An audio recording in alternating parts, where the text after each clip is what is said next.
reflect on what the big drivers may be in the future on our O&M budgets as we look towards the operating budget. One thing that you heard a lot about, I think, as part of the CIP update last year is that we're doing a lot of these, in the resolution, we're doing a lot of these ongoing long-term planning processes at the same time that we're developing or that we develop the CIP. So we've done our best to incorporate some of those early draft projects, especially with the TSP. But overall, you'll see a lot of those changes come back as part of the CIP update and the next CIP once these have actually been adopted and we have a final list to incorporate, similar to what we did for the surface water master plan. So those include the transportation strategic plan, which is planning to be adopted this year along with the 2044 comp plan, the water system plan, which is scheduled to be updated in spring 25, and the general sewer plan, which is planned to be completed in the next biennium. So we have our funding sources. There's a lot here, so I'll just call out a couple things. But the general government project transfer, that is a big number that might, draw your attention. That is for a few existing projects, including the Houghton Park and Ride, the Virtual Service Center, and the Property Acquisition Fund, which are all contributing some funding to the Public Works Maintenance Center expansion and upgrades projects.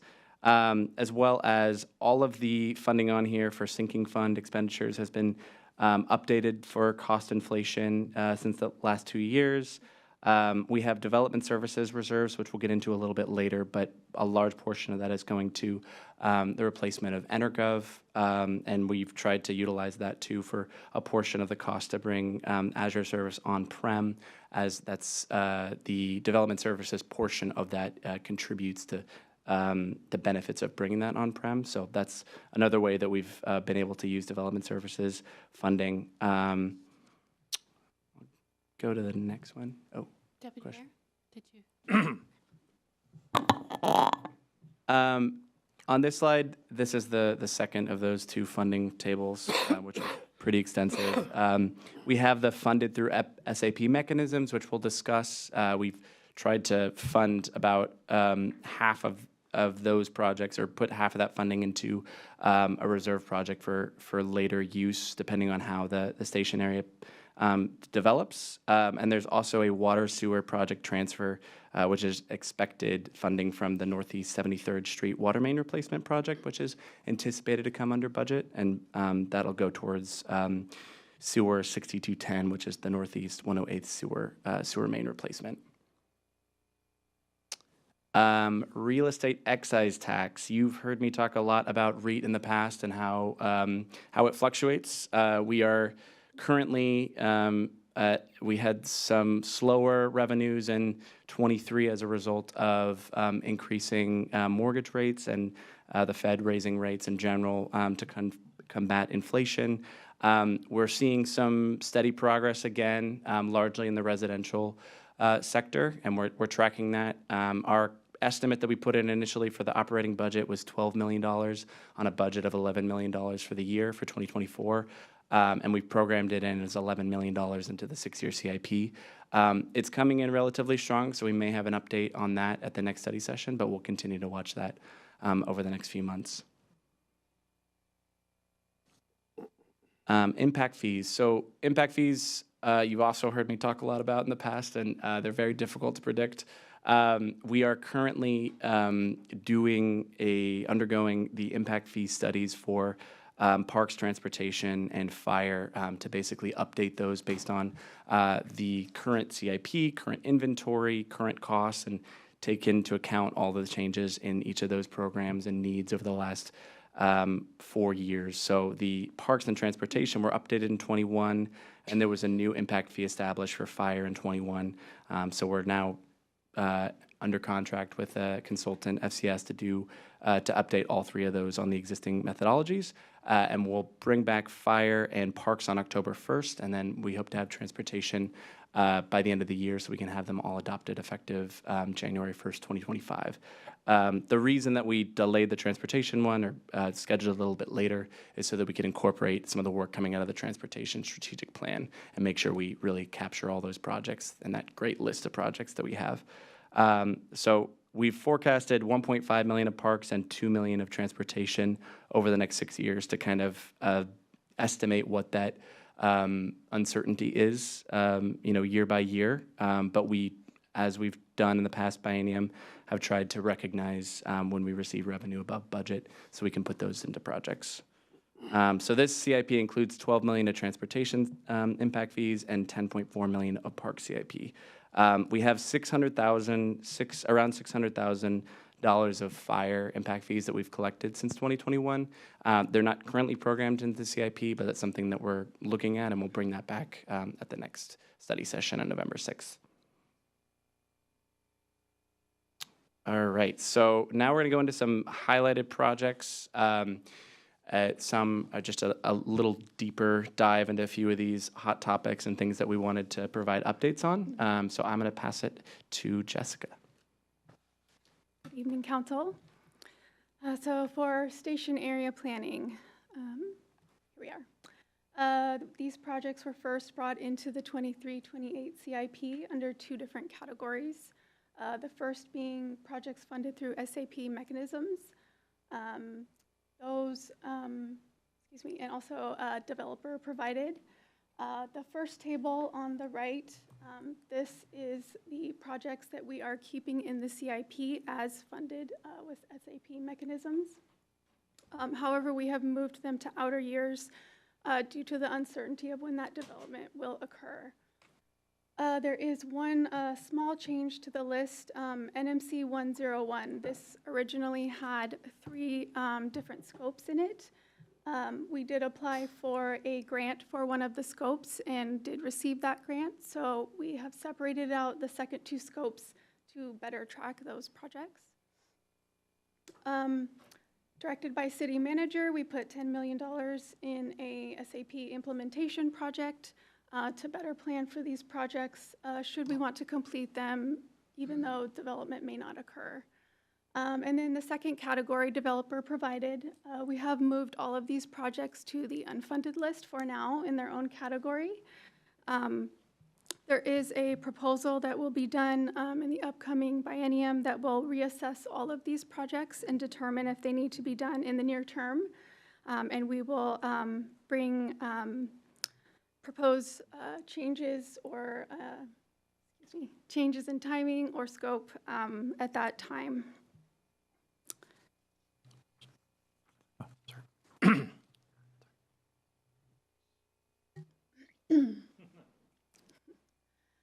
South Reservoir. This is an 11 million gallon tank that we jointly own with with Redmond and Bellevue, though Kirkland is responsible for the maintenance. We did bring this to council in the CIP update where we were reviewing different alternatives for replacing the tank. I will note that a prior study determined that a retrofit and recoating was no longer feasible, and that's when we shifted efforts to a replacement. Kirkland's estimated share for a new 15 million gallon tank is about $23 million.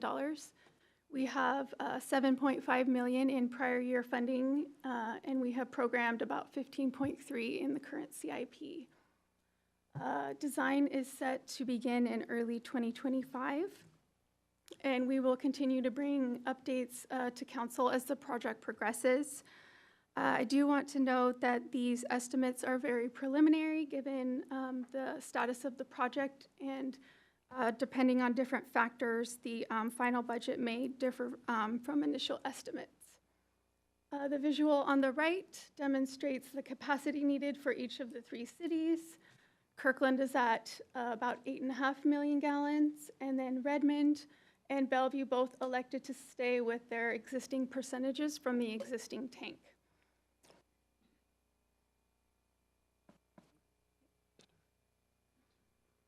All right. Transportation Benefit District, or TBD. These original scopes were funded in 2024 as part of the 23-28 CIP. Under project number NMC3, we have various funding sources under this program, a bond issuance with debt service, local funding with repurposed annual programs, and several federal and state grants. We are on track to complete all of the originally identified scopes within budget and within the 6-year timeframe. We may even finish potentially 6 months early. We currently have approximately $2.8 million in contingency, which we feel is appropriate for a program of this size. Our recommendation at this point is to progress with the projects and evaluate this program in future CIPs if it's determined that excess funding is available and we want to bring over new scopes.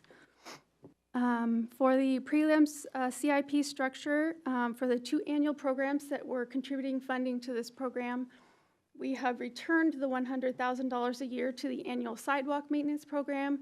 However, we've left the Safer Routes to School program within the TBD until we get further along in the program.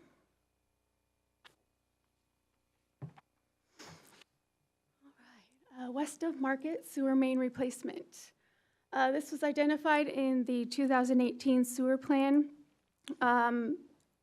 Identified high rates of I&I and aging sewer mains in the neighborhood. We consulted with RH2 Engineering to assess the system and recommend options for rehabilitation and replacement. Staff recommends moving forward with the option to use a cured-in-place pipe or CIPP lining to address the issues, reduce costs, and extend the life to a 50 to 60-year range. This project was originally budgeted in the CIP at a $38.2 million, and this plan reduces it down to $10.2 million and avoids the need for debt financing in future years.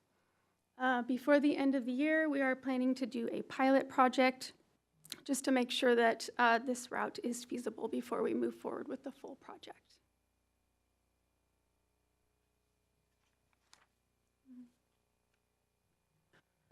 Okay, Supervisory Control and Data Acquisition, or SCADA as we call it. This monitors our water and wastewater 24/7. Our current system is from 2003 and is becoming obsolete.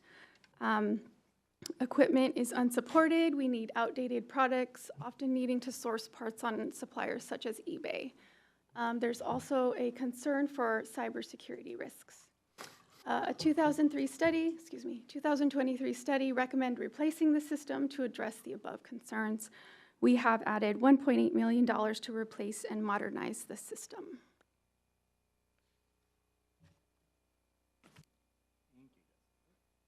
Thank you, Jessica. Thanks, Jessica. So real quick, in 2023, facilities and finance contracted with Meng Analysis to do a facilities condition assessment, the results of which we use to develop a new sinking fund model for facilities. It gave us a ton of information, including things that needed to be prioritized for repair or replacement over the next 6 years, as well as a list of about $100 million worth of things that need to be replaced in the next few decades based on their age and current condition.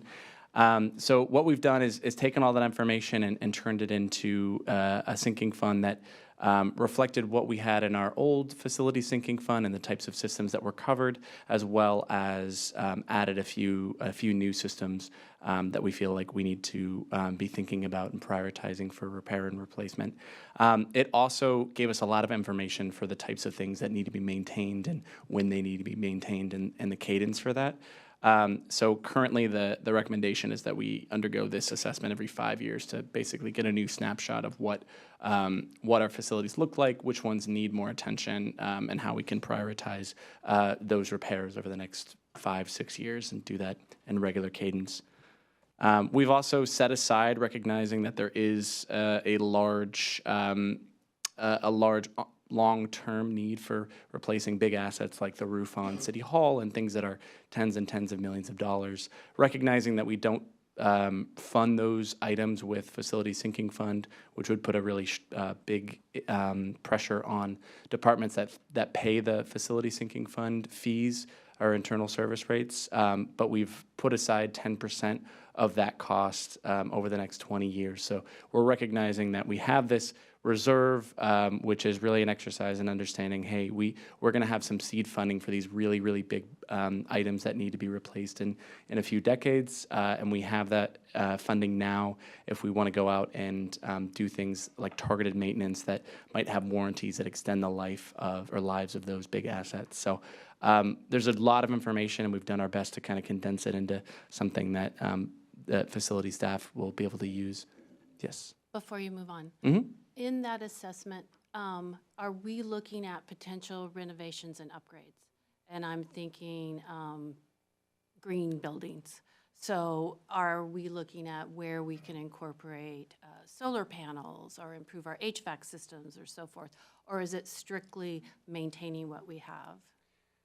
It's a mixture of both. I think for the most part, it is maintaining what we have and replacing in kind. But where there's opportunities for savings, like more efficient HVAC systems or heat pumps or things like that, that has been incorporated. Thank you.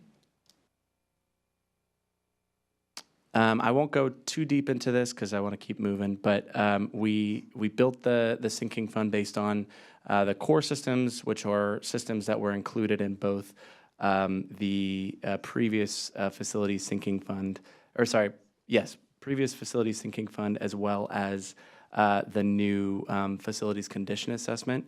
So that's what's showing up in that top line, the core systems scheduled improvements. And those are things that Meng and facilities has identified need to be replaced in the next 6 years. And then additional systems are things that were not included in our prior facility sinking fund that we want to identify and keep track of for the next 6 years and ongoing as things that need to be maintained and replaced and have money set aside for. So things that we have been included, core systems, are things like cooling and heating, HVAC, water distribution, and some of the new systems that we've added are things like plumbing fixtures and fire protection systems and low voltage fire alarms. So that's not to say that we haven't been, setting aside money for them at all, but it's that we're calling them out as new systems we really want to keep track of. All right, so program highlights. Now we're going to go through each of the CIP programs and kind of go through some of the highlights, as it were, of things that have changed in this new 2025, 2030 CIP and things that we want to call out. So starting with general government facilities. So the general government facilities, the biggest things that will jump out at you when you look at the facility CIP and attachment 1, I believe, are the Public Works Maintenance Center upgrades and expansion projects. So you've heard about those previously, I believe, a few times.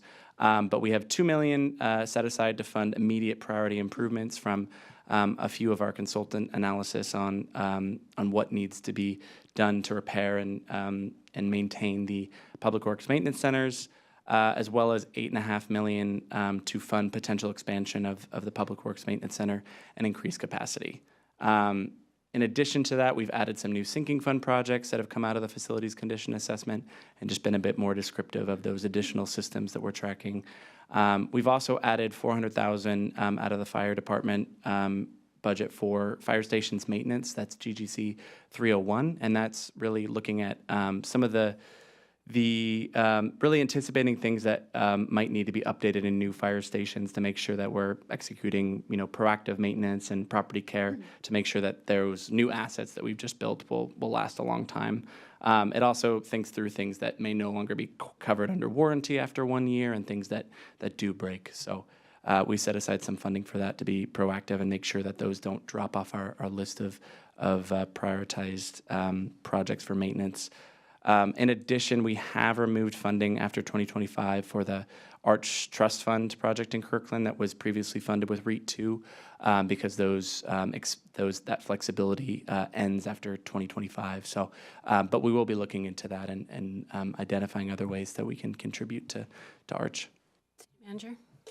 So it's one of the things we'll probably be looking at in the legislative work group, along with other cities. We think that we'll want to do this as well as extend that deadline. So for all cities. All right, moving on to IT. So the biggest change here and the biggest projects that we're really focused on is the on-premises virtual infrastructure replacement project. There are, as you can see in the memo, a few different options that we considered and staff considered, and I think brought to you at some point for how do we consider bringing some of this network from the off-premises virtual servers to our on-premises servers. So the proposed budget is adding 1.5 million in 25 and 2.4 million in 2030. These are big sums, and we're looking at how we can fund that with the general fund and with the major systems reserve and the IT fund. Those will have big impacts on how much money is available in the general fund in the operating budget conversation. So we can bring that back and have that conversation a little bit later. But did want to highlight what I mentioned earlier, that we have 30% funding from development services to account for some of the usability improvements to EnerGov. As well as we've put aside $2.5 million out of the development services tech reserve to fund EnerGov replacement in full in 2026. So we're ready for that when that comes. So for parks, I just want to touch on something and call your attention to something really quickly on funding for parks, and something that park staff and I have talked a lot about. If you notice, about 10.4 million of the 23 million for park impact fees is coming from, or park CIP funding comes from park impact fees. So that's about 44% of the total park CIP that is restricted to projects that are adding capacity and addressing those needs in the system, which is excellent. But it does restrict, what we can spend on aging and failing assets. So it does create this really difficult decision with parks and the CIP group in general when determining what to fund with limited funding. So just something to think about. We have moved a lot of funding around in order to fund Marina Park in particular, and that's one that we can't use park impact fees on because it's not increasing capacity. So that's just something I wanted to highlight. The big highlights, again, are the Marina Park Dock and Shoreline project, which in the CIP is adding 1.3 million in 26, in addition to the 4 million that we added that you all council added in the fiscal note in August. So we've made sure to, I believe, fully fund most of those identified needs. And that has required moving funding from a number of projects that had funding in 23-28 CIP to prioritize it. In addition, we've set aside 3.6 million for the Peter Kirk pool renovation. That is pending the feasibility study that's ongoing right now, and it's been funded with the Parks Facilities Sinking Fund dollars. So we'll have more information on that to come in the next study session. Go ahead. Me first? First, yes. Yeah, just back to the Marina Park Dock and Shoreline renovations. I think during our conversation, I think it comes up in the memo a little bit later again, we talked about some treatment of the parking lots. I don't know if that ever got incorporated into the thinking, but Yes. Rod, can you talk to that a little bit?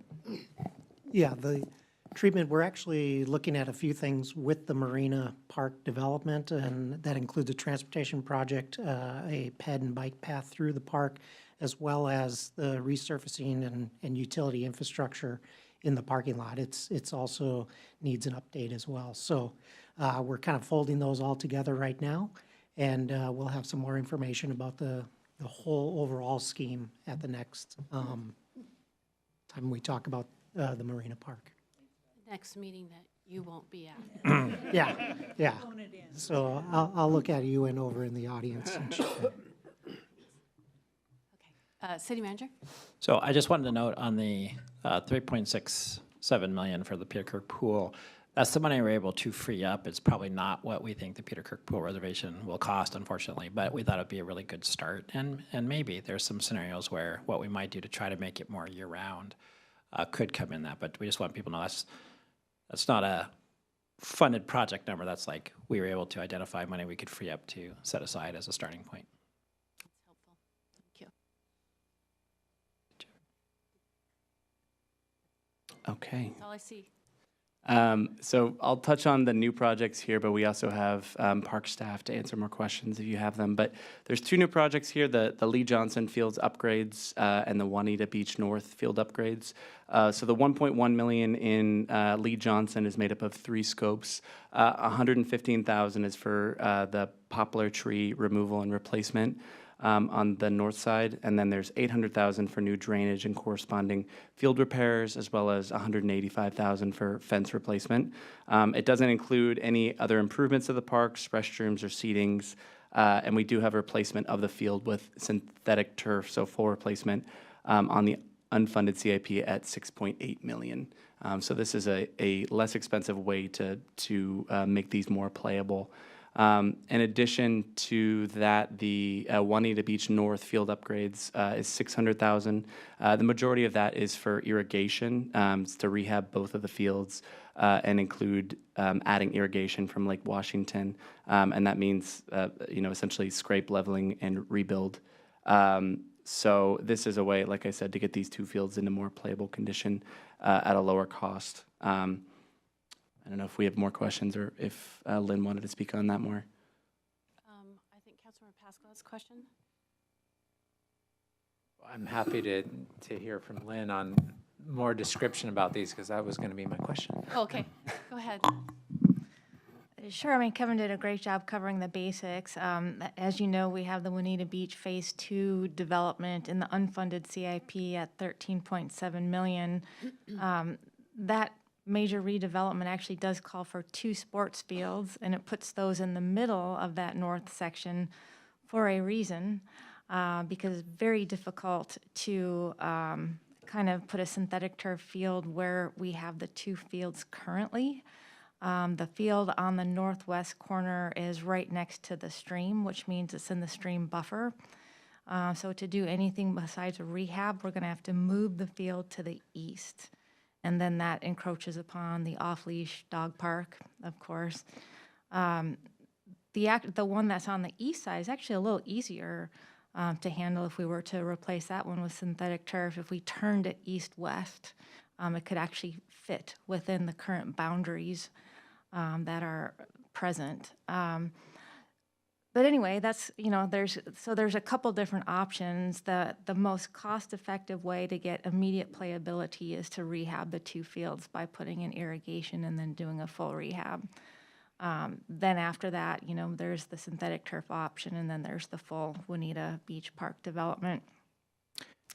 The Lee Johnson Field upgrades, again, this is really just some major repairs to keep the field in the best playable condition we can keep it in until there's a long-term vision on that park. There isn't a master plan for Peter Kirk Park, and as we know, there's a lot of interest in Peter Kirk Park.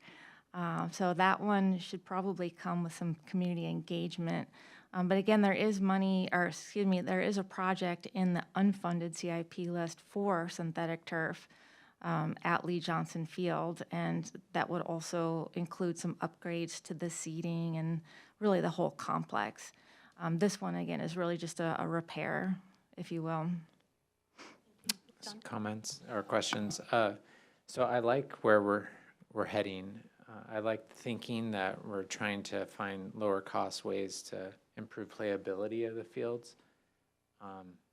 I guess I'd like to learn more about these. I want to understand how these costs could help move forward some of that longer term vision for these locations, that these aren't necessarily throwaway costs, that these could help further advance us towards more year-round fields that can serve more sports and athletics. So just something kind of I'm thinking about and wanting to make sure that we're being as proactive as possible. It sounds like we're going in that direction, but I think there's a lot more that we can be doing, especially at Juanita. I really like what your comments about that eastern field. It isn't utilized that much except for, I think, the springtime when the younger baseball program Little League is in force. But I think if it's irrigated, I'd like to make sure that it could be used more more year-round for other opportunities and maybe be kind of enhanced beyond just a baseball field. Definitely the goal. Yeah. Multi-purpose. I had a comment on this slide. I don't see anyone else. I support these projects, particularly the Peter Kirk Pool renovation. As we know, we've got a high unmet need, and the ballot measure didn't pass. What I was looking for was a number on the upgrade or renovation for the North Kirkland Community Center, and it's currently on the unfunded list for TBD. Do we think we're going to have a number in the next iteration of the CIP for that? I believe we would. Right now, a structural assessment was done of the facility to see if it could actually be expanded or built upon. The answer was yes. So the next stage is to do kind of that assessment of what would that mean then, and then what would that cost. So we're going to get through the Peter Kirk Pool assessment first, and then we'll delve into the NKCC one. Peter Kirk Pool will be here by the end of the year, before the end of the year. So the North Kirkland Community Center, we're looking at 2025. Yes. Thank you. Councilmember Tim Chizen and then Councilmember Falcone. Thank you. I'll echo the mayor on the Peter Kirk Pool renovations. I guess I'd like to see follow-up if there's an estimate on what it would take to put a roof on that, or alternatively make summer last longer in the Seattle area. Whichever. But if we can put that indoors, even if it's a kind of a rubber structure or a plaster of something, that'd be very interesting to me. Thank you. Thank you. Councilmember Falcone? Thank you, Madam Mayor. Well, thank you for all the presentation so far. I feel like this is a good pausing point because I was thinking as you were presenting, man, this is such a good illustration of how responsible the city is, that we do so many projects and really make investments in things that are not as flashy, not as shiny, right? They're things that are really important to be fiscally responsible with the resources that we already have and to continue to expand as we grow. So thank you for that. And then we get to the park slide, and this is the more like flashy, shiny kind of stuff, right? So it's not surprising that there's multiple councilmember comments on this. It's nothing to just the other things that are equally as important. There's just, those are the meat and potatoes of what needs to happen in local government. So thank you for that. I do just have similar lines of questioning to Councilmember Pascal about, one, I'm glad to see there's investments in, sports fields. We know that that's something that's continued and growing need in our community.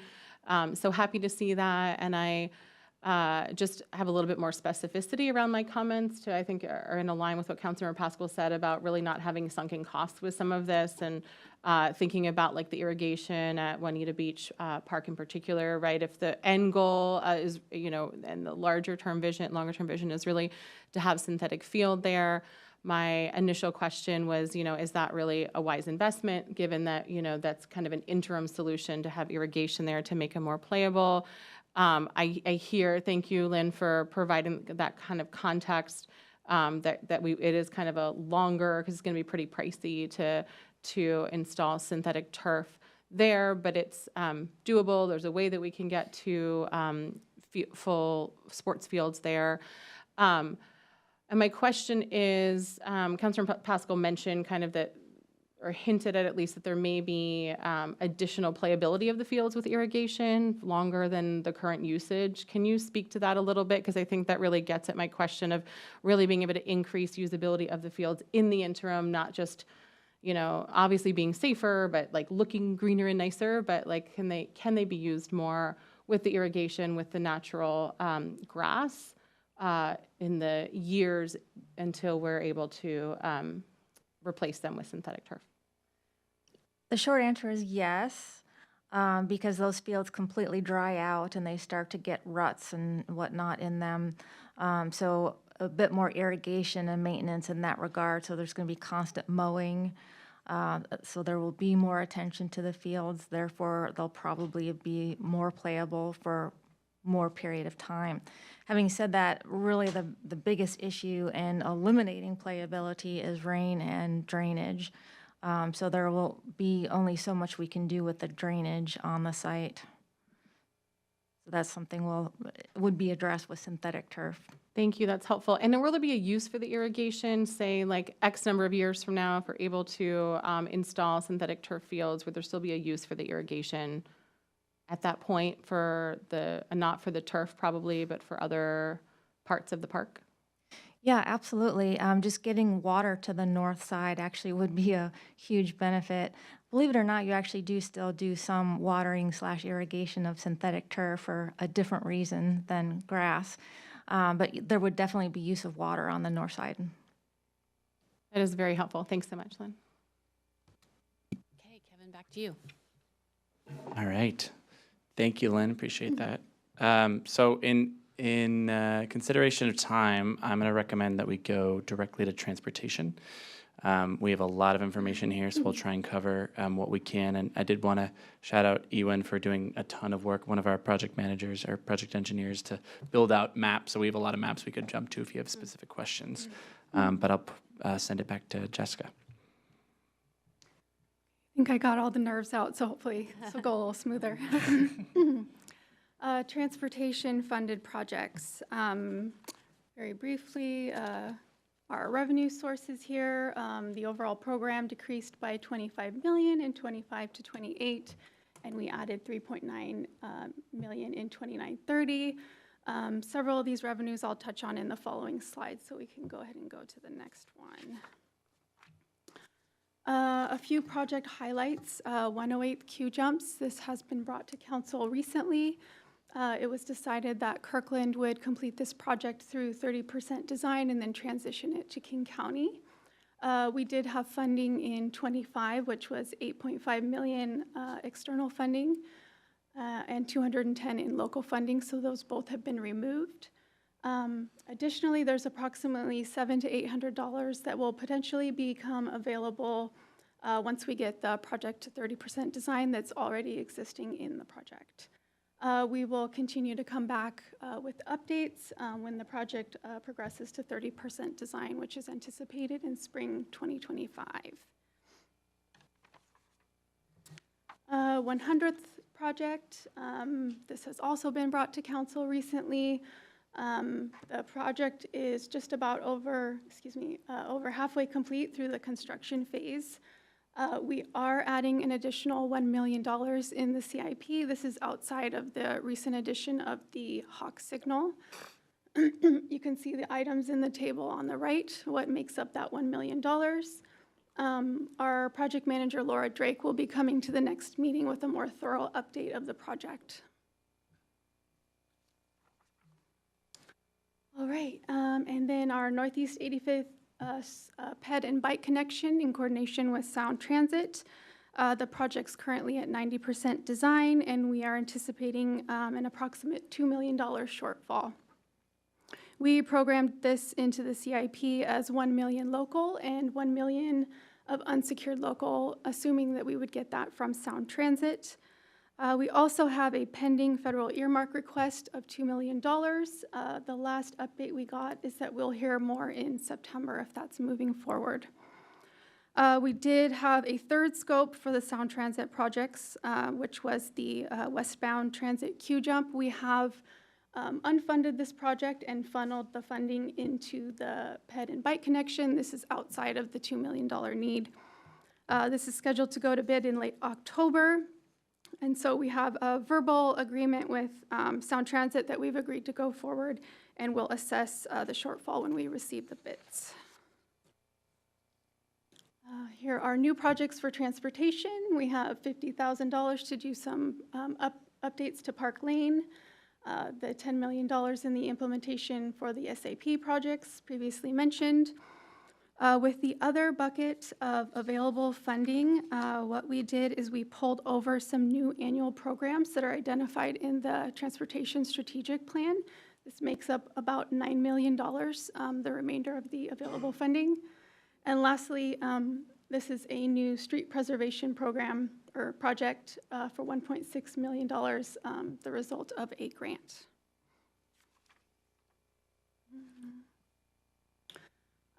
Quickly, we submitted 3 applications to the PSRC regional and countywide competition and were successful on all 3. The first was mentioned earlier when I was discussing the SAP projects. The award was $1.4 million. The match funding is new as it was previously funded by SAP mechanisms. The second project is non-motorized improvements on Northeast 128th. The award was just under $1 million, and we do have a match of $421,000. And lastly, the preservation project, we received an award of $653,000, and the matching is coming from preservation program balances. Let's see, we've talked about all of these projects that have been modified. The only one we haven't mentioned is the neighborhood safety program. In the last CIP, we bumped up this funding from 150 to 350 using school zone safety camera revenues, and we have continued that funding in the new CIP. These projects had either costs or timing or both, and those were modified due to priority or available revenues and also to address inflation. I think in the interest of time, we should probably give it back to you for any questions. I was going to ask, does anybody have any questions on transportation? I have, John, or Councilor Pascal, go ahead. Well, I have a few comments. Okay. So, you know, one of the things that I saw in the CIP was the shift to really more focus new projects on programs rather than specific projects. And so the programs would basically identify the types of projects during the, you know, annual budgeting process, I would suspect. It feels like the right types of programs are being funded. I guess the question is more about how do we get the visibility on what actually gets funded from those programs.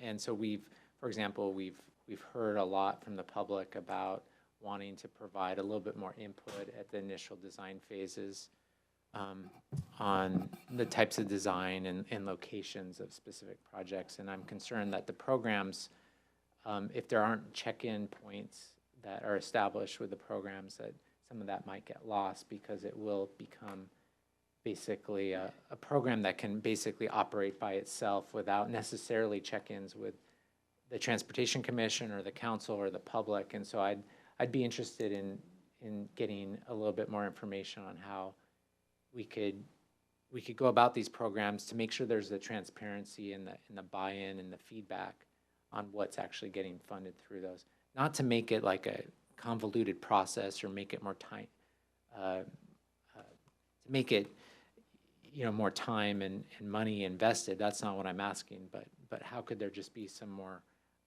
parameters around it where we could have some check-ins at some level, I think would be really helpful, and that would be something I'd love to see from kind of the next round of the CIP update. Thank you. I had a couple general comments, and it was also along the lines of being transparent and communicating well to the community on what we're doing. And for one thing, it would be really nice to include in the packet what NMC and TRC stand for. I don't think everybody knows, and I have to refresh my memory. But we talk a lot about this is a safe route to school item, or this is a Vision Zero. But when we look at these items, we are not identifying which program they fulfill. So I think and sometimes there are multiple programs, but I think it would be really helpful for the community if we say, something's happening at 108, then this fulfills safe route to schools and et cetera. So I just think that would be helpful. Councilmember Black. Thank you, Madam Mayor, and thank you, Kevin and Jessica, for the presentation. Just kind of along the same lines, I really appreciated a couple things. One, things we've already mentioned, like the Peter Kirk Pool renovations, the feasibility study for the turf fields, ball fields, and also something really unsexy, the funding for improvements and expansion of the public works, because we've all gone on tours of the Public Works facility, and we know how important it is to that work. But Here, what I really like seeing here was the stationary plan implementation money. We're earmarking money basically to advance projects in the station area. And I think what I like about this is it shows that we are a city that's paying attention to investing in the type of transportation infrastructure concurrency in anticipation of growth. So we talk a lot about sort of chicken egg issue as a council and with staff, growth being very closely tied to transportation infrastructure and vice versa. And so planning for growth in connection with taking into account transportation concurrency.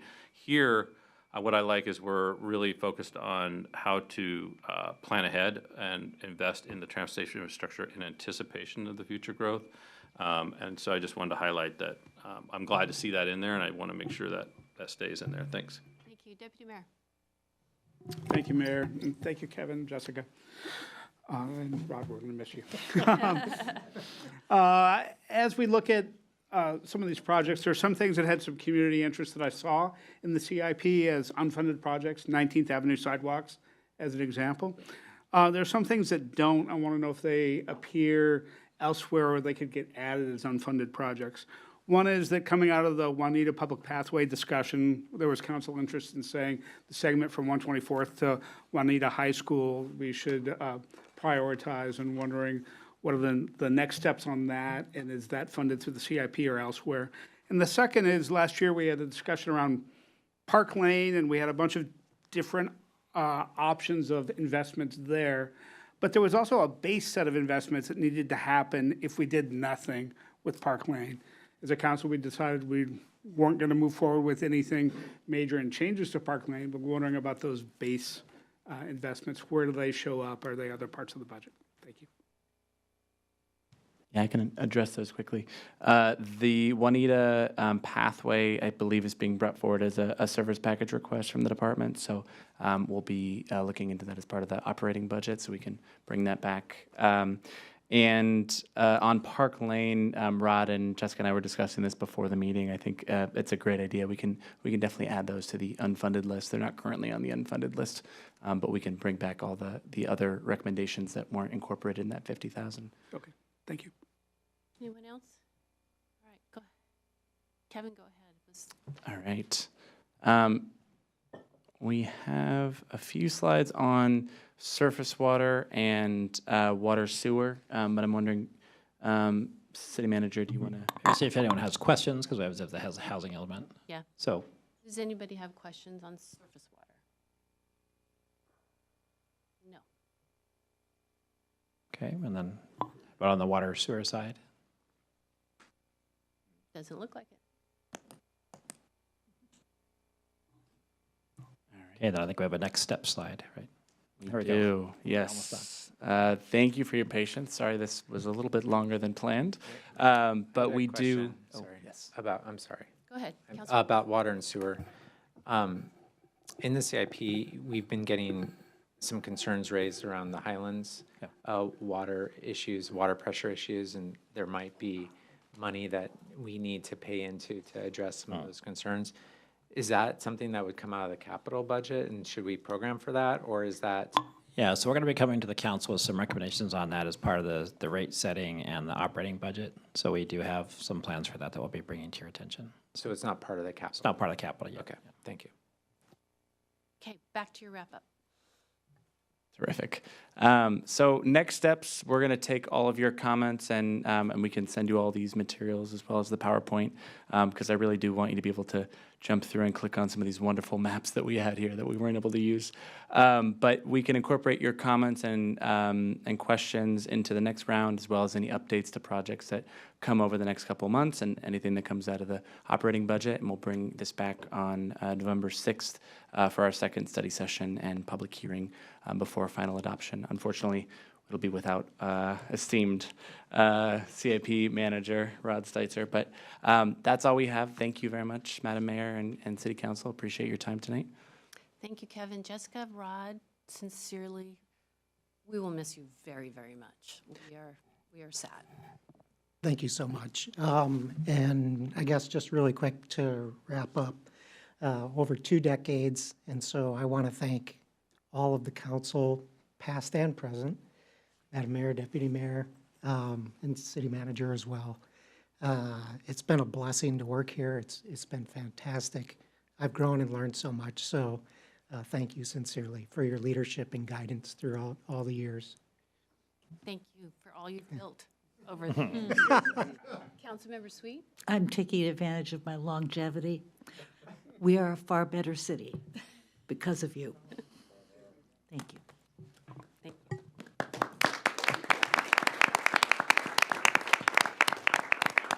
One last thing. I do have a picture with Penny on my wall when we did the 20-year anniversary. You'll take it with you to Bureau. All right, thank you all. We are going to move on to 2044 Comprehensive Plan, Guiding Principles, and Housing Element Briefing. City, we'll do a transition. Okay, we're just going to do a quick switch. We're leaving the computer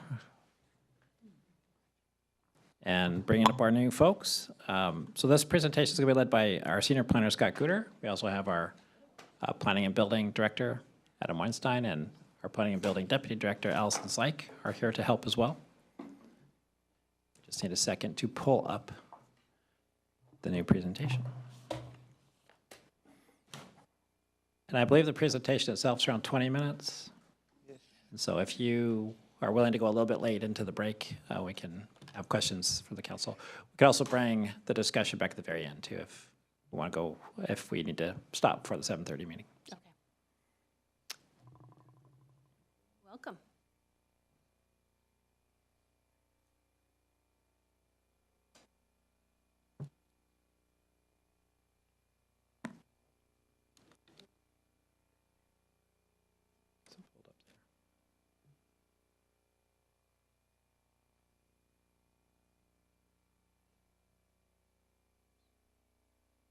To share it first before.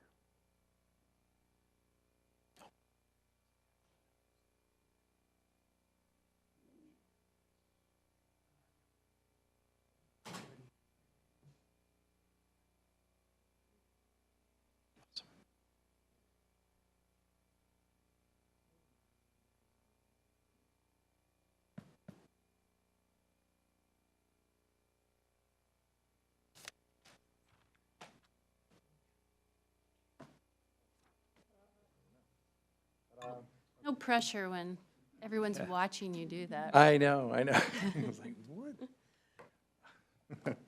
Fandangled technology, I tell you. Well, good evening, Madam Mayor, Deputy Mayor, City Council. I'm going to do a briefing, hopefully a quicker briefing on the housing element thus far. So my presentation is going to be roughly about 24 slides. I'm going to cover, GMA requirements, our what we've discovered with our housing and inventory analysis, regarding existing and future conditions, going over a little bit about, how the policy, goals and policies came about and how they've been becoming shaped by this new information feedback that we've been receiving. Briefly going over our philosophy around transit and corridors, and then finishing off with a little bit of proposed implementation projects. The next steps and questions. This is a familiar graphic for you all. This, generally shows the framework of how growth management processed in the state of Washington moves down to the local level. And also familiar is how we generally present housing and jobs needs in the city. This has been the way we've been doing it in the past. However, in 2021, the Growth Management Act was changed and now requires us to look at housing in a little bit more detail as it relates to income segments. And so This table right here is a new component of the countywide planning policies that shows how we're redistributing housing needs. This is a requirement under GMA. We're supposed to show that we do have, sufficient land capacity to meet these housing needs by income segment. We're also required to identify and address racially disparate impacts and displacement risk.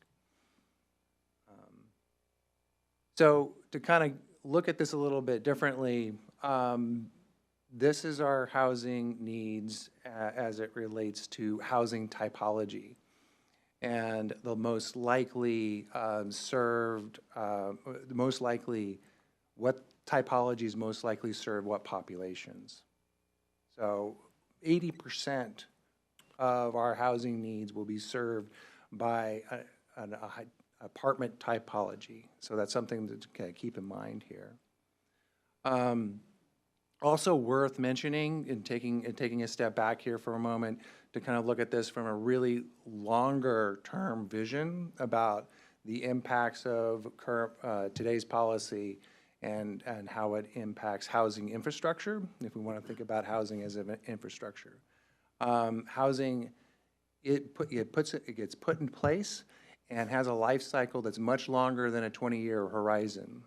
It's generally, at minimum 50 plus years. That is at least 5 periodic updates, to our comprehensive plan. So that's quite a bit of time that a building that's put on the ground today will last into, up to the latter part of this century and maybe into the next century. So really quickly, we're going to go over I'm going to have to fly through these, so hopefully I'm going to get through these real quick. But this is going to start off with some existing conditions and future projections. City of Kirkland is nestled quite nicely, geographically in what we would consider like probably the strongest economic region, portion of our economic region. We're surrounded by, we have our own, strong economy, and we're surrounded by very strong economies in Redmond, Bellevue, and Seattle. And that together with, our great schools and our fine parks, has made Kirkland a very desirable place to live. We are identified regionally as a core city. That is a city that is required to take a larger portion of the growth in our county. We have a population coming up to 100,000 people right now. A couple of things to note. Now you can look at the rest of the rankings, but a couple of things I would like to note as it relates to this table here, this chart, is that after the annexation, we do not have any more land to annex. That's one. So we have no more land. And we are also growing at a greater rate than we did previously since 1990. So after, you'll see the little trend line for projected projected population growth. We are at a higher rate of population growth at this point. When it comes to some common demographics that we look at when doing a housing inventory and analysis, one is looking at demographics such as age. Largely, Kirkland is going to be unchanged.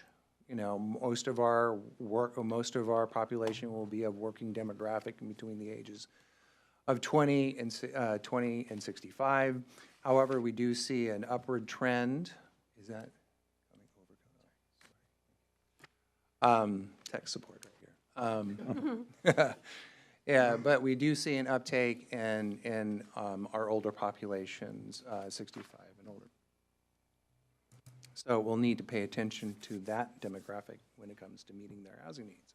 We've also been seeing a large change in the amount of wealth that's in the city of Kirkland. You know, about 20 years ago, you can see that our the total number of earnings, job earnings, were kind of equally distributed across, you know, many different income brackets. But that has been changing quite drastically over the last 20 years, showing quite a different a change in the amount of earnings over 75,000, households earning over 75,000, and showing an actual decrease in all the other income or job earnings. We've also seen quite a big spike in our median household income over the last 20 years as well. This is important to note because often jobs, you know, when we're talking about a tight housing market, higher earning households often outbid or outcompete households that cannot afford higher housing costs.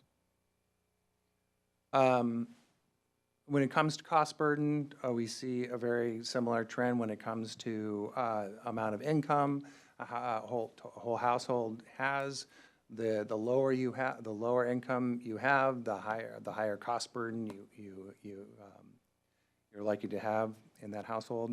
It is also true that cost burden by tenure, meaning renters, are often more cost burden as rates. This is not surprising information.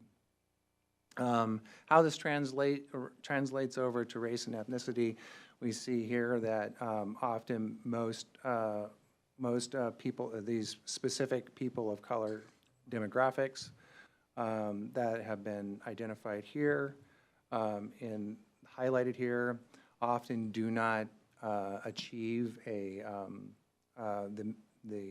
income, a median household income. And that same demographic also is more cost burdened. Something that came out also out of the housing inventory and analysis is that when it comes to the current supply of housing and what the household sizes that they're related to, we see that there's a mismatch in the lower bedroom counts. When we can also compare this to our Housing and Human Services survey that we took last year, we also see that the housing needs of lower income households or unhoused households and renter households all disproportionately skew towards those lower bedroom counts as well. All right, so going on to, that was the quick overview. There's much more information that was in that housing inventory analysis, but we're just going to go over the high points there. And now I'm just going to go into just a little bit of like what's been happening to our goals and policies, right? So from the get-go, we started off with taking there's a previous slide that I presented in a previous presentation where we took the Puget Sound Regional Council's regional housing strategy and the King County countywide planning policies and their framework, and we started drafting policies out of that using the available information that we had from the community profile and whatever information that was being distributed to us regionally. We created some initial housing policies. And over that time, we've incorporated planning commission and city council feedback, as well as feedback from our subject matter experts such as Arch, and also feedback that we've taken from the inventory analysis. If I haven't mentioned that already. So what we've done from that is we've kind of taken out a little bit of the information that's repetitive. We've identified areas that might be considered strategy rather than policy, and then, and also just a little bit of wordsmithing to make them more readable and flexible so that we might be able to adjust and not hyper-focus on a specific item. For instance, you know, in housing policy 1.16 here, where we started talking about in the very beginning, the 3-bedroom housing, it's been consolidated down into a previous housing policy, which is housing policy 1.10, which identifies the importance of a diversity of bedroom count, but not specific to a certain bedroom count that doesn't seem to jive with the information that we're receiving from our housing inventory analysis.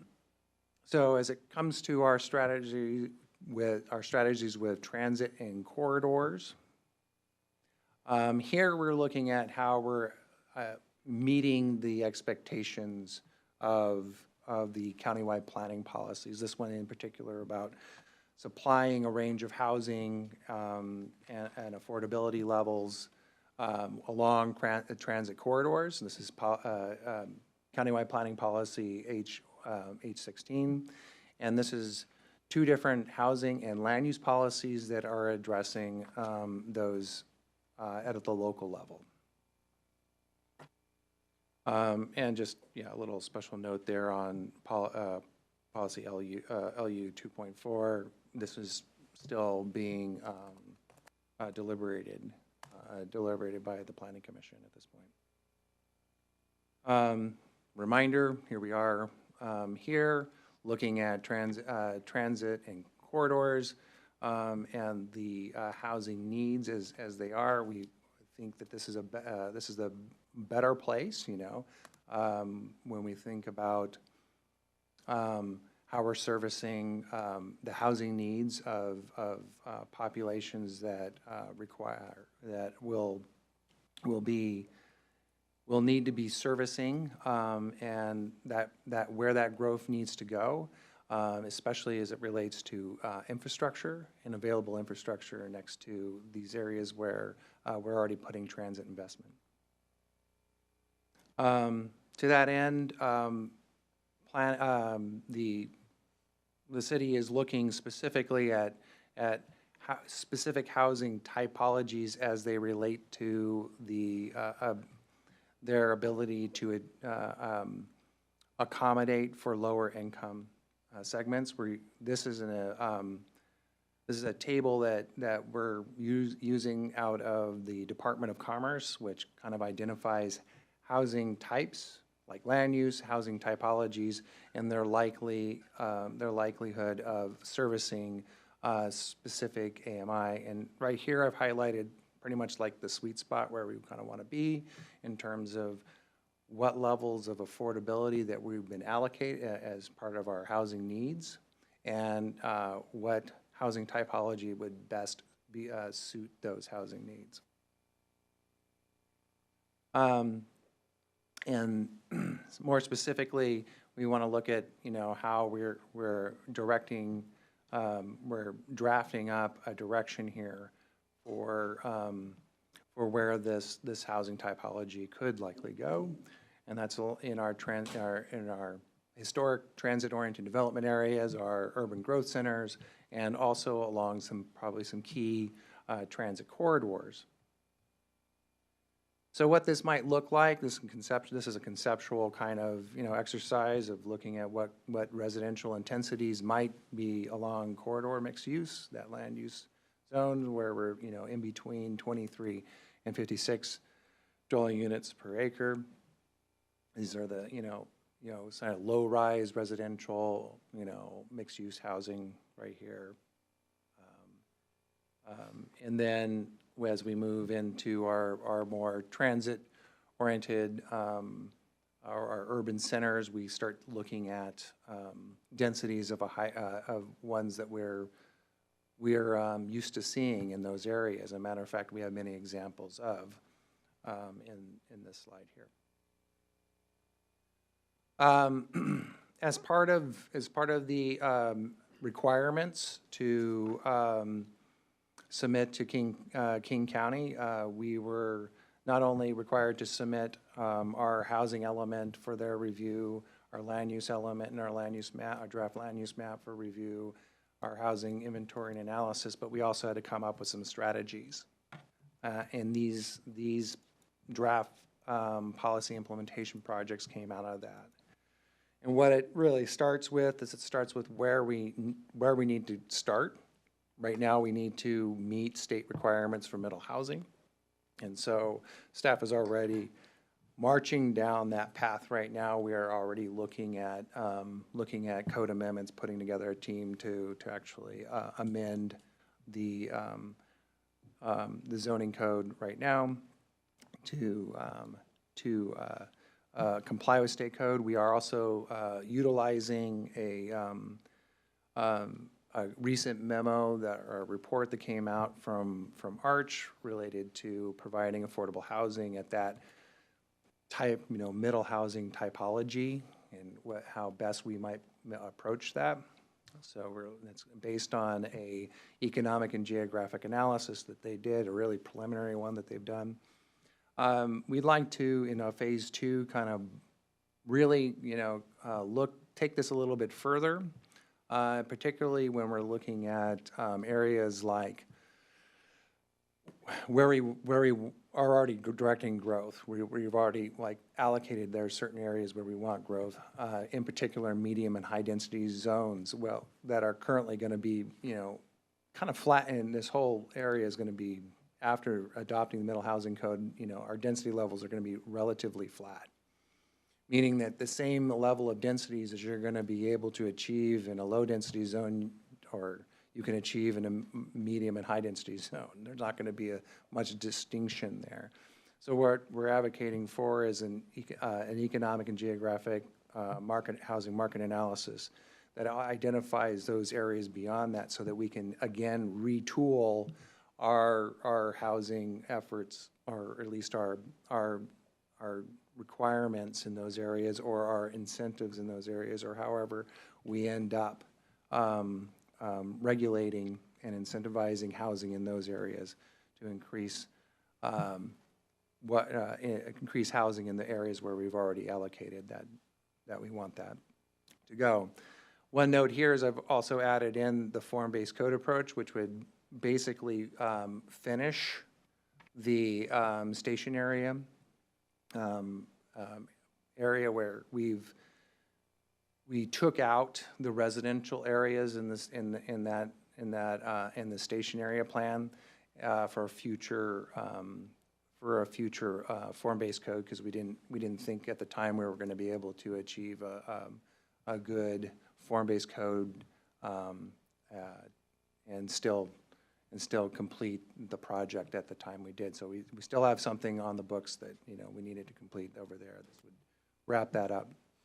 We also are recommending that we update our housing strategy plan to incorporate community feedback, more of a racial and social equity update to our housing strategy plan. The likely outputs of that would be, developing some performance measures, such as maybe an equity index that would allow us to also start to weigh in, have a different performance measure that we can use when we're considering housing policies that would address, racial and social equity issues. Phase 4 would incorporate this a little bit more, and then we'd start focusing in on those areas such as transit-oriented development, urban mixed use, community mixed use, and corridor mixed use, those areas of higher housing intensities, and using that broader market analysis, the build upon the existing form-based codes that we already have. We've already frameworked in those areas, such as in the station area, and kind of broadening that a little bit more. And then lastly, using this information, using the information of the previous studies, would really and this, I'm saying this in a very sequential way, we might be able to like move these around or overlap these a lot. But lastly, we would also incorporate that into a more, a way we can incorporate that into a kind of a scenario planning method. So we've taken our economic analysis, our equity index, and develop a kind of a scenario-based tool that we can use to develop or incentivize affordable housing on existing public property, analyze the best mixes that we could use to get the most out of what we have in terms of existing public property that we have, or in partnership with other organizations that might have that might be interested, such as faith-based, or organizations and their properties. That's a really high level on those implementation projects. So as it relates to the King County Affordable Housing Committee, which is tasked to review our housing focused policies, they had some comments related to our existing draft plan. Most of it is really positive. We did have some feedback related to the housing needs and land capacity that we were already aware that we lacked in the information that we gave them. We just needed to submit the information before, so that we can keep our current schedule for adoption. So we already have been through one round of draft analysis. We're still working through the kinks on that, and we hope to have that ready prior to the public hearing later this month. So that should inform our policies there. In terms of next steps, incorporating the feedback that we received today from this body, as well as the land capacity analysis that we are working on presently to update our comprehensive plan elements, and then prepare for the public hearing on September 26th. And then obviously staff is continuing to work on the state mental housing code requirements. So if you have comments on that, please provide that as well. And then here are the questions that we had in your packet related to what we presented today. Thank you. Well done. So I have a question, and then I'll open it up to council. I just want to be clear for our audience, this draft housing focus policy implementation plan happens after the comp plan. So these are the next steps after the comp plan is approved. Correct? That is correct. Okay. And then at some point, not tonight, I think it would be helpful for an explanation on what form-based code is. Oh, sure. Our community has done an amazing job of becoming planning experts, but I think that we could use for a little better explanation of what that means. Council, who wants to go first? Councilmember Pascal. I just had a process question first. Looking at the clock, it's 7 o'clock, and this is a pretty big discussion item, and I could probably make a few comments, and it would take 10 minutes, and that wouldn't be fair to my colleagues. So how do you Good question. propose going about this? Council, would you like to move this to our business agenda, and we'll continue this discussion? Councilmember Tim Chisholm? I can give my comments in 3 minutes.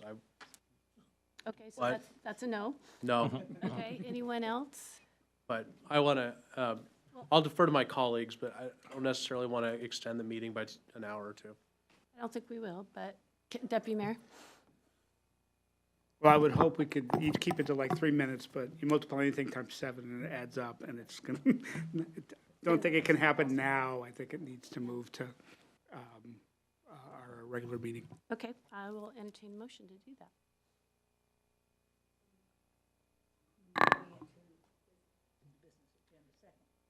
Okay, so we are going to move our discussion to a new item on our business agenda would be 9D. So who made the motion? Councilmember Falcone, and you second? And Councilmember Sweet second. Deputy Mayor, comments?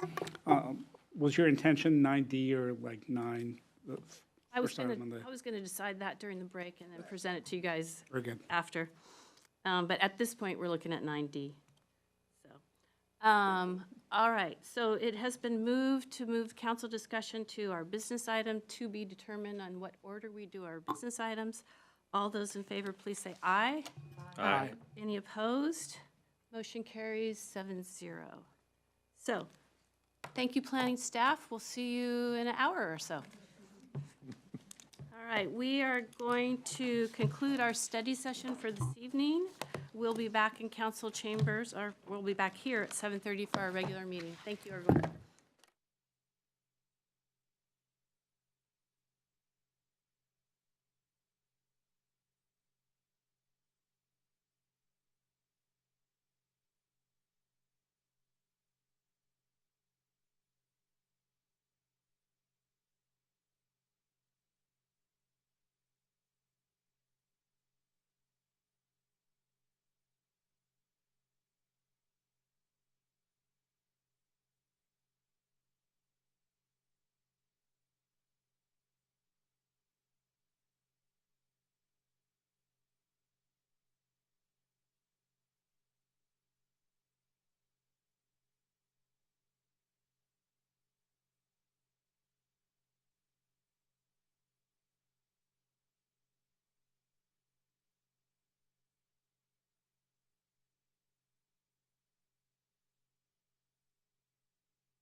We are back in session following a study session on the preliminary 2025-2030 Capital Improvement Program and a briefing on the 2044 Comprehensive Plan Guiding Principles and Housing Element. We did not finish our discussion on the housing element in the comp plan. So against objection, I'm going to move our new item 9D to the beginning of the business to acknowledge our audience interest in this item. Any objections? Thank you, everyone. All right, so that will be 9A this evening. And we are going to move to honors and proclamations. Councilmember Black will read the proclamation, and it'll be accepted by Lake Washington School District's Diversity, Equity, and Inclusion Director Pablo Ortega, excuse me. City Manager? Okay. So thank you, Madam Mayor. So as we're getting ready to read this, just want to let the audience and people watching know that in the memo, there are some resources and links to find out more about National Hispanic Heritage Month. We'll be declaring that from September 15th to October 15th, 2024 in Kirkland. Thank you. Thank you, City Manager. Welcome, everybody. I'll be proclaiming September 15th through October 15th, 2024 as National Hispanic Heritage Month in the city of Kirkland. Whereas National Hispanic Heritage Month celebrates the histories, cultures, contributions, and influence on American society whose ancestors came from Spain, Mexico, the Caribbean, and Central and South America. And whereas the observation started in 1968 as Hispanic Heritage Week, as a push to recognize the contributions of the Hispanic, Latino, Latina, Latinx, and Latine community, had gained momentum through the 1960s when the civil rights movement was at its peak and there was a growing awareness of the United States' multicultural identities. Hereinafter, I'm going to use the term Latino alone. Whereas National Hispanic Heritage Month commemorates the anniversaries of independence for the Latin American countries of Costa Rica, El Salvador, Guatemala, Honduras, and Nicaragua, all of which celebrate independence on September 15th, while also aligning with the Independence Days of Mexico and Chile, which celebrate their independence on September 16th and September 18th, respectively. And whereas, according to the United States Census population estimates for 2022, Hispanic and Latino community members represent an estimated 7.5% of the population in Kirkland. And whereas although the Hispanic Latino population makes up close to 19% of the U.S. population, they only account for about 2% of the country's elected and appointed officials. And whereas the city is working to amplify the voices of our Hispanic and Latino populations and increase civic engagement among our Hispanic Latino community members and encourage their involvement on local boards, commissions, and elected bodies through objectives defined in the city's diversity, equity, inclusion, and belonging roadmap. And whereas in February of 2017, the Kirkland City Council approved Resolution 5240, declaring Kirkland a safe and inclusive and welcoming community for all people, and directing the city manager to engage the community to determine ways for Kirkland to be more safe, inclusive, and welcoming. Whereas in August of 2020, the Kirkland City Council approved Resolution 5434, committing to actions to examine and dismantle institutional and structural racism in Kirkland.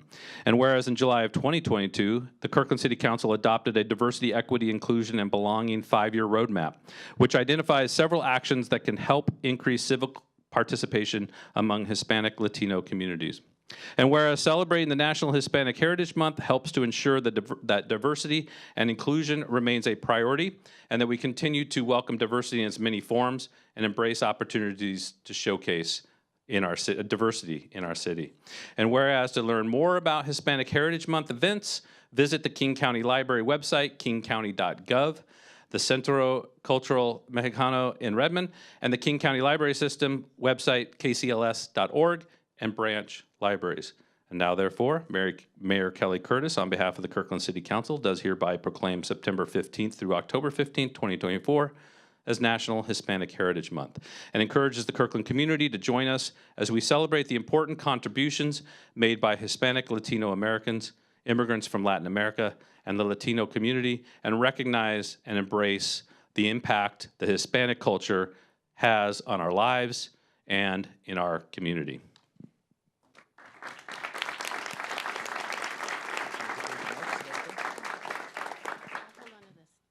Thank you. I'm going to read a statement in Spanish and then I'll read it in English. Es un honor el aceptar esta proclamación conmemorando a la comunidad latina de Kirkland. El Mes Nacional de la Herencia Hispana y Latina se celebra una vez al año, pero la comunidad latina dice presente cada día del año. Dicen presente al contribuir a sus comunidades locales. Dicen presente al vivir sus vidas con mucho empeño, amando a la familia y mucha alegría. Y por último, dicen presente en el orgullo que sienten por sus antepasados y las riquezas culturales que ellos han brindado, que vivan los latinos. It is an honor to accept the proclamation commemorating the Latin community of Kirkland. The National Hispanic Latin Heritage Month comes once a year, but the Latino community is present every day of the year. They are present contributing to their local communities. They are present and leading by example of hard work, loving families, and joy. And finally, they are present in the cultural pride they have for their ancestors and their cultural gifts. Long live Latinos. Thank you. Thank you.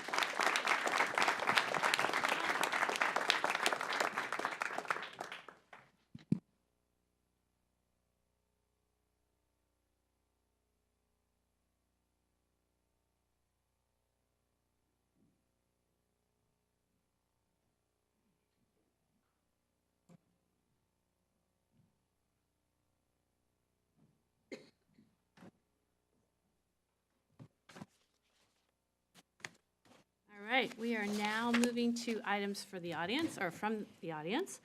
This is our time in our meeting when we normally hear from the public on matters that are not quasi-judicial or scheduled for a public hearing, of which there is none scheduled for this evening. Please limit your remarks to 3 minutes, and the council will receive up to 3 comments each on both sides of an issue. If you are present either in person or virtually and would like to address the council during this items from the audience period, please sign up using the online public comment instruction link or in person using the posted QR code. For those participating by phone, please dial *9 to be recognized to speak. Items from the audience is an important part of our business meeting, and we ask that everyone be treated with kindness and respect. We ask that you please do not clap or applaud after a speaker or otherwise openly express your agreement or disagreement with a speaker. When that happens, even when being openly supportive of a speaker, it can be disruptive of the meeting and discourage others from sharing a different point of view. We discourage people from using obscenities or personal attacks, and we ask that you direct your comments to council, not staff or other audience members. Because they can be disruptive, signs and placards are not allowed in council chambers during our meetings, regardless of their content. As a reminder, state law does not allow items from the audience to be used for promoting or opposing a candidate's campaign or ballot proposition. Kirkland prides itself on being a respectful, welcoming community. We want everyone to feel like they belong in council chambers, expressing their viewpoints regardless of content. Thank you, everyone. City Clerk, who do we have first? Our first 3 speakers are Richard Carlson, Paul Quinn, and Megan Altamore. Thank you. Mr. Carlson?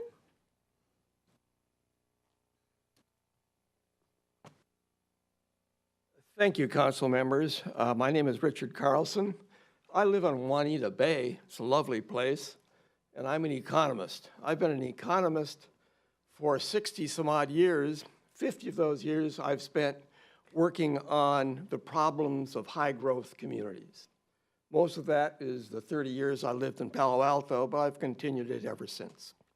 It's a fascinating thing to work on because both Silicon Valley and this community are in the usual circumstance of facing a flood of high-income, highly talented people that will pay anything to live in a community with good schools, a good location, and a pleasant community.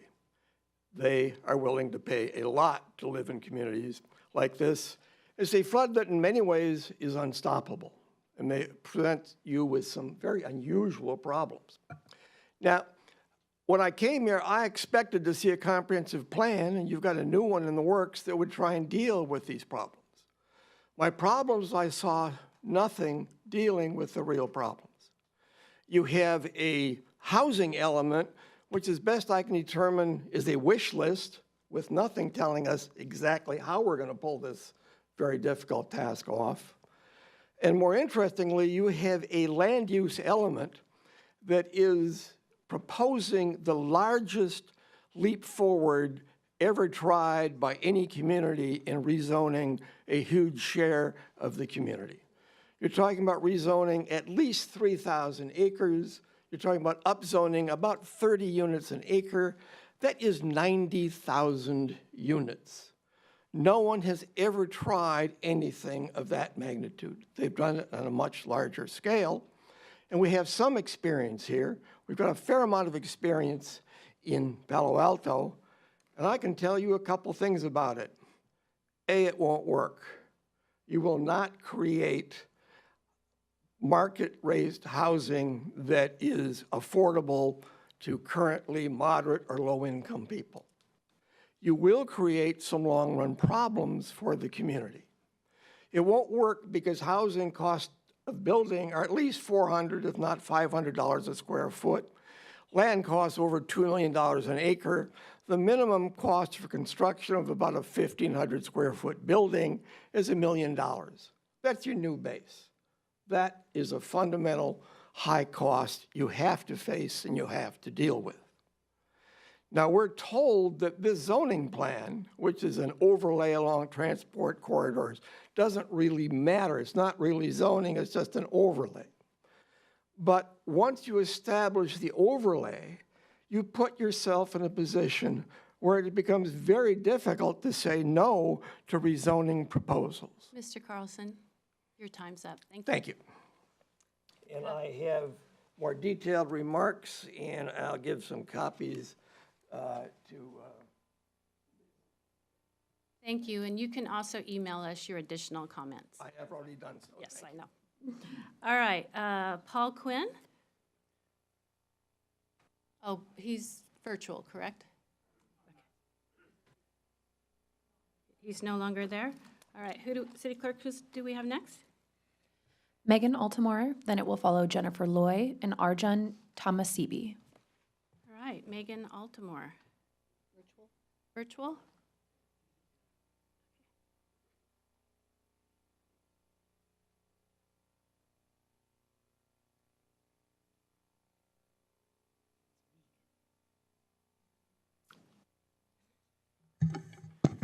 Megan, we're not able to hear you.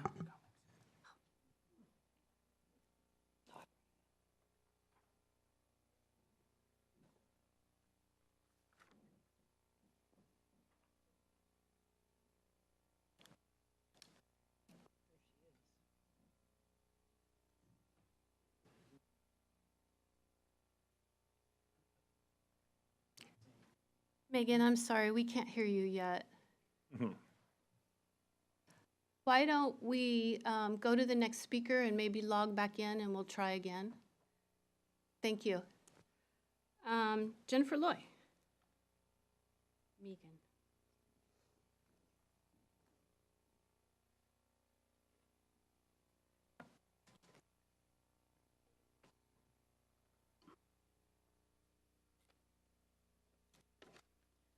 I hear you. Cutting to the chase on the situation at Carillon Woods Park is really not what you were looking for. You want more details. For you as city council members to understand why your oversight and holding city employees accountable in this situation is needed. I give you the next episode of the Carillon Woods Park Chronicles, The Tale of the Missing Tree. Part 1. We left things with me continuing my weekly volunteering in the park with the Natural Parks team doing intermittent service with prompting. My goals were a reasonably well-maintained park, improved safety of the park, and the playground by cutting back overgrown vegetation to increase visibility after years of neglect. All along, I was told by the supervisor that this park is a natural area and had been managed as such. I suggested changing the category of at least the playground to a neighborhood park, bringing the service back to what it used to be, and at some point was curiously discontinued. December of 2024. The Natural Parks team came in and did a major cutback. It was a surprise to me, even though I had been told in August that I'd be notified of any major services at the park. The cutback was widely viewed by surrounding neighbors as a raising gone too far. All established ornamental plants were relocated from the entrance, and 3 large growth trees were planted in a hedge formation along a key view perimeter to the playground to compensate for an ornamental tree that went missing. I asked the natural park supervisor to move the saplings to another part of the park that would not further seclude the playground. She said that the raised areas would be replanted and refused to move the trees to compensate for the one that went missing. All the plants they moved have now died. None of the areas have been replanted with new foliage. This impasse regarding the trees hit differently. It felt personal in that it ran roughshod over my request to open sightlines on that very perimeter for safety. I then decided to meet independently with 2 different Parks Board members and to spend an hour meeting with Deputy Director Lloyd going over a presentation I had prepared. I asked him to be honest with me. Were my requests reasonable or unreasonable? We ended the meeting with him agreeing my requests were reasonable, that he would investigate it and get back to me. I met with John Lloyd for 2 reasons. 1, I wanted resolution and to try and have the park's supervisor save face, avoiding a direct confrontation. 2, he's the main liaison to the Parks Board. You're not going to believe what happened next. All right, thank you. Next, we have Anjung Tamasibi. How badly did I do? My name is Arjang, and I'm a proud voting Kirkland resident. As an immigrant, I appreciate the U.S. government's model founded on the principle of being of the people, by the people, and for the people. This means elected Kirkland officials must act on the best interests of Kirkland residents. To be clear, I, along with the other concerned citizens, am not against growth. We simply ask that the growth be backed by science to ensure we don't exceed the capacity of our city's infrastructure, our schools, roads, water, sewage, and energy. By planning for sensible growth, we can ensure a bright future for Kirkland. What I take issue with is the process that brought us here. Certain elected officials, appointees, and staff have lost sight of their duty to serve Kirkland residents. Instead, they appear to cater to the ideology of some groups like Livable Kirkland and other external organizations that exert undue influence over our city's future. The current comprehensive plan, shaped by the Planning Commission, on which 2 Livable Kirkland members sit, caters to these ideologies at the expense of sound planning and community input.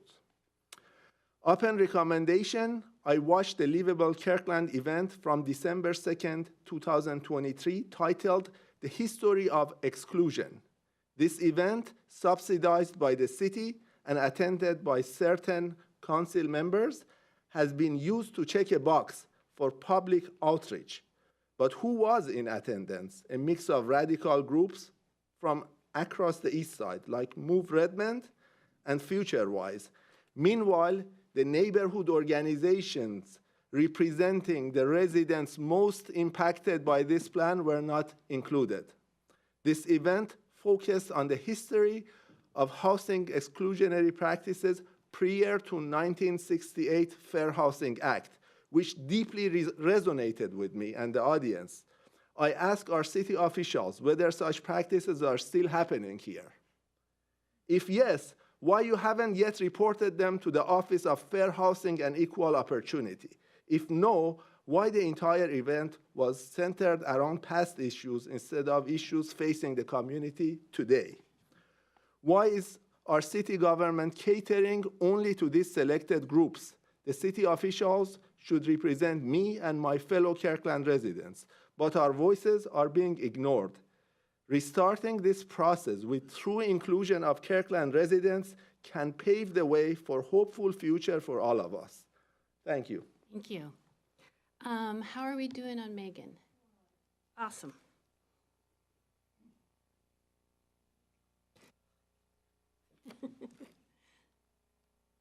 Megan, Councilmember Sweet keeps telling me I'm mispronouncing your name. I apologize. You're pronouncing it as it's spelled. Can you hear me now? Yes, thank you. Wonderful. Thank you all very much. So good evening, Mayor, council members, and staff. My name is Megan, it is true, Altamore, and I'm the Chief Operating Officer at HopeLink. I wanted to pop in tonight to give you a status update of the Attain Housing HopeLink merger, as well as to thank you all for the pivotal role you played in making that possible. I'm proud to say that last week, the Attain Housing and HopeLink boards voted to approve the merger agreement and all associated documents. This was a huge milestone and clears the way for the consents to be acquired from all the capital funders connected to the Attain properties. Once that's complete, we will close on the merger and the properties will become officially part of the HopeLink portfolio. On a day-to-day basis, this integration has already happened. All the families residing in Attain housing units are receiving services by HopeLink staff and are doing great. This is where the thanks come in. As you all know, when the staff of LPA and the board of Attain Housing contacted HopeLink in late February, Attain was in a dire financial situation. In March, you all approved an emergency loan to Attain Housing for the organization to operate under an agreement with HopeLink with the intent to merge.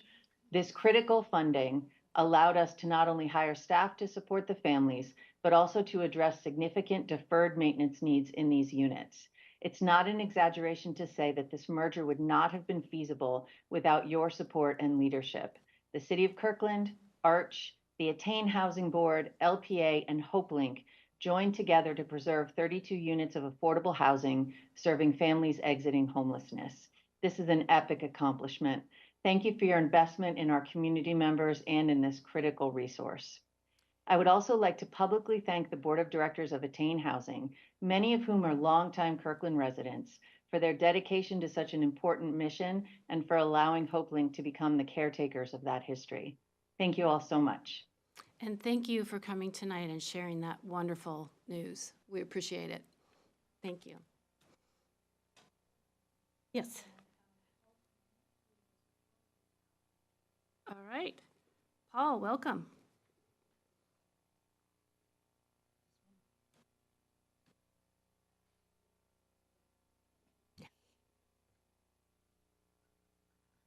Don't see him, but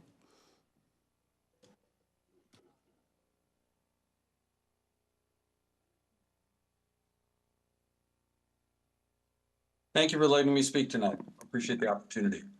So my name is Paul Quinn. I live in Sammamish, and I'm speaking to you as an individual that cares about recycling and composting and reducing what we send to the landfill. Let's start with a reminder. 2/3 of our trash can actually be recycled or composted.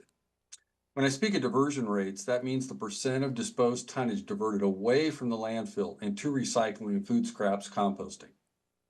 I have provided you with 4 handouts. The first handout in table number 3 shows Kirkland's updated diversion rate year-to-date through June 2024, and it's down 4%, or 4% worse than year-to-date June 2023.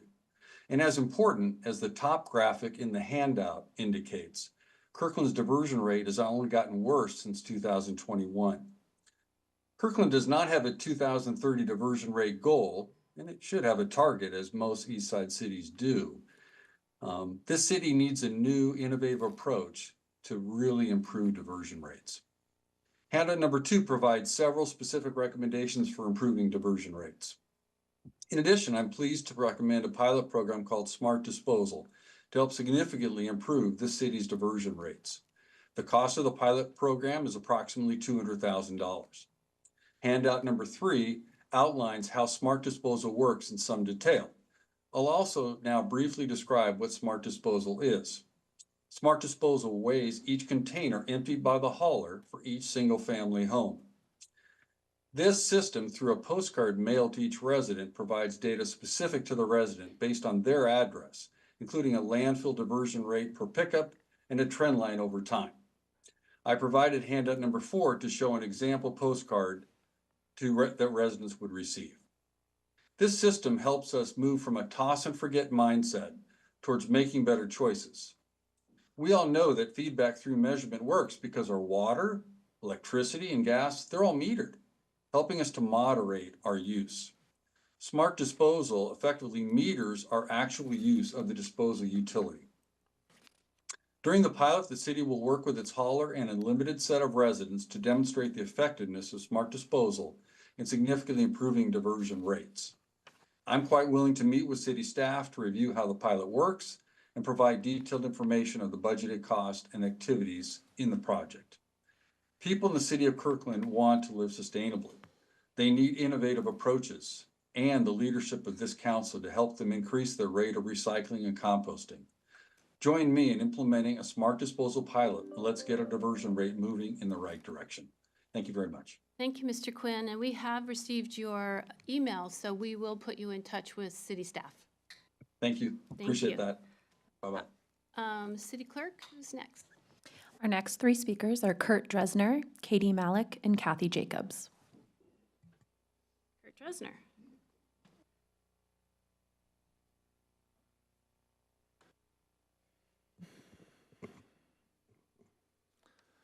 Good evening.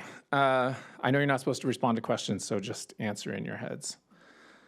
How many of you have ever decided not to go somewhere because you knew the traffic was going to be bad? How many of you have left earlier or later because you wanted to avoid rush hour? How many of you have ever made a decision about where to live based on how easy it would be to get to your job or the other places you have to go on a regular basis? Cool, you're not alone. Transportation is important and people alter their behavior all the time based on what is most convenient. I want to talk to you tonight about an urban planning concept called the Downs-Thompson paradox. Officially, the Downs-Thompson paradox states that the equilibrium speed of car traffic on a road network is determined by the average door-to-door speed of equivalent journeys taken by public transport or the next best alternative. That's a mouthful. What it says is that it doesn't matter how many roads you build or how wide you build them. Car traffic will get worse and worse and worse until it becomes faster to take the bus or ride a bike or walk. When you add another lane, all those people who answered yes to the questions at the beginning will start showing up when they otherwise wouldn't have. More people will decide they can now live farther away, and before you know it, the traffic congestion will be as bad or worse than it was before. This is not just theoretical. It's been observed time and time again in cities all over the world. If you give it some thought, it's really kind of obvious. That's because when it comes down to it, there aren't really a lot of car people or bicycle people or bus people. The vast majority of people just want to get from point A to point B as quickly and conveniently as possible. So what happens to car traffic if we let our buses just get stuck in it and we don't provide any other viable alternatives? Well, just go look at I-405 during rush hour. Every one of those people had a choice for how they were going to get around that day. But we made decisions that guaranteed that almost every single one of them had to choose a car. So what's the solution? Well, if it's faster or more convenient to take a bicycle, then some people will choose to take a bicycle. If it's faster or more convenient to take the bus, then some people will take the bus. Any alternative to driving has the ability to reduce car traffic. It doesn't mean everybody has to take the bus or everybody has to ride a bike. Making alternatives viable for even a segment of the population can lead to significant improvements for everyone, especially people who have no choice but to drive. So when you're thinking about how we mitigate congestion associated with new development, I want you to remember the Downs-Thompson paradox. We should focus our efforts on the only thing that actually works, which is making alternatives to driving more viable. There is no solution to car traffic except viable alternatives to driving. Thank you. Thank you. Katie Malik.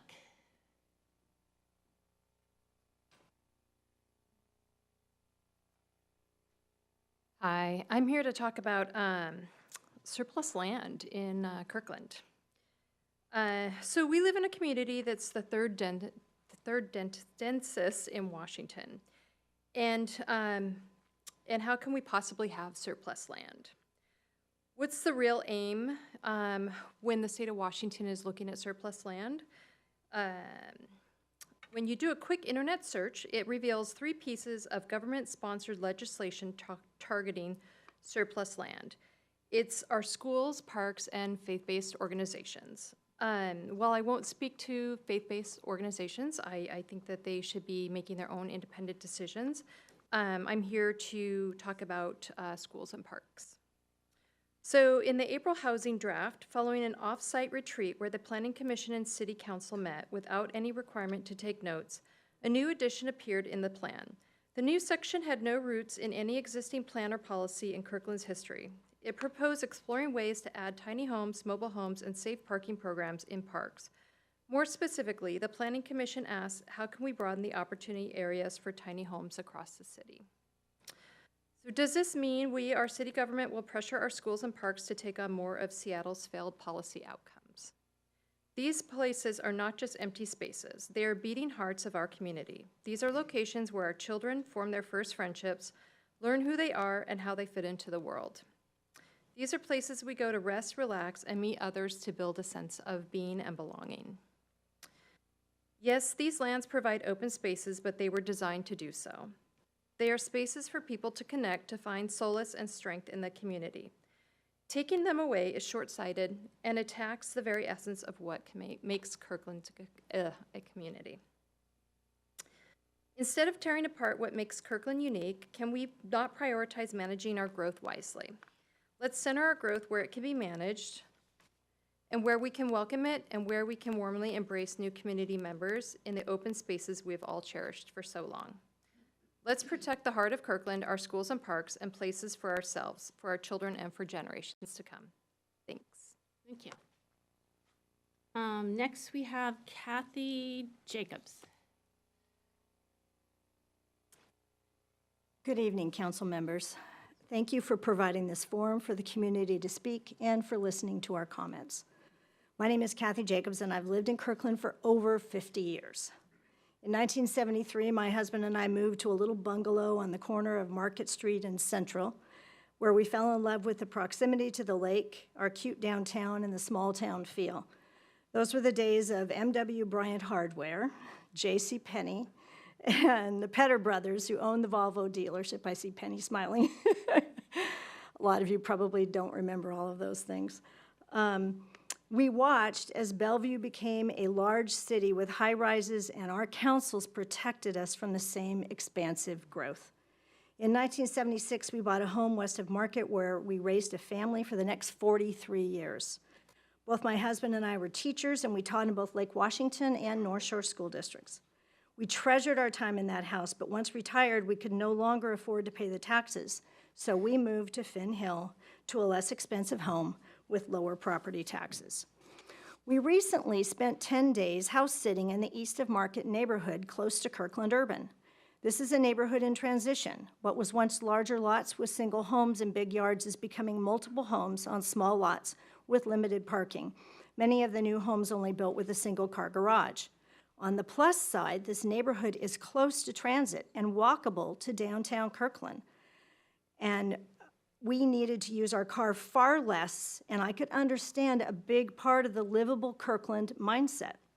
My concern is that there are other parts of Kirkland where the same density is being proposed with no nearby grocery stores, restaurants, or services to walk to, or most importantly, transit to get there.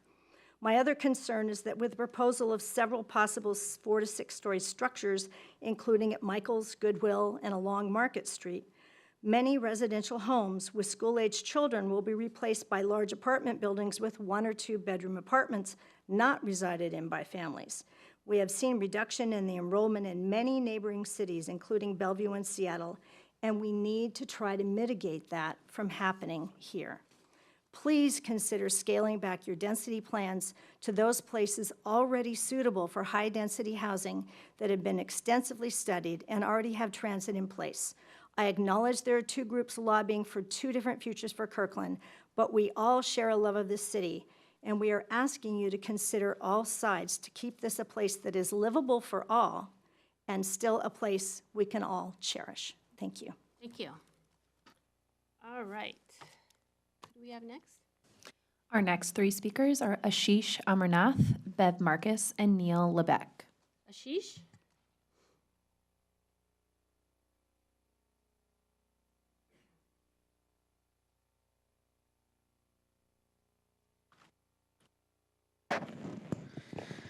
Hello, good evening, council members, mayor, deputy mayor. My name is Ashish.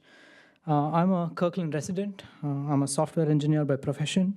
And in my field of work, we always say, write down your assumptions and reevaluate it from time to time so that you are always on the right side. Similarly, I appreciate the council's holistic approach in reassessing the current procedures that are adopted. I'm here to share my thoughts on the current procedures on civic engagement. Firstly, the current procedure limits the perspectives. By restricting the number of speakers to just 3 on either side of an issue, this policy simply implies that there are only 2 sides to any topic. This can oversimplify complex issues and also exclude diverse and nuanced viewpoints. Secondly, it can lead to division in the community. The binary categorization of proponents versus opponents fails to capture the nuances in many topics. The complex issues that the council deals with often has several components and subtopics that deserve more deliberation, and the current procedures limits the opportunity for a comprehensive discussion and comment.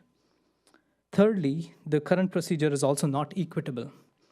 Not all residents are able to arrive early at the council to register to speak. If 3 other people, perhaps with more flexible careers, registers before us, then we as residents feel limited in participating in this civic engagement. For example, on the comprehensive plan, we've primarily heard affordability as one of the reasons to increase density in Kirkland. However, there may be other aspects that we may have missed. Similarly, the concerns about the plan, expressing concerns about the plan, are often labeled as anti-density, even when people may support density where it makes sense for building 10-minute communities. I would like to conclude and urge the council to address these concerns in your reassessment, and please take comments at their merit at these council meetings and recognize repetition as an indicator of importance to us residents. Thank you. Thank you. Bev Marcus.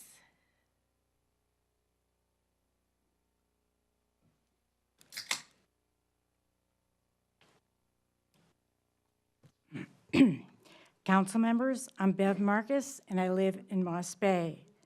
I want to focus my remarks tonight on just one aspect of the 2044 Comp Plan, Land Use Element 2.4, which has been the subject of considerable discussion, as you know. I am urging the inclusion of Land Use 2.4 in the 2044 Comp Plan without the added 85th Street Pioneer provision language so that we can keep all our options open and be completely transparent about that. LU 2.4 is about studying, I repeat, just studying possibilities for housing and transit that will guide planning over the next 20 years, the next 2 decades. Let's not cut off any avenues of exploration prematurely and lose further ground in ameliorating our ever-growing affordable housing crisis. Housing and transit are inextricably linked, and it seems just common sense to explore them together now for our future without adding requirements that might delay our doing so. Thank you. Thank you. Neil Liebeck.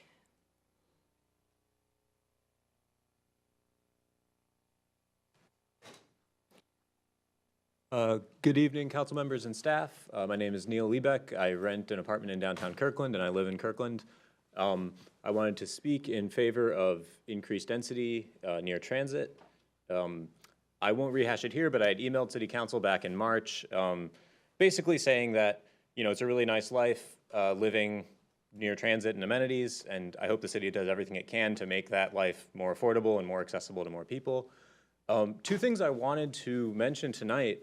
One thing that's been interesting to me as I've learned more about the existing 2035 comp plan, the Growth Management Act, the idea that transit and housing are inextricably linked, as Bev just said, that's something, I believe the 2035 comp plan already has that in its vision.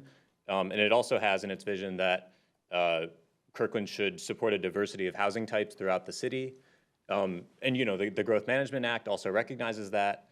So it seems like there's sort of, at many different levels, from the city government up all the way to the state, there's this recognition that housing and transit are linked. And that sort of makes a lot of sense to me. And so I hope in the land use element specifically, I hope the land use element allows the city to study increased housing density near transit corridors, just because it seems to me counterproductive to sort of recognize at all levels that transit and housing are linked, but then prevent us from considering a linkage between transit and housing where it seems to make a lot of sense. And the other thing that I wanted to mention is just that I've heard the idea that Kirkland will never be affordable, and that we should give up on making Kirkland affordable. And I just wanted to sort of express that I am sort of strongly opposed to that vision, and I hope the council is as well. I hope we don't, whatever tactical disagreements we have about how to make Kirkland affordable, I hope that all of us agree that we should do everything we can to make the city affordable to live in. We shouldn't let it just be an enclave of the wealthy. So that's it. Thank you so much. Thank you. City Clerk. Our next three speakers are Arash Gadiri, Gary Greenberg, and Kyle Sullivan. Arash?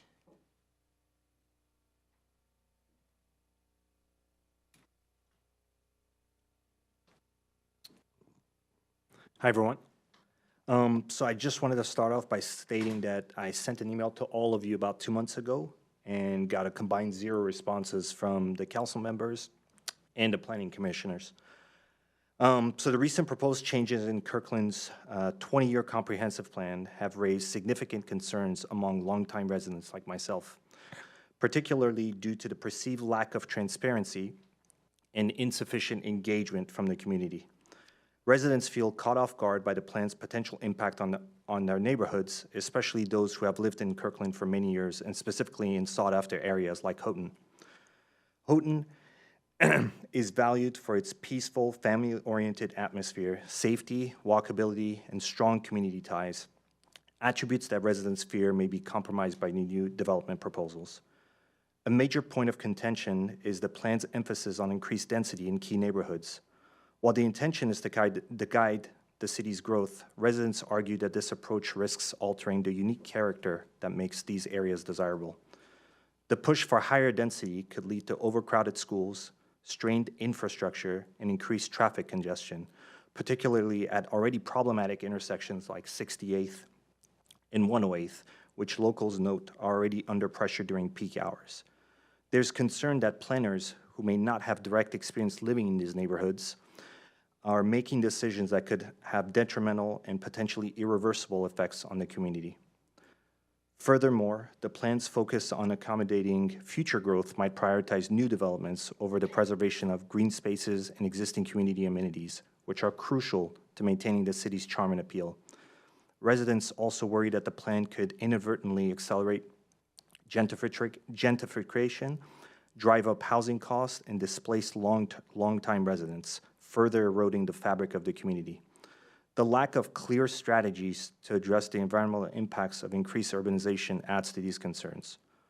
Overall, there is a strong sentiment that the planning process has not adequately included the voices of those most affected.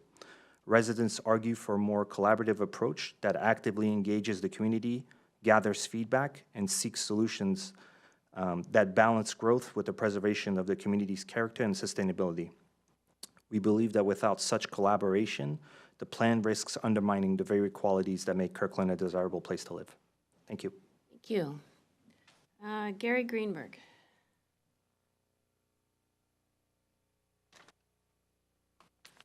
Good evening. LaBond Land, Inc. and RES Group Northwest. One has a contract with Metro for the K-Line, excuse me, the other is a subcontractor on Kirkland's 108th Q-Jump project. Paraphrasing their websites, they specialize in the acquisition of property and relocation of business and residential occupants. Essentially, they specialize in eminent domain. The city released a graphic of what the proposed $10 million queue jumps on northbound 108th would look like. But what strikes me the most is how will it all fit? The current maximum roadway width is 60 feet. The city has confirmed that additional right-of-way will be needed. According to my calculations and based upon the city's design RFQ, a minimum of 70 feet will be necessary. I understand there's a deal with Northwest University and that there's frontage adjacent to Station 22. But what about the rest of 108th, and how will this added 10 feet or more impact residential and commercial property owners? And what about southbound 108th? For their part, in a recent response, Metro stated that transit-only lanes are being evaluated at several locations along the K-Line route, with southbound 108th being one of them. What other right-of-way impacts and property acquisitions are being quietly planned throughout our city? Queue jumps, the K-Line, a stoplight at 60th and 108th, and who knows what else. I don't see how this is going to mitigate traffic volumes or suddenly find us with an overabundance of transit riders. Versus 2019, Metro ridership has declined 47%, the 255 down 61%. On June 21st, Metro sent 500 letters to those who will be impacted by the K-Line, in which they CC'd the aforementioned LeBond Land, Inc.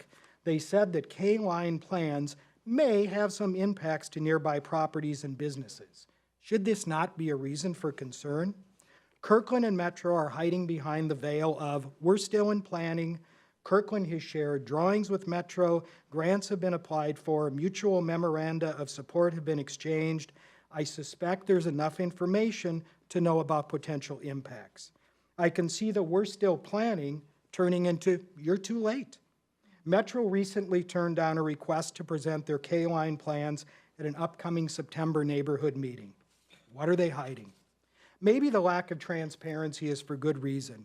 It's only via public records requests that one is able to peel back the layers of the Q-Jump K-Line onion and begin to see the possibility of some damaging impacts to the residents and businesses of Kirkland.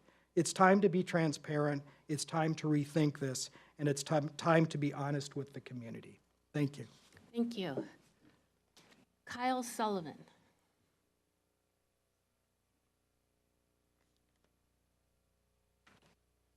Good evening, council members. I'm here again to express support for studying increased density along transit corridors. Unfortunately, while the city has tried to engage and explain the process, I haven't seen the conversation really shift all that much. Most of the concerns I see still allege that, 1, the city has already decided to upzone without further study, 2, the city is embracing traffic Armageddon, 3, the city is going to upzone all parcels the same amount, and 4, the city has decided to allow 4 to 6 stories in all of these places. None of that is true, to my knowledge, but I'm sure you're aware of that. The city heard these concerns loud and clear over a month ago. Staff has since presented an updated policy addressing these concerns, and yet the conversation has barely changed. Again, the reality is that LU 2.4 calls for study along each of the transit corridors. The stuff that's been in the draft SCIS so far is like the 30,000-foot view. This is the study that's on the ground has not even started yet. Surely, the results of the study will determine what places actually have capacity for denser development and what level of density is appropriate. A place being included on the map means it will be studied, but it doesn't mean it must be upzoned. As you know, state law also holds the city accountable for making sure the new development can be supported by the city's streets. I see that staff is giving a presentation about this very topic later tonight, so I hope that anyone concerned about this watches the presentation. The city acknowledges that we're facing a housing affordability crisis. In a crisis situation, we should be evaluating all options, right? On paper, the city has enough development capacity to reach its next housing growth target, true. We've already built over 3,000 units towards our goal, but the rise in housing costs isn't slowing down. In fact, they are growing faster than pre-COVID. We need to ask if our current strategies are really enough to get this under control. And all the while, the land along these corridors that we're talking about is already being redeveloped. Houses are being replaced with ones that cost at least twice as much, and once a property redevelops like that, it's probably locked in for 50 years, like staff mentioned earlier. Killing LU 2.4 will not keep our neighborhoods the way they are now. Our neighborhoods are changing either way. I can't see how the status quo is better for our neighborhoods and families than allowing more housing types. How many families are served by these new $3 million houses?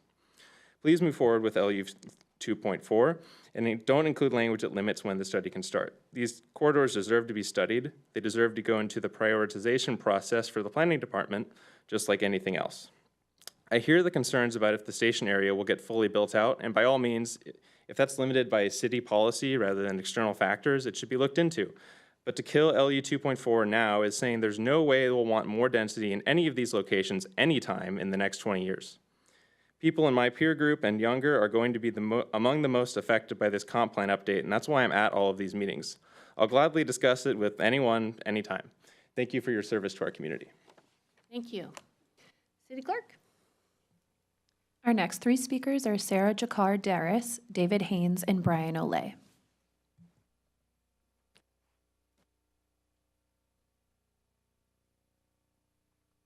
My name is Sarah Jo Carderas. I live in Vote in Kirkland, and I live near Juanita Totem Lake, right next to Parmac.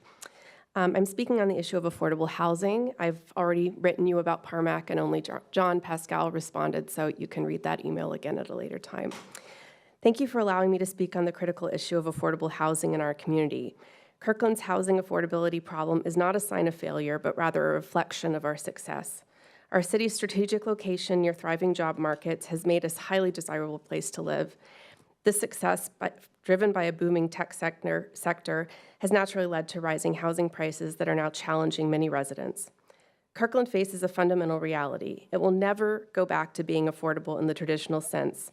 The goal should be to improve affordability without sacrificing the very qualities that make our city appealing. We need to navigate this challenge thoughtfully and strategically. The current policy that requires 10% of new development to be affordable is well-intentioned but insufficient, and in many cases, developers can even bypass it. Under this policy, achieving the ambitious target of 7,500 affordable units would require constructing a staggering 75,000 total units, effectively doubling our current population of around 92,000. This is neither practical nor sustainable given our infrastructure constraints. Proposed changes to zoning, particularly those allowing high-density multifamily housing across vast areas, present significant risks. This radical approach could lead to severe traffic congestion and negatively impact the quality of life in our neighborhoods. The proposed plan, which could lead to upzoning from less than 10 units per acre to over 200 and as many as 200 units per acre, threaten to overwhelm our roadways without sufficient public transportation and options in place and forever change the character of what makes Kirkland such a wonderful place to live. Moreover, the belief that new residents will rely on public transit rather than personal vehicles is unrealistic. Even in areas with more advanced transit systems, the majority of commutes are by private vehicle. Kirkland does not control the institutions that bring us bus service. Sound Transit and Metro operate on their own priority system. There's little Kirkland can actually do to sway those entities to improve our transit. Kirkland must plan for practical transportation solutions that accommodate our actual needs and reality, rather than relying on idealistic assumptions. To give an example from my neighborhood off of Forbes Creek Drive, they are building a lot of housing there, and there is no bus line to service them, nor are there plans to include that. We should focus on optimizing our current plans.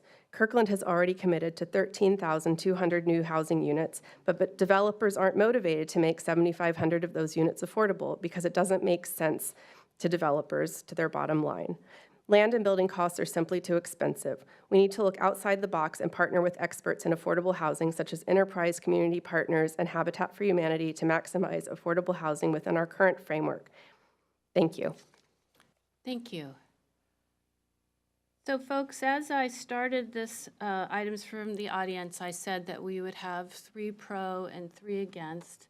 I have been allowing quite a bit, in recognition of earlier comments, I've been allowing quite a bit of flexibility, but I have now counted 3 that are for increased density and then quite a few that are no growth. So I'm not going to take any more comments specifically on the comp plan. Mr. Haynes? Thank you. David Haynes, Juanita Beach. In the name of Childhood Cancer Awareness Month, City Council should consider rejecting synthetic turf because it's known as forever chemicals and mesoplastics that wash into the water basin and lake, permeating nature and causing negative impacts on children's reproductive organs, kidney, liver, and lungs. And it only lasts maybe 8 to 10 years. Plus, the drainage is for forever waste that when it rains, the plastic mesofibers drain into the lake. Maybe the petitioners should focus on the impact on the health and environment instead of weaponizing complaints about housing. Desperately needed that greedy sellouts conspire to deny their fellow countrymen who deserve 21st century, first world quality housing with a robust floor plan and higher levels than 6 floors, where the first floor is commercial, not allowing residents to get far enough away from the street level noise. Or maybe the petitioners should focus on the FAA flight pattern, flying over $1 million homes, bothering residents. The thing is, Michael's Art Store has plenty of other locations.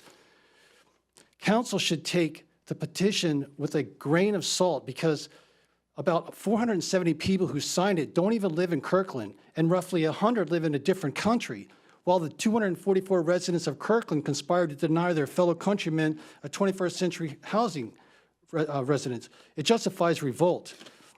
If people want to deny housing, maybe the workers should strike and shut down Kirkland. Maybe the activists should blockade the roads in Kirkland instead of I-5. Just look at the low-level apartments on Central Way. The Planning Commission cheated those residents with low-level units hovering over the street. They should have built 2 or 3 times higher. People who say apartment units won't address affordability are the same ones conspiring to limit the amount of levels needed for housing, as if they enjoy the supply and demand squeeze of oppressing people. On a different note, are you familiar with the rape that happened last Wednesday in the parking lot at Juanita Beach? God bless the person who called the cops because the police video and blue flashing light that bothers residents didn't work. And it doesn't stop any crime. And there's no button to push for emergency, there's no phone to call. But yet when I go out there, when it's quieted down, after 10 o'clock, I get treated like a criminal, like I'm doing something wrong, like we're living in martial law. And yet last month, there was a homeless houseboat that would come to shore late at night with a raft and ransack in the neighborhood, stealing and grinding metal out in the neighborhood, and then they hop on their boat 100 yards offshore, and the cops don't do anything about it. And there was even a domestic violence situation, and the cop was on the pier at the time, but he's acting like, oh, the rules of law don't allow me to address that. And I don't understand why he didn't call the Marine Harbor Patrol and have them address it. Anyway, I realize you can't really talk anymore about the housing, but we need a 21st century, first world quality housing build out instead of like accommodating the greed and the slums that are going to be in 2040. All that downtown stuff, some of that is extremely old and it needs to be replaced. Thank you. Thank you. Your time's up. City Clerk. Our next 3 speakers are Brian Olay, Jay Stoddart, and Luke Travis. And Mr. Olay, again, I'm not, all right, thank you. I'm glad to cede my time. It's about due diligence, and I'm neutral on this. Are you willing to hear it? If that's okay? Sure. Okay, so I'll be brief then. So Brian Olay, I've spoken before. Topics about due diligence and expertise. So I'm very glad there were some experts earlier today because there are lots of non-experts online. There's a lot of public records requesting from both Seattle, Redmond, and Bellevue. And what I found out was interesting, and I even emailed the King County Office of the Economist. Well, King County has an economic office, but they don't do specific research for cities themselves. And so what happened was both Seattle and Redmond hired an economic consulting firm, a team of PhDs and other urban planners to help with their research. Then I asked, hey, who was this company? How much did you pay? And so on and so forth. And I can forward you those documents. So both Seattle and Redmond hired the same economic consulting firm, Eco Northwest. Seattle paid $80,000, actually not high compared to the amount of assets, the billions of dollars of assets that they were going to create over the next 20 years. And it took 2 months to do this research. So the deliverables were market analysis, feasibility analysis, sensitivity analysis for changes in market conditions. So Uber Point is coming up, just to highlight. The economic consultant says, we will build upon previous work conducted by a separate consultant team to test. And so to me, that meant that there was a lot of due diligence involved. There was an initial consulting period, and then there was a follow-up consulting period. So it was rigorous work. And then, I'm going to paraphrase, we will evaluate financial feasibility of up to 13 to 15 developmental prototypes. That's a lot of analysis. There's a lot of options they went through. And the last point is we will use a feasibility tool called Mapcraft Labs to allow us to answer various questions. I'm not going to go into the questions. The point being, a lot of our neighboring cities did a lot of research. They invested to get the right experts into the planning process. Thank you. Thank you. All right, who do we have next? Next, we have Jay Stoddart. She is virtual and she's not in the room right now. So following would be Luke Travis. Luke Travis? And again, I'm taking no more comments on comp plan.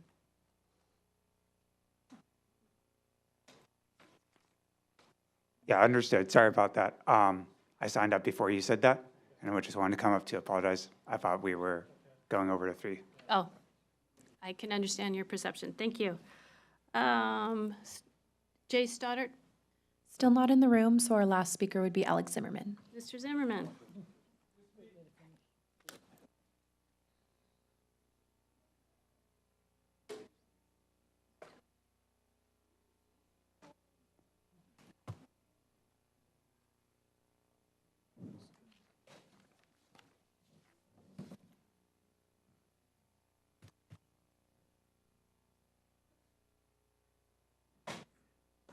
Hi, I'm always a bad boy, last in row. Sie Heil, my dirty damn Nazi Gestapo fascist junta and bandita, you know what is mean with government anti-Semitism.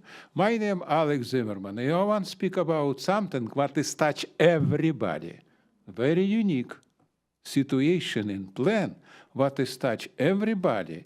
100,000 people in Kirkland, in 2.5 million people in King Country, what is look like slave and pure freaking idiot. I want talking about sound transit, because right now we can make a decision because we have evidence. So 2 weeks ago I come and speak for 15 seconds and they stop me and give me trespass, another trespass for another year. It's a 4 trespasses. It's okay, no problem. What has happened?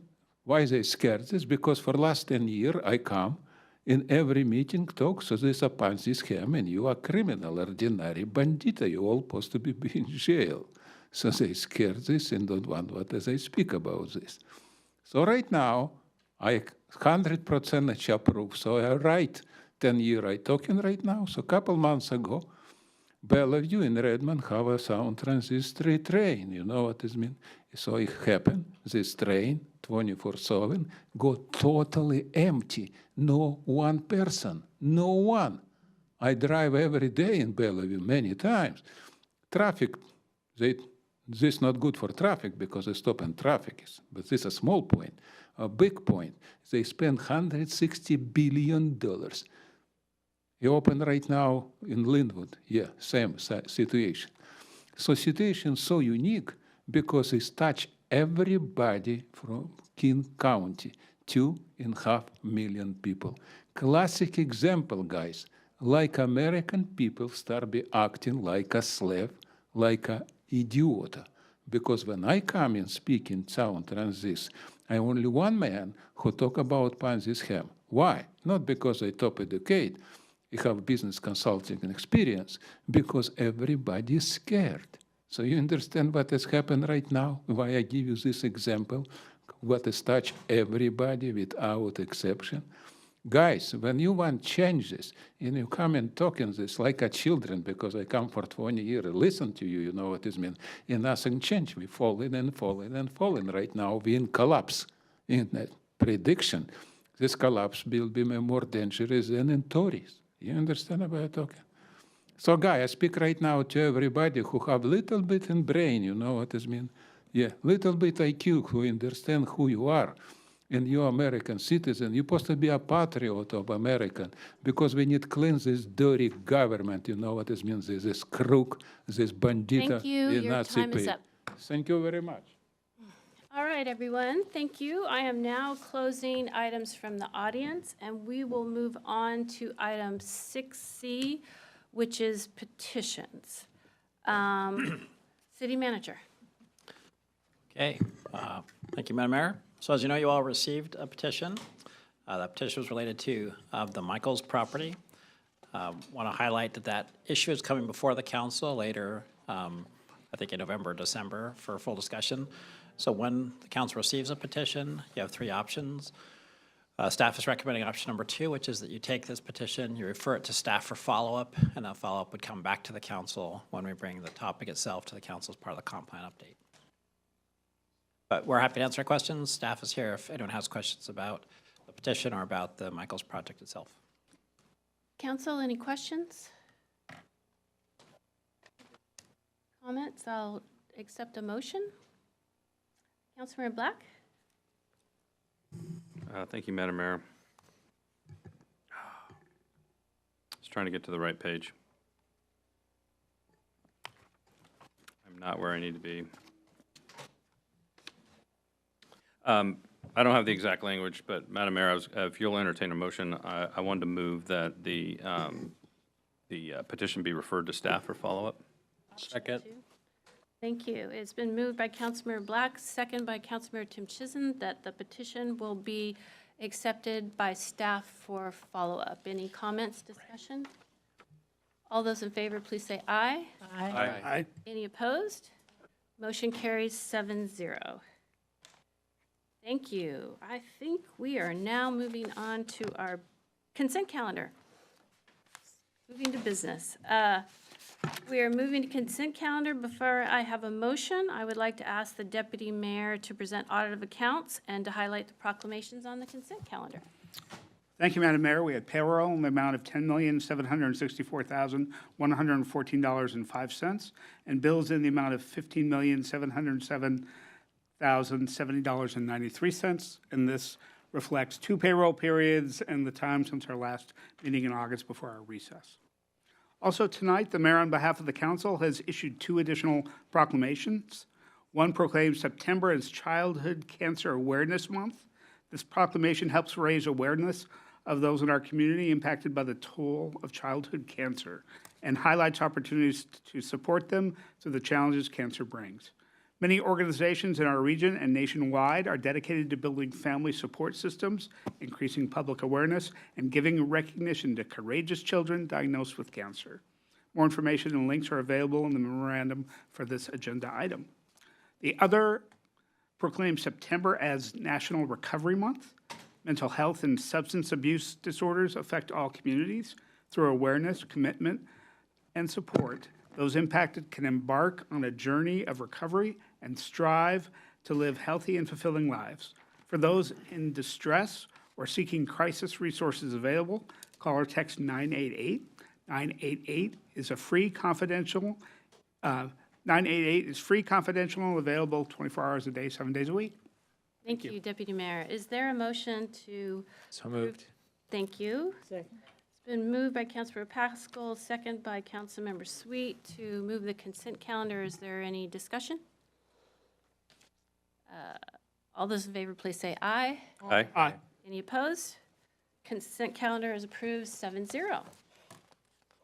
All right, it is 8:39, and we are now moving to our first business item, which is the continuation of the housing element 9A. City Manager? Thank you, Madam Mayor. So once again, we have Scott Gooder, our senior planner here.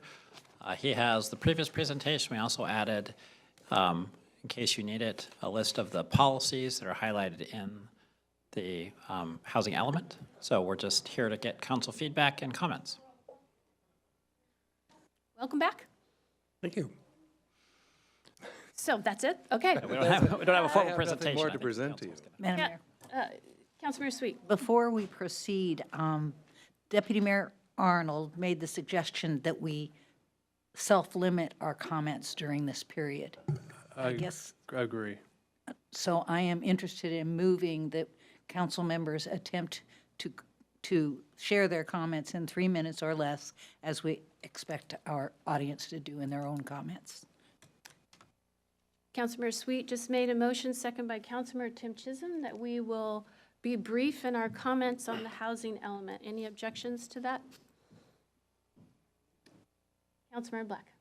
Brief or 3 minutes? Because those are 2 different things. I'm not going to ask the clerk to put up the timer, so So extra brief. yes, Gotcha. yes, thank you. Did you want us to vote? All those in favor, please say aye. Aye. Any opposed? Motion carries 7-0. Councilmember Pascal, you did have the floor. Would you like to start? Happy to. And I will keep to the 3 minutes, or I'll attempt to. 8:41. So yeah, I have some specific comments on the housing element policies. And I before I kind of go through my comments, I do hear both sides agreeing that we must address housing affordability and the need for more housing, but really disagree on the tactics on how to do that. And so there are some items and language that I'd like us to kind of think about in the housing policies. For example, Housing Policy 1.3. Actually, I really like this policy. This is a policy that I would believe has widespread support. It says locate higher density housing in areas with infrastructure, services, and amenities. And so I'd really like to make sure that all our policies in the comp plan really build off of that one. Housing Policy 1.10 talks about focusing housing density near transit without the context of infrastructure, services, and amenities.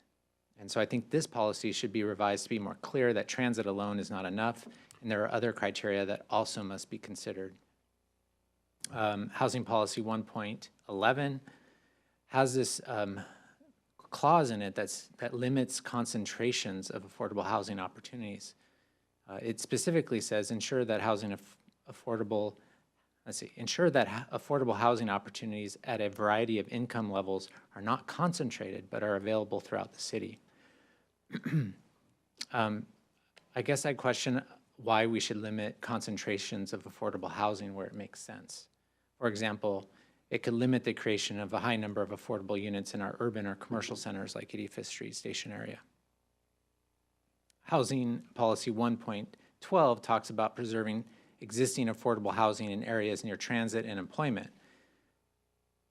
I guess the question there is, why not just have a policy that preserves all affordable housing? Why does it have to be located near transit and employment to preserve affordable housing opportunities? Isn't affordable housing what we're talking about, and shouldn't that be preserved in all areas if it exists today? So these are kind of a little nuances that I think we deserve a little bit greater attention and nuance in the language. Make sure that we're consistent and supportive, not just in the housing element, but with the other comprehensive plan elements. And then finally, I would like the housing element to provide more emphasis on creating affordable housing in our commercial and urban centers where there is the infrastructure and services to support higher densities. Thank you. Thank you. Councilmember Black, did you want to go next? Yeah, that's fine. Thank you. 43. Okay. So one thing I really appreciate about us having the opportunity tonight to look at the housing element is it starts to show the picture of the full comp plan, the full range of comp plan updates, how the land use elements that we've spent a lot of time talking about tie into the housing elements, some of the specifics in the housing elements about how the city would actually go about zoning for additional housing capacity. And we really haven't delved deeply, although we have had conversations about the transportation element. We haven't yet even gone deep with the transportation element. But what I think I like about tonight is that we are now starting to really see the full picture, and we're not just focused on a single policy. We're focused on the entire document and the entire updates. And as has been made, many points have been made many times tonight, I totally agree. Transportation and transit is an important element of consideration of additional housing capacity. I'm glad Councilmember Pascal actually mentioned, I was going to mention those same policies like 1.11 and 1.10 and 1.3. You know, there's where we are actually calling attention to the fact that we're going to increase moderate and high-intensity residential development areas with infrastructure, services, and amenities. One of the things I noticed in the is that there are some places in the housing element specifically where we talk about this without much context. So, for example, in the vision, we say throughout the city, and without sort of the context of what we mean by that. And the analogy I've been using is there's you know, peanut butter toast, and then there's chocolate chip cookies. Peanut butter toast is one size fits all, spread evenly, and that's never been my interpretation, especially when I start really digging into other policies that we have in the housing element. It's always been a chocolate chip cookie, which is if you bake a chocolate chip cookie, you're not looking for all the chocolate chips to be only on one side of the cookie. You're looking for them to be spread evenly throughout the cookie, but where it makes sense, right? And I think what I really like about this is how this is starting to marry everything together. And speaking of marrying everything together, and I want to be sensitive to time, you know, we do a good job in housing elements 1.14 to 1.18, talking about regional cooperation and advocacy with partner agencies and jurisdictions. I went and looked at our proposed transportation element, and we have that same kind of concept there. And so I just want to make sure we maintain that concept, because that's one of the things we hear a lot from the community, is they want to make sure we are paying attention to specifically the transit concurrency, but actually concurrency around parks, open space, school capacity, other forms of mobility. I want to make sure we preserve that sort of concept of advocacy and regional cooperation from the transportation element. I want to make sure that remains in. And the last thing I wanted to comment on, I think I have a couple more minutes, or one more minute, is, you know, I looked really hard at the housing element, I looked really hard at the land use element, I looked really hard at the EIS, and one of the things I don't see, and I just want confirmation, I'm not seeing where this council is predetermining the question of the height of any of the housing that we're talking about on transit corridors. You're nodding, Scott, because that's true. Like, in none of these are we deciding today the height of the housing that we might plan for. No, in the future. not at all. That's pretty much not what we're trying to accomplish with the comprehensive plan. Yeah. In its entirety. I'll just wrap up and say, what I really want to see is, I want to see us, again, I used the term last time we talked about this, really show our work, really provide the signposts for what the city would actually, how it would actually approach these. And it would be in a phased way through major implementation projects on the city work, on the planning work program, and then a whole new public process. I want to make sure we, throughout the housing element, throughout the land use element, throughout the transportation element, that we are demonstrating that with proper context each time we bring that up. And especially, I would just, with the vision statement in the housing element, let's make sure we're not saying throughout the city without the context. And the context is right in the policies. But let's make sure there's not sort of a naked statement that could be misled or just be misinterpreted or misunderstood later on by a future council, future planning commission, future staff, or the community. I raced through that, but thank you. That's all. Thank you. I appreciate that. Who would like to go next? Councilmember Falcone? Thank you, Madam Mayor. Well, thank you, Scott and team, for this body of work. I know it is a lot of work. We've been working on it for quite some time. I'm really proud of it. It's really smart and it's really thoughtful. I also want to say I just appreciate the wealth of community input that we've received over the past year plus on this work. I know that staff have worked really hard to get out into the community and hear a diverse perspectives on this work. So thank you for that, and thank you to the community members who have participated. You know, we may disagree on the specifics of how in the community, right? We have different opinions on how we need to go about this work, but I really appreciate the common theme that I hear from folks from all different perspectives, that we have a focus on addressing our affordable housing crisis. And this draft housing element does that with compassion and with and thoughtfulness and expertise. So I just want to say that I support it and I appreciate you. Thank you. Thank you. Councilmember Sweet. Thank you. And thank you, Scott, for the presentation. Thank you, everybody, for the deep consideration that we are all going through.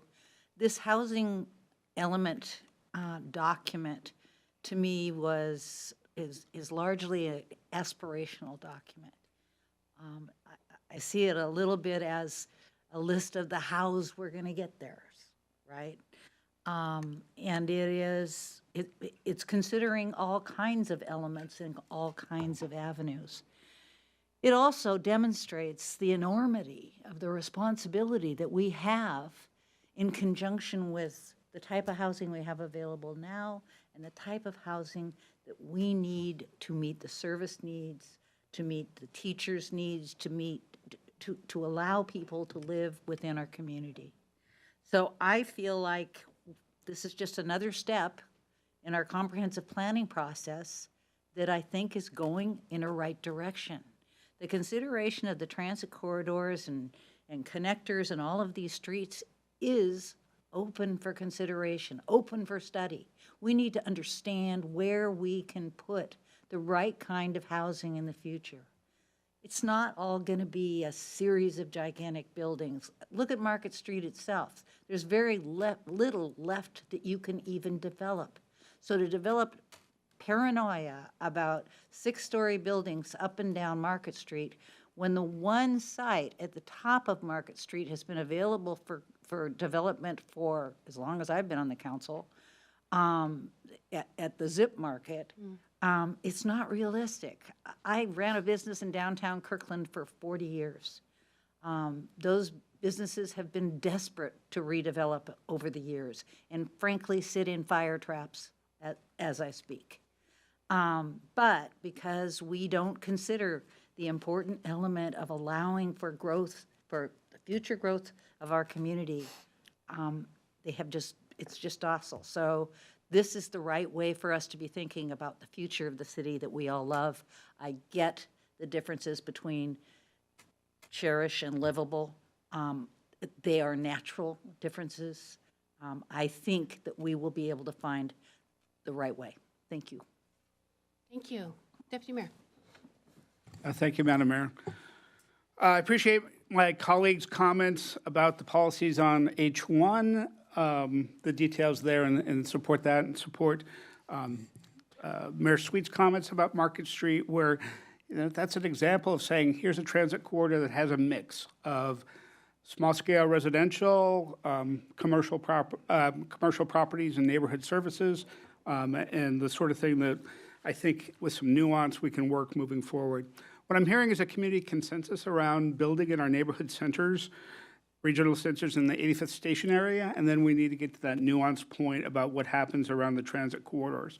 For the housing element in this plan, Scott, what I'd like to tie into more is what are we doing around affordability? There was one of your slides that had different types of capacity from, you mentioned it was from the Department of Commerce. And like to have some more detail of saying, what are those housing types that we're allowing where? What are the things that are going into our regional centers? What are going into our neighborhood centers? What are the options we're looking at different segments of different transit corridors? Because we're not, as Mayor Sweet pointed out, looking at these 6-story buildings everywhere. And get to that level of detail. When we talk about the most, the lowest affordability under 30% AMI, there's a text in the narrative around H1 that says we're going to prioritize that. I'd like to understand what that means, or perhaps change a different word. That's the most challenging housing to provide. And what I see in this plan is saying we provide capacity in the right types of housing units, but actually building it is going to require funding. There's discussion in H3 on funding, but want to say specifically what are we doing within that housing element. Within goal H3, we talk about pursuing state and federal funding in policy 3.3. I'd like to add regional and local authority. If we had a regional housing levy, that would meet the needs as well. And the implementation plan that you went through, it talks about these different phases. I agree with the ordering there, and like some information on what that means within the context of this 20-year plan. Are we looking to accomplish those things within 20 years, 10 years, or something shorter? Because I think we are spreading it out. Thank you. Thank you. Councilmember Tim Chisholm. Thank you. I'll be brief, and then I'll follow up with planning staff on my comments. I'd like to see a policy in here, and if I've missed any of these policies, forgive me, that prioritizes a sense of urgency around housing and prioritizes perhaps the concept that building 1 unit in 2024 is better than planning 2 units in 2044. And what we're going to do specifically over the next 6 years and over the next 6 years of this decade. Um, On August 21st, we received a letter from the Finn Hill Neighborhood Alliance that asked us to prioritize development of the Finn Hill Commercial Center. I'd like a policy that talks about working with neighborhoods to develop their commercial centers and specifically working with the people that live within that geographic region, because I think we have huge opportunities in Finn Hill and Kingsgate to work with those neighborhoods on development that they've asked for. In April of 2024, April of this year, we received a letter from developers about 85th. And that letter had a list of 7 agenda items that they wanted considered for the development of 85th. And those included the city council examining a bunch of list of things that included for sale affordable housing requirements, flexibility on ground floors, expanding the station area between 128th and 132nd Street to actually go higher on those 4 blocks, and some issues with King County versus the city of Kirkland AMI and how we use those. I'd like to see a policy that talks about working with developers and partnering with them to see if we can address some of their concerns to speed up the development of 85th. And I'd like to see a policy drafted that talks about working with developers on 85th. They're coming to us.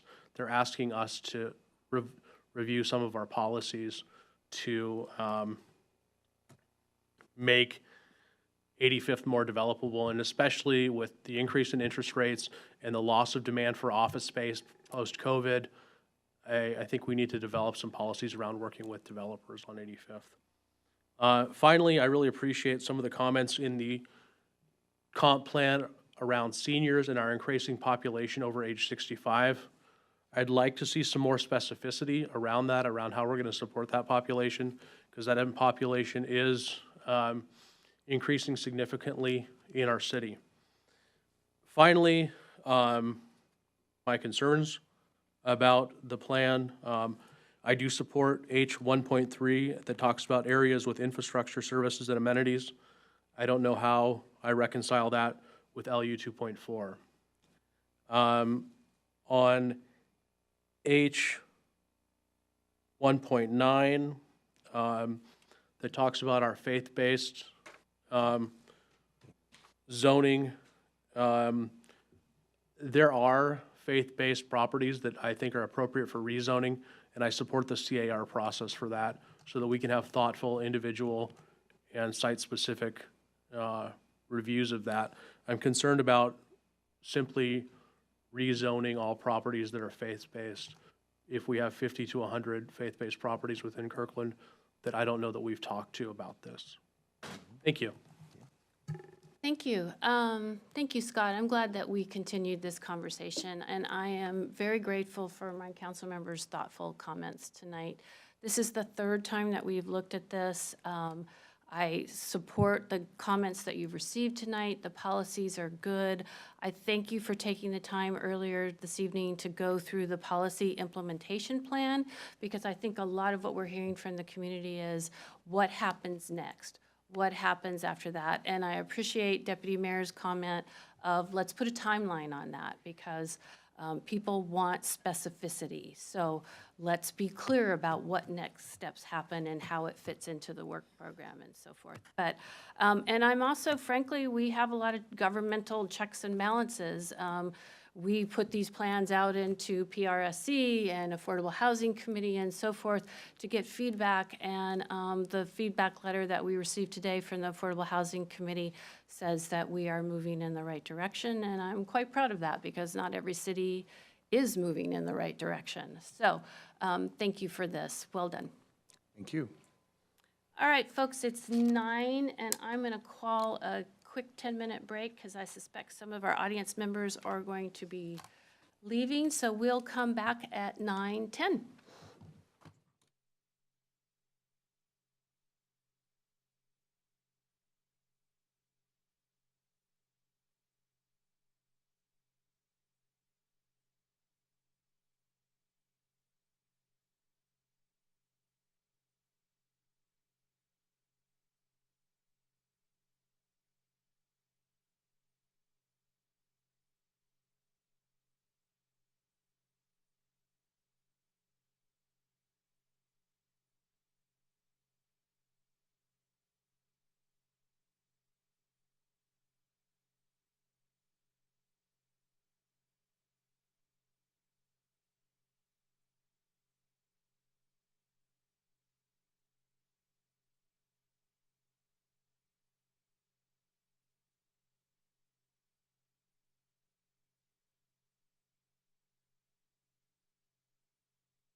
Oops, we are back after a quick break, and we are now moving to item 9B, miscellaneous Kirkland zoning code amendments, file number CAM 2400348 and CM 2200845. City Manager.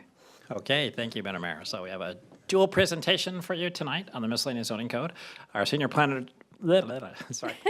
senior planner Lindsay Levine and our senior planner Leandra Baker-Lewis are going to make the presentation, and we're looking for action tonight. So, welcome. Good evening, everyone. My name is Lindsay Levine, and I'm a senior planner in the Planning and Building Department, and I'm also joined by my fellow senior planner Leandra Baker-Lewis. We're here this evening to discuss miscellaneous zoning code amendments. First, we'll have a staff presentation, then any questions from the council, and lastly, the council will consider adopting the miscellaneous zoning code amendments.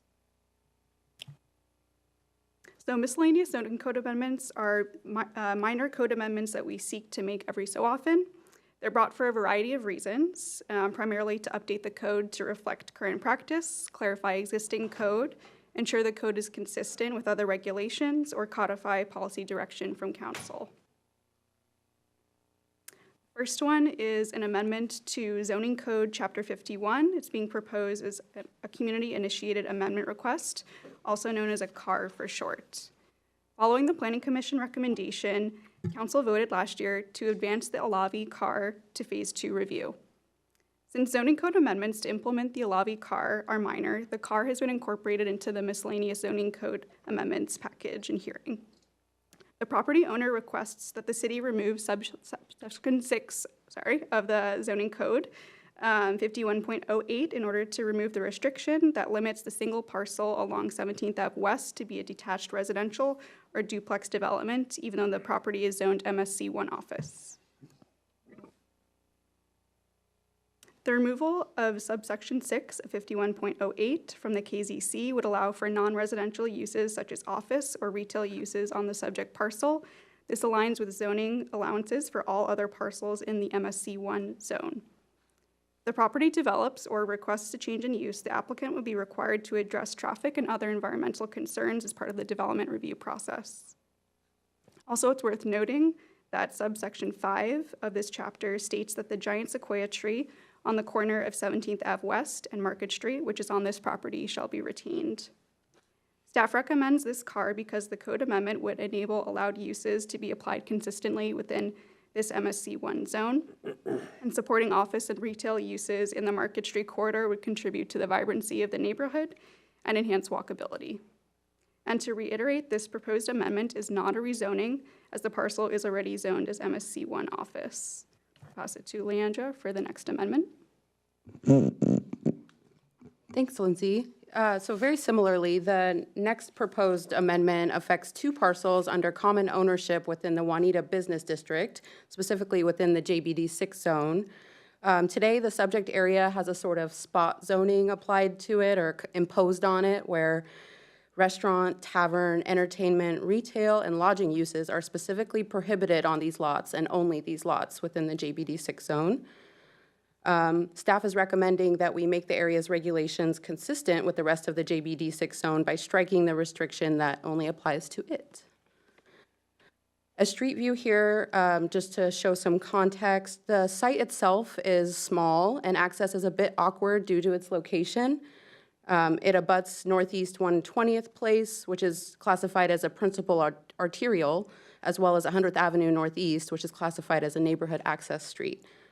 Another fact worth noting is that a large parcel directly to the west of the subject property exists, upon which sits the Casa Juanita Apartments, and those are affordable housing apartment complex structures for older adults and for disabled people, which is subsidized by the King County Housing Authority.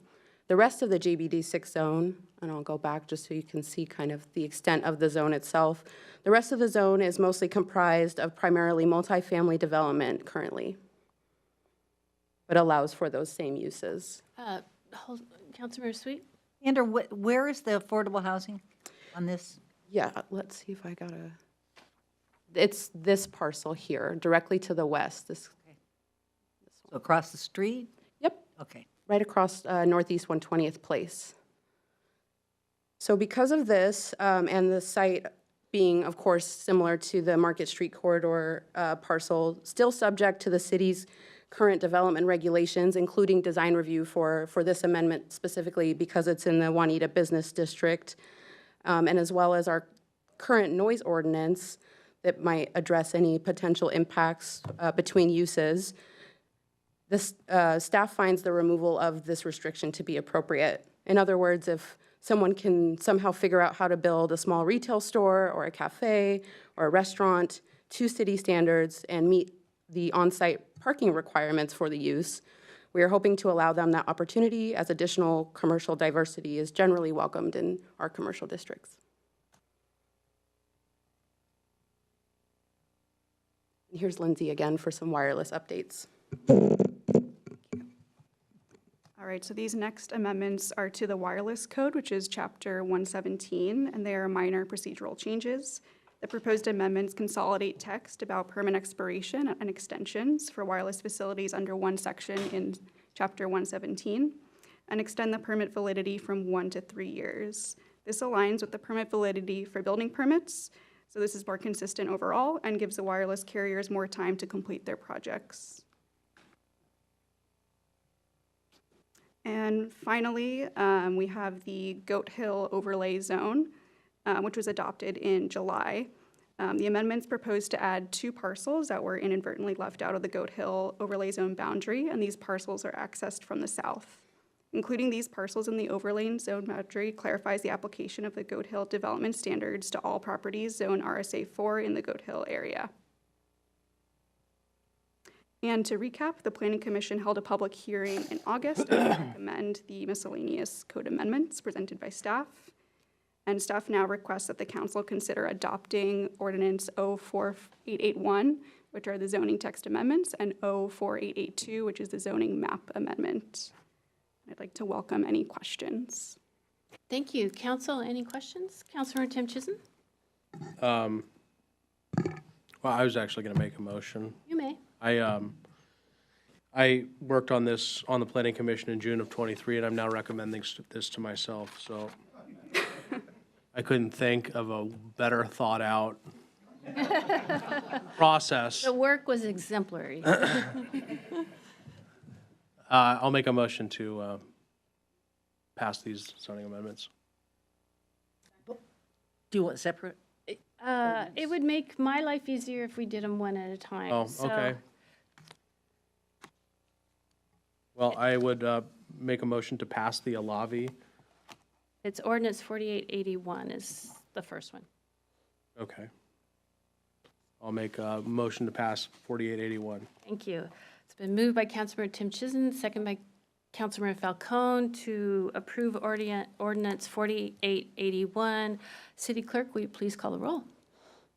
Councilmember Tim Chisholm? Yes. Councilmember Black? Yes. Councilmember Sweet? Yes. Councilmember Falcone? Yes. Councilmember Pascal? Yes. Deputy Mayor Arnold? Yes. Mayor Curtis? Yes.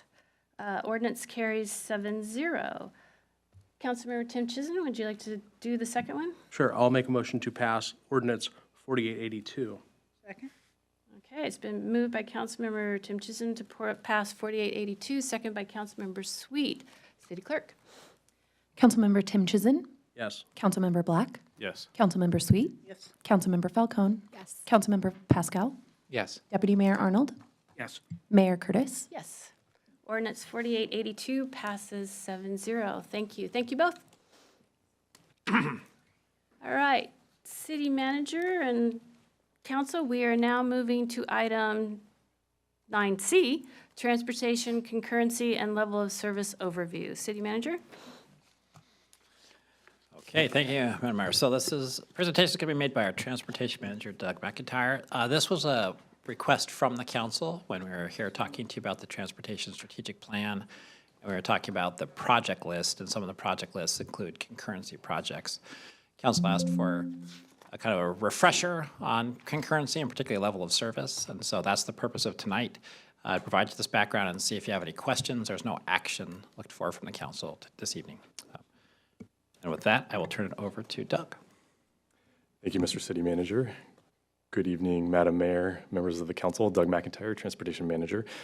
Oh, yes, I need to share this.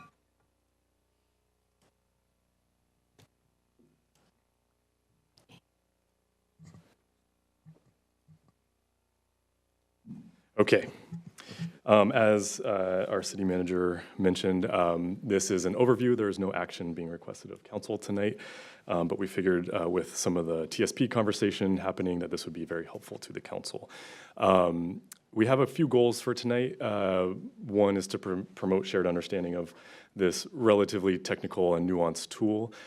Because of that, I'm not going to go through excruciating detail in the slides and rely on the memo to have conveyed the message there.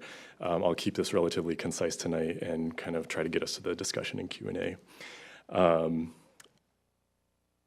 Transportation concurrency, just as a broad overview, is a requirement of the Growth Management Act. It refers to providing infrastructure to support the growth that we want to see in the community. It's required for us to maintain our transportation concurrency standards. And what we are working with today was adopted back in 2015 under the transportation element as well as the transportation master plan. Why is concurrency important for us? So essentially, it helps us get the growth that we want to see, that the community wants to see. It helps us achieve our land use vision. It also is one of the many tools in the toolbox to manage growth and build out infrastructure. There are many ways to get essentially the infrastructure that we want, and concurrency is a major way of doing that, but it is not the only way. In Kirkland, we have a two-prong approach. We have what is referred to as multimodal level of service, multimodal LOS. You'll see it abbreviated as MMLOS often, as well as vehicular delay at intersections. And delay at intersections is the most common way of implementing a concurrency system, as that is typically where the delays are introduced in the system. So I mentioned our intersection delay program. We have the nationally recognized level of service standards A through F, which refer to delay in seconds for vehicles at intersections. And for the purposes of long-range planning, the standard is E. And through modeling and technical analysis, we both manage concurrency for vehicular congestion in the long-range plan as well as for development. For multimodal LOS, we really look at the person trips, and this can be thought of as how much throughput can you have in your system, whether somebody is traveling via a bus, on a bike, walking, in a car. And so in the memo, it goes into much more detail about how that is calculated. But essentially what it comes down to is that the city must provide the sufficient supply for person trips for demand through development. And that is done over a 20-year, in this case, when we're looking at the long-range plan, 20 years. We thought it'd be helpful to provide some examples of kind of what it looks like on the ground. A really recent example is the Totem Lake Connector Bridge, and this project provided a lot of person throughput. In fact, about 1,600 trips were provided to the supply through the construction of this project. And this also obviously serves the growing area of Totem Lake. Another example we wanted to hit on is 124th Avenue Northeast. We know this has come up in questions quite a bit. While this is not a intersection delay concurrency project, it does provide multimodal capacity, person trip capacity in the city. This is still very much in the early planning stages. In fact, it was identified in the Station Area Plan Planned Action Ordinance, so that's the origination of that project. And it supports future growth in the Station Area Plan area. This project would look at widening the corridor between 85th and 90th, but also providing a lot of active transportation facilities, including protected bike lanes and expanded sidewalks. This one has a range in terms of how much person trip capacity we believe will be added to the system, because we're in the early stages and the details are still being finalized. So what does it mean moving forward? As we bring the Transportation Strategic Plan to the council, it will have a 20-year project list, and once adopted, that 20-year project list really feeds into the 6-year CIP development. And through the CIP development is where we ensure that we're providing the appropriate person trip supply for the demand that we expect to see in the 20-year, or in the 6-year window. We are not proposing, as mentioned, any changes to that right now, and so when council adopts the TSP and the transportation element later this year, we will effectively have the same system in place. I do want to also note, just as kind of helpful context, when you think of the two prongs, we have the multimodal approach, which is citywide, and then we have the vehicular delay, which is very localized at intersections. And so it kind of plays off of each other, that we have a citywide approach as well as we can address through vehicular delay projects very specific impacts in the system. So I do have some backup slides, but that is the gist of it. I'd like to open it up for Q&A. Thank you, Doug, and thank you for the memo. It was very well done. Thank you. I should say it was a big team effort too. Yeah. Lots of people Always. weighed in. Yeah. Questions, comments? Councilmember Tenchison? Thank you. So between 85th and 90th on 85th Street, you're going back into your, can you explain this to me? Yes, so this project, as I mentioned, was identified in the Station Area Planned Action Ordinance, so that's what originated this project. It scored really high in our prioritization through the TSP.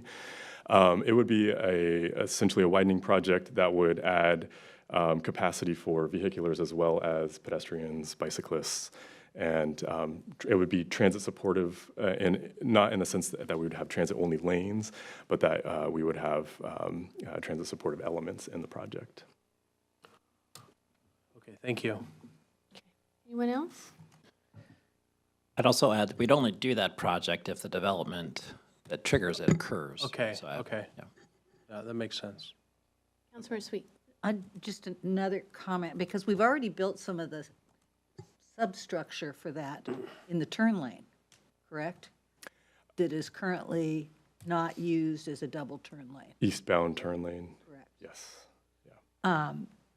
I just want to say, and kindly, the mayor pointed out that this was a brilliant. I didn't use brilliant. Good for you. Well, I didn't mean it. This was a painful read. It is an incredibly technical. Yeah, well, I don't know what I said to the city manager earlier this afternoon, but it's like you need a crystal ball. You got 2 crystal balls. Swell. So thanks for calling it a painful read. That's what we do. I often describe it as a rabbit hole filled with rabbit holes. It is a very technical, highly technical thing that our engineers do. And while the policies are set by council, the day-to-day implementation is done by our engineering staff. And it is very complex. And there's a lot of back and forth, there's a lot of iteration, there's a lot of hand-holding along the way. Well, and trying to build those relationships between the connector and Michael's, right? Yeah. Where does it all come in? So it's hard work. And I appreciate all of the time and energy your folks put into this. Thank you. Because we've guessed pretty well so far. Councilmember Falcone. Thank you, Madam Mayor. Well, I'm glad I went after Councilmember Sweet because You're all up from here. I know, right? I'm not going to criticize. No, thank you for this memo. I learned a lot. I feel like I still have a lot to learn on this. And I really appreciated under next steps in the memo, just the open invitation to potentially explore whether we've quite got this right or whether there's room for improvement in future years, maybe 25 or 26. I have a strong interest in us doing that. I think that, I had some thoughts, and I also heard from some community members some thoughts about what happens when these two conflict, right? Which they can do at times, and is this the right model, or how do we kind of work out some of that? So I think it's worth exploring in future years. I appreciate and understand that now is not the time to delve into that. We have a lot of things that we're delving pretty deep into that are really important right now. But I just wanted to make a note that I do have a strong interest in us exploring that in a future coming year or two. Thank you. Great, thank you. Councilmember Pascal. Thanks, Doug. Thanks for the information. For my colleagues, there's being in the concurrency business, you can make some money. There's very few people that do this in the state because it's a very abstract concept when you get into the nuts and bolts of it. And I think, I think you all saw that one trying to read through it. And there's a lot more that goes into it. And it was pretty painful being on the Transportation Commission going through this. It felt like it was more than 10 years ago that we made the change. And it was like a multi-year process that we went through. And it went through both the Transportation and the Planning Commission because it's, transportation and land use, right? So it touches both things. I do think that Kirkland does a relatively good job of it. I think every city you'll see kind of does it a little bit differently depending upon what the priorities and the vision is. Yeah, there could be some tweaks we could make to it. I don't know that they would ultimately really impact the outcomes to a great degree. So I'm not closed-minded to it, but I also know that it just opens up a whole can of worms when you start kind of tinkering under the hood. And then, you never know what you might find. So I'm just we have so many other things that are like high priority issues. It's not something that I would be interested in kind of pursuing at this point, unless there was something that, we really could grasp and understand that would get us something different. I would say, and do you have a slide on the multimodal level service standards that is proposed in the transportation strategic plan? I really like this. This is something new that we're introducing as part of the TSP that has a multimodal level of completeness. And this is, also another way of measuring multimodal level service. And I really like this level of completeness, looking at all these different things. To me, I see the industry going into kind of these more understandable ways of measuring progress and performance and really what we're trying to achieve. And this, to me, I think most people can kind of look at this and go, oh, okay, I get that. We want to have 50% of our crosswalks, upgraded to meet the latest standards. Okay, I get that. Obviously, we want everything 100%, but we don't have the financial means to do that. So we have to make some choices. And I like this. I guess when we were talking about this last time, what I was asking for was, I just want to know that, I want to be convinced that the Transportation Strategic Plan is going to get us that. That's what I was still kind of questioning. I was like, explain to me how we're going to hit that 100% on all those things and that. And so if it does, that's great. I didn't really see the kind of the homework. And that's kind of what I was looking for. Because ultimately, at some point, maybe we would want to incorporate this into our concurrency methodology, but I don't know that it's necessary to do it right now. So anyways, thank you. Yeah, thank you. Anybody else? To go back to my earlier I think the memo was informative, interesting. The math problems reminded me of middle school. I thought it was, and it's a good reminder of us of what we're doing, but it's also a document we can share with the public when we talk about concurrency, because it is complicated. And Scout, I recommend that you take a look at the memo and see what you think of it. So thank you, appreciate it. Yeah, thank you. All right, we are moving on to item 9D, which is City Council policies and procedures discussion. City Manager. Okay, thank you, Madam Mayor. So this is, again, another partnership presentation between our Deputy City Manager of Operations, Julie Underwood, and our Communications Program Manager, David Wilbrecht. So the council, when we adopted our last set of updates, said this is a good start. We have a couple other things we want to talk about. You asked us to bring back a couple of topics for discussion, and then we also want to ask you, is there anything else that you would like us to be looking at after tonight's conversation? So just looking for direction right now, not wordsmithing, but wanted to get council's feedback on what we have to propose. So with that, I'll turn over to Deputy City Manager Underwood. If it's okay, I can present sitting down over here. Good evening, council. So as you already know, this is really a continuation of, I kind of look at this as kind of process improvements that you started earlier this year, and so we're continuing that. The first topic before you is a question of regional and committee reports. You also wanted us to bring back the section in your policies around public comment, and there has been some changes, some court rulings regarding social media, so we have that for you as well. And then, of course, we want to get your feedback on any other sections that you would like us to cover.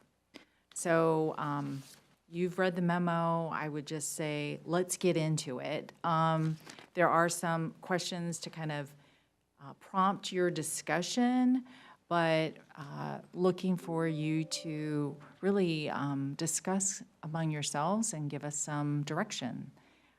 So in this section around your presentation, usually at the end of your council meetings where you present to your colleagues regional and committee kind of report outs, the question is simply, do you just want to continue to have this language and just kind of say, okay, let's go back to the language and comply with that language?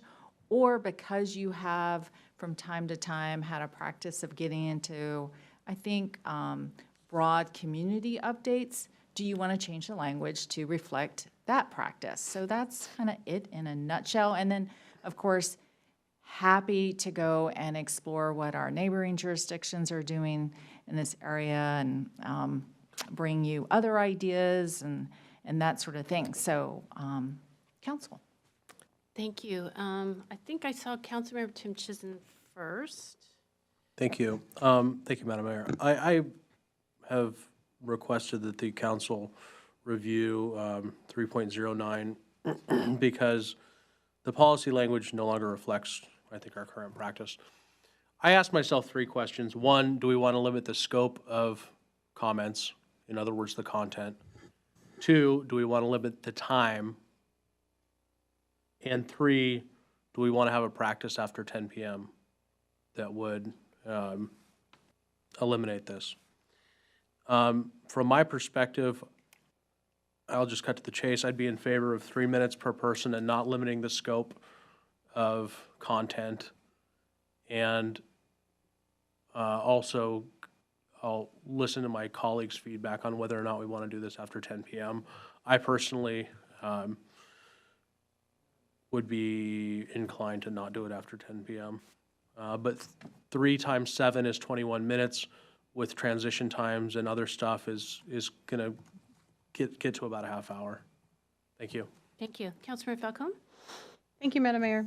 I like the flexibility of 2B. I also really appreciate the offer of looking to see if there are ideas that might be of interest to us from other cities. I know we have a lot of other things going on, so I wouldn't give that like super high priority to do right away, but I think it might be helpful that we might get some ideas there. I'm still processing the time limit. I came in here not supporting a time limit per se. Maybe a suggested time limit or something along those lines. The after 10 p.m., I'm a little bit concerned that would almost always apply because we almost always are, after 10 p.m. So I do not support that. I would like to see, so again, 2B is my what I support. And also support adding language somewhere in here. I don't have a very specific amendment, but just clarifying that the LRM request and council funding requests come under calendaring updates. I've seen it done both under regional and committee reports and during calendaring updates, and I think it would just be good to have that clarification that that's the most appropriate time to do so. And some of those do warrant longer discussion, which also, if we did add a time limit, might help not be under the constraints of committee reports. Thank you. Thank you. I'll respond to one thing. Okay. I wasn't suggesting that we actually use a clock. I was suggesting the 3 minutes as a rough honor system guideline. Thank you. Councilmember Sweet? I'm kind of in agreement with Councilmember Falcone and the loose agreement that we're not going to just flap on and on and on. I like the our casual ability both to report on important committee things as well as the community stuff. So that flexibility, I think, makes it much more of a conversation. I like that we have gotten to a place where staff is doing a lot of the reporting from the regional committees. The reports are giving me a whole lot of good information. And at 10:30 at night, it's tough sometimes to take in some of the housing stuff. And so I prefer to keep it a fairly casual discussion of things we want to share on the dais. And the 3-minute limit, or 3-minute-ish limit, it sounds reasonable to me. Thank you. Deputy Mayor. A couple things. I also support 2B to have the flexibility because I do like how we have kind of evolved into community reports. I do think that there should be some guidance on time, and we can add that in so that we know this is about a half-hour item. I think 10 o'clock is probably too early, but there could be some language around 10:30 at the mayor's discretion. However, I wouldn't want to eliminate this entirely because there are situations where a regional committee were needing to ask for council direction on something. And so maybe it's a tiered thing where we have community reports and regional and community reports at 10, but after 10:30, it's really asking each member to say, okay, only bring up things that you need action and feedback on. And perhaps we could have some language that would give some guidance to the mayor to, for that kind of flexibility, because I do think some of these elements make some sense. Thanks. Thank you. Anyone else? Okay, I support open content. This is a time, the feedback I get is that people appreciate our council reports. They appreciate the acknowledgement of community activities and events, and I think what we're doing is working and people enjoy it. I support keeping it to 3 minutes. We ask our public to keep their comments to 3 minutes. We should be able to do that too. I don't want to set the clock, but we'll set that as a standard. I am not in favor of not doing the reports after 10 p.m. It's like our last meeting. We were running late, and we all agreed that let's email council reports. I think that we don't need to codify that. That's just an assumption of if it's a late night and it's more efficient for us to email our reports.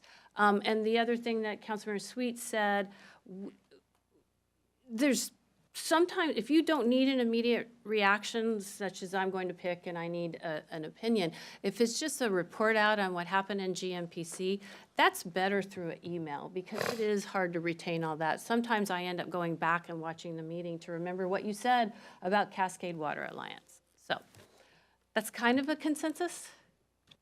Yes, so if I can recap, it sounds like there is some support for changing your policy to reflect your practice and maybe some language around time boxing that a bit. Okay, we'll bring some proposed language for that. Thank you. All right, next. This one's going to be harder. Yes. So, yeah, good evening, Mayor, Deputy Mayor, Council. So for public comment, we actually had someone speak to it tonight that really kind of spoke to the issue that was in the memo. There's kind of two parts here that we want to tee up. First is public comment itself and the kind of the limitation on 3, 4, and against a particular issue. The other topic was around allowing digital presentations, i.e. PowerPoints or PDFs or some other item during items from the audience. And because that's a request that's come up from time to time. There are some cybersecurity vulnerabilities inherent in that. And generally, you know, the city can't restrict the type of content. And so it might be very graphic in nature, perhaps offensive or inflammatory. And so some of the challenges that this topic faces. So with that, again, these questions pulled from the memo just to kind of prompt council discussion and turn it over to you, Madam Mayor. Thank you. Let's separate these public comment and then digital presentations. I have a question first. Go ahead. My question is, if somebody sends us a Q alert and it's got graphic pictures in it, does it go into the Q alert system? Generally, yes. My understanding is our staff team will load kind of whatever whatever's given to us, we'll put it in. I don't believe our practice is to remove that, but I can confirm if there's been any of those. Okay, but the graphics, whether they are helpful or not helpful, would be included in. Oh, absolutely, yes, yes. Oh, I'm sorry, I think I misinterpreted. We absolutely do put any and all attachments into the Q alert, yes. Thank you. All right, public comment. Deputy Mayor. First, I want to provide some context since we had some speakers on this. What we're talking about is public comment, which is items for our audience at our meetings, versus a public hearing. In a public hearing, as many speakers that want to talk on a topic, we give a chance to talk on a topic. There are some cases where the city council directly has a public hearing. In most cases, we have delegated the public hearing authority to one of our boards and commissions. The Planning Commission a week ago Thursday had a 3-hour public hearing on transit corridors. We just, as a council, unless the people of Kirkland want to make us full-time, we do not have the capability to do that directly, and that's why we have our boards and commissions. So there always is an opportunity on a topic for come one, come all to say your piece, but you're giving it to the board or commission that's making recommendations to us.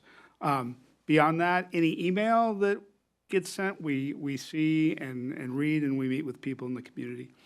When I look at, so given that context, when I look at the 3-speaker rules, just given we spent an hour on items from the audience today in our business meeting, I think we can continue to keep that, and the mayors have done a good job of managing that, given people speaking across a variety of topics. So I'm not sure if there's any change that needs to happen. Thank you. Councilor Falcone? Thank you, Madam Mayor. Well, thank you for this. This is something I've been thinking about for quite some time, and I don't really have any great proposed solutions to it.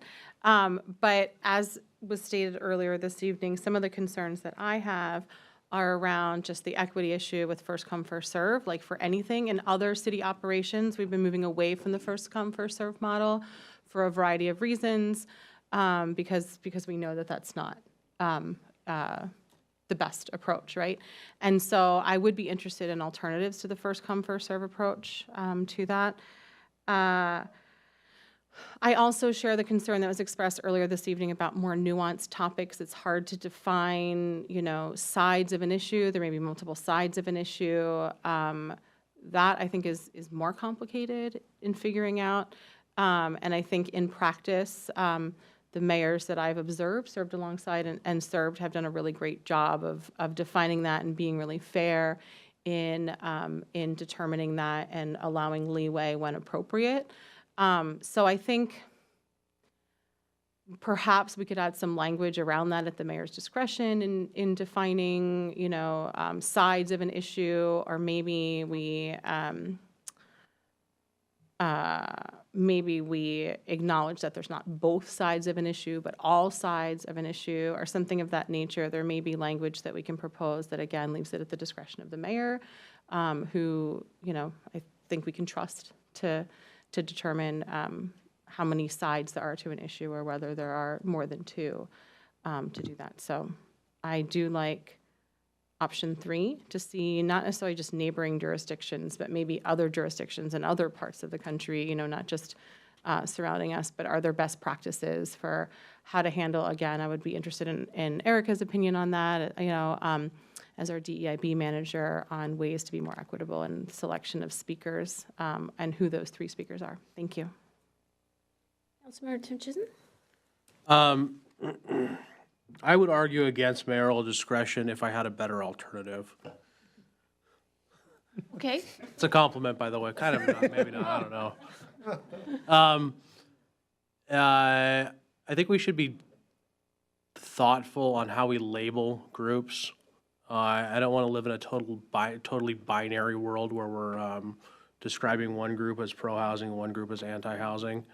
So I think when this council or mayor should exercise a thoughtful approach to labels of particular sides of an issue or particular groups.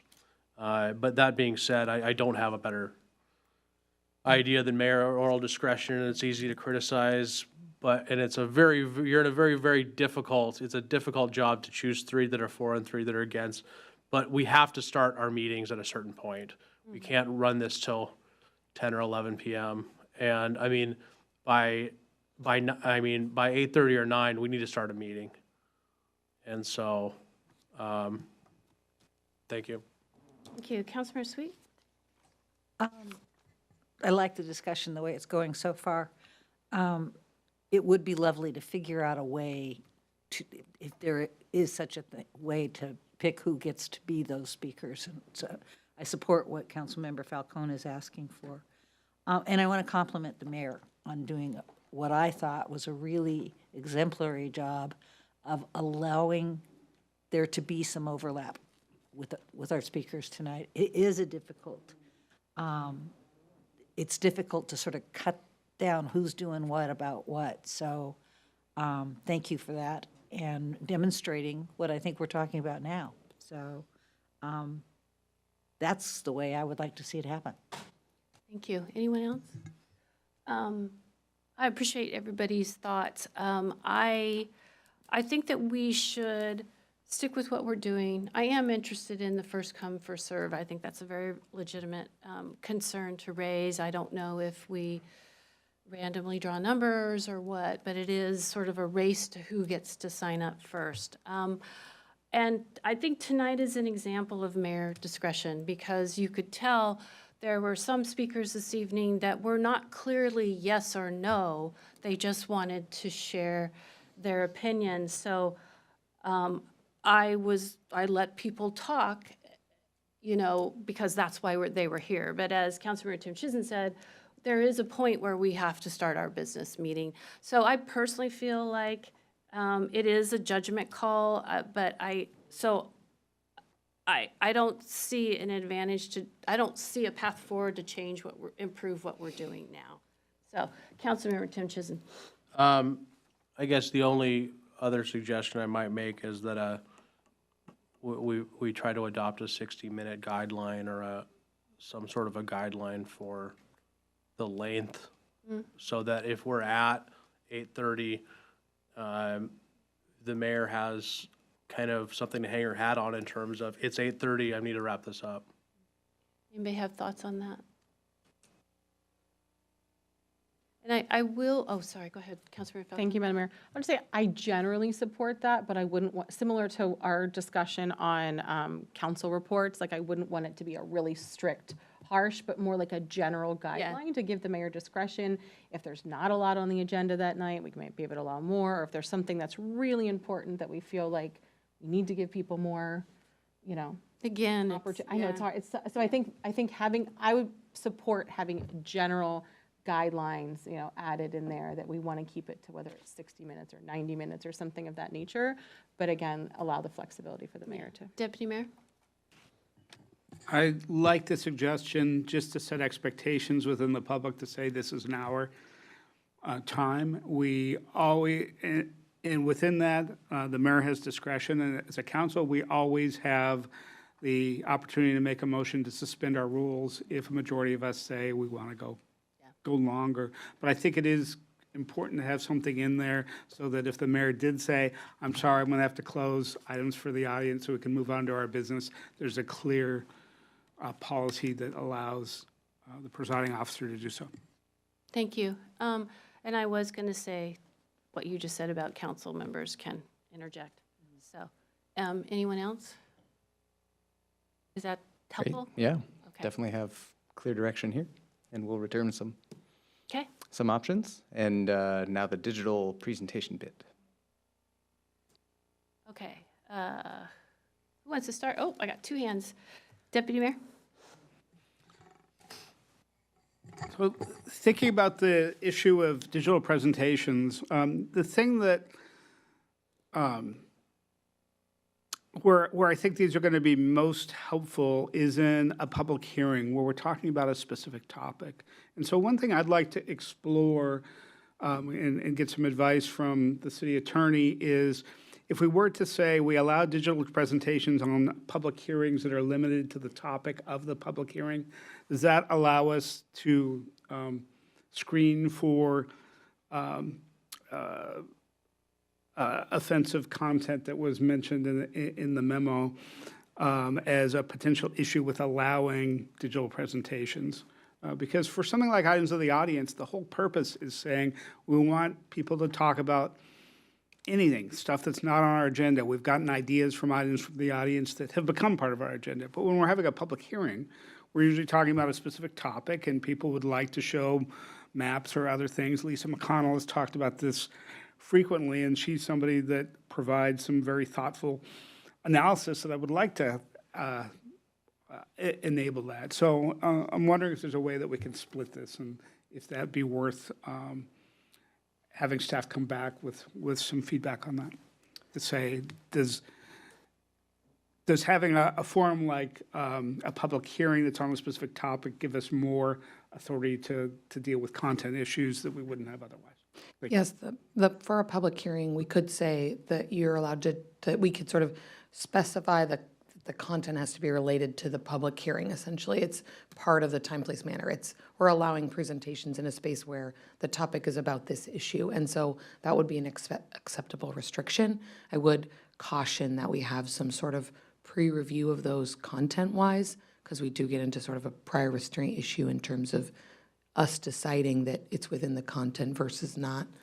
We'd want to be really generous in our interpretation of that.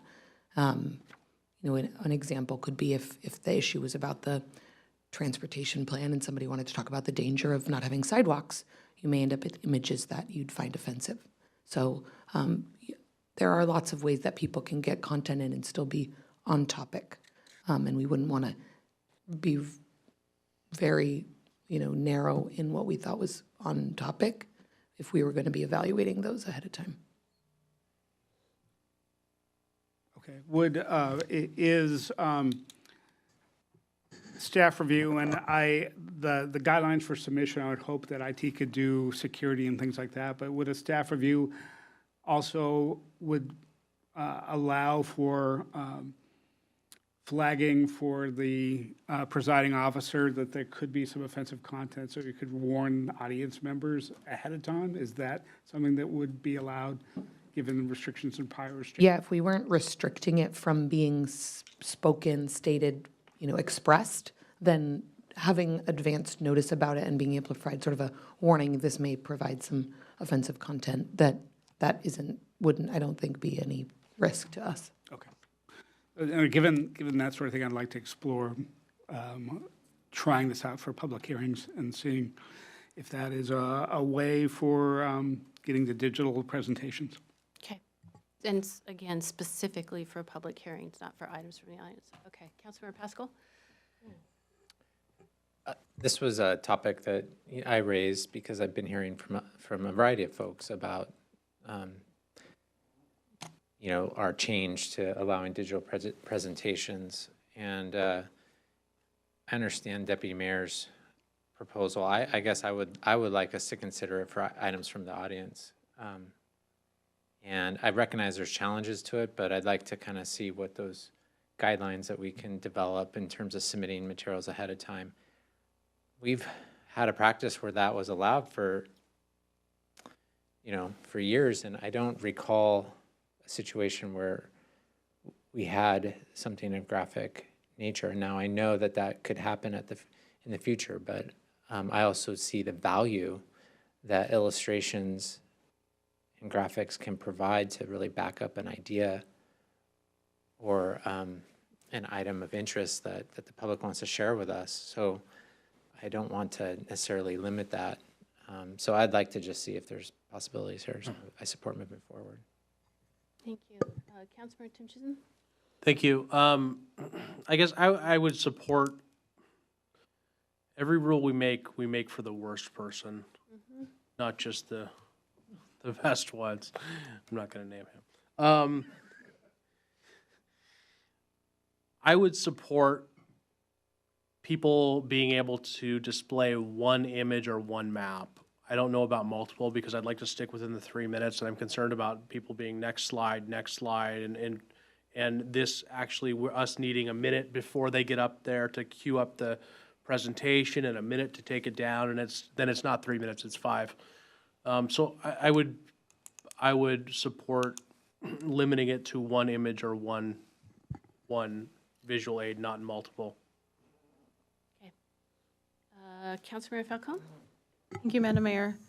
I support Deputy Mayor's proposal to keep this specifically to public hearings for multiple reasons. I did share the same concern that the city attorney raised about, I had the same example in mind, that could be potentially graphic, and I really appreciate the back and forth Q&A there that resulted in knowing that we can have kind of a warning, a content warning ahead of time, so that if there's children or others who may be offended or have a hard time viewing such images, that they have an opportunity to exit the room or cover their eyes or whatever they think is appropriate. So I do appreciate that.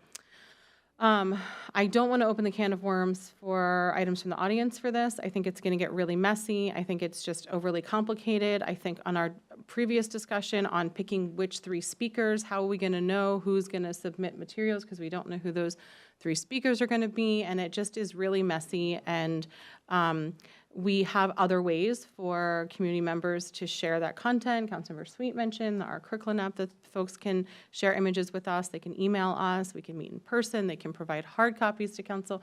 There are multiple ways that council can still receive those materials. They can provide them, handwritten or, hard copies ahead of time so that council can be viewing them while they're speaking.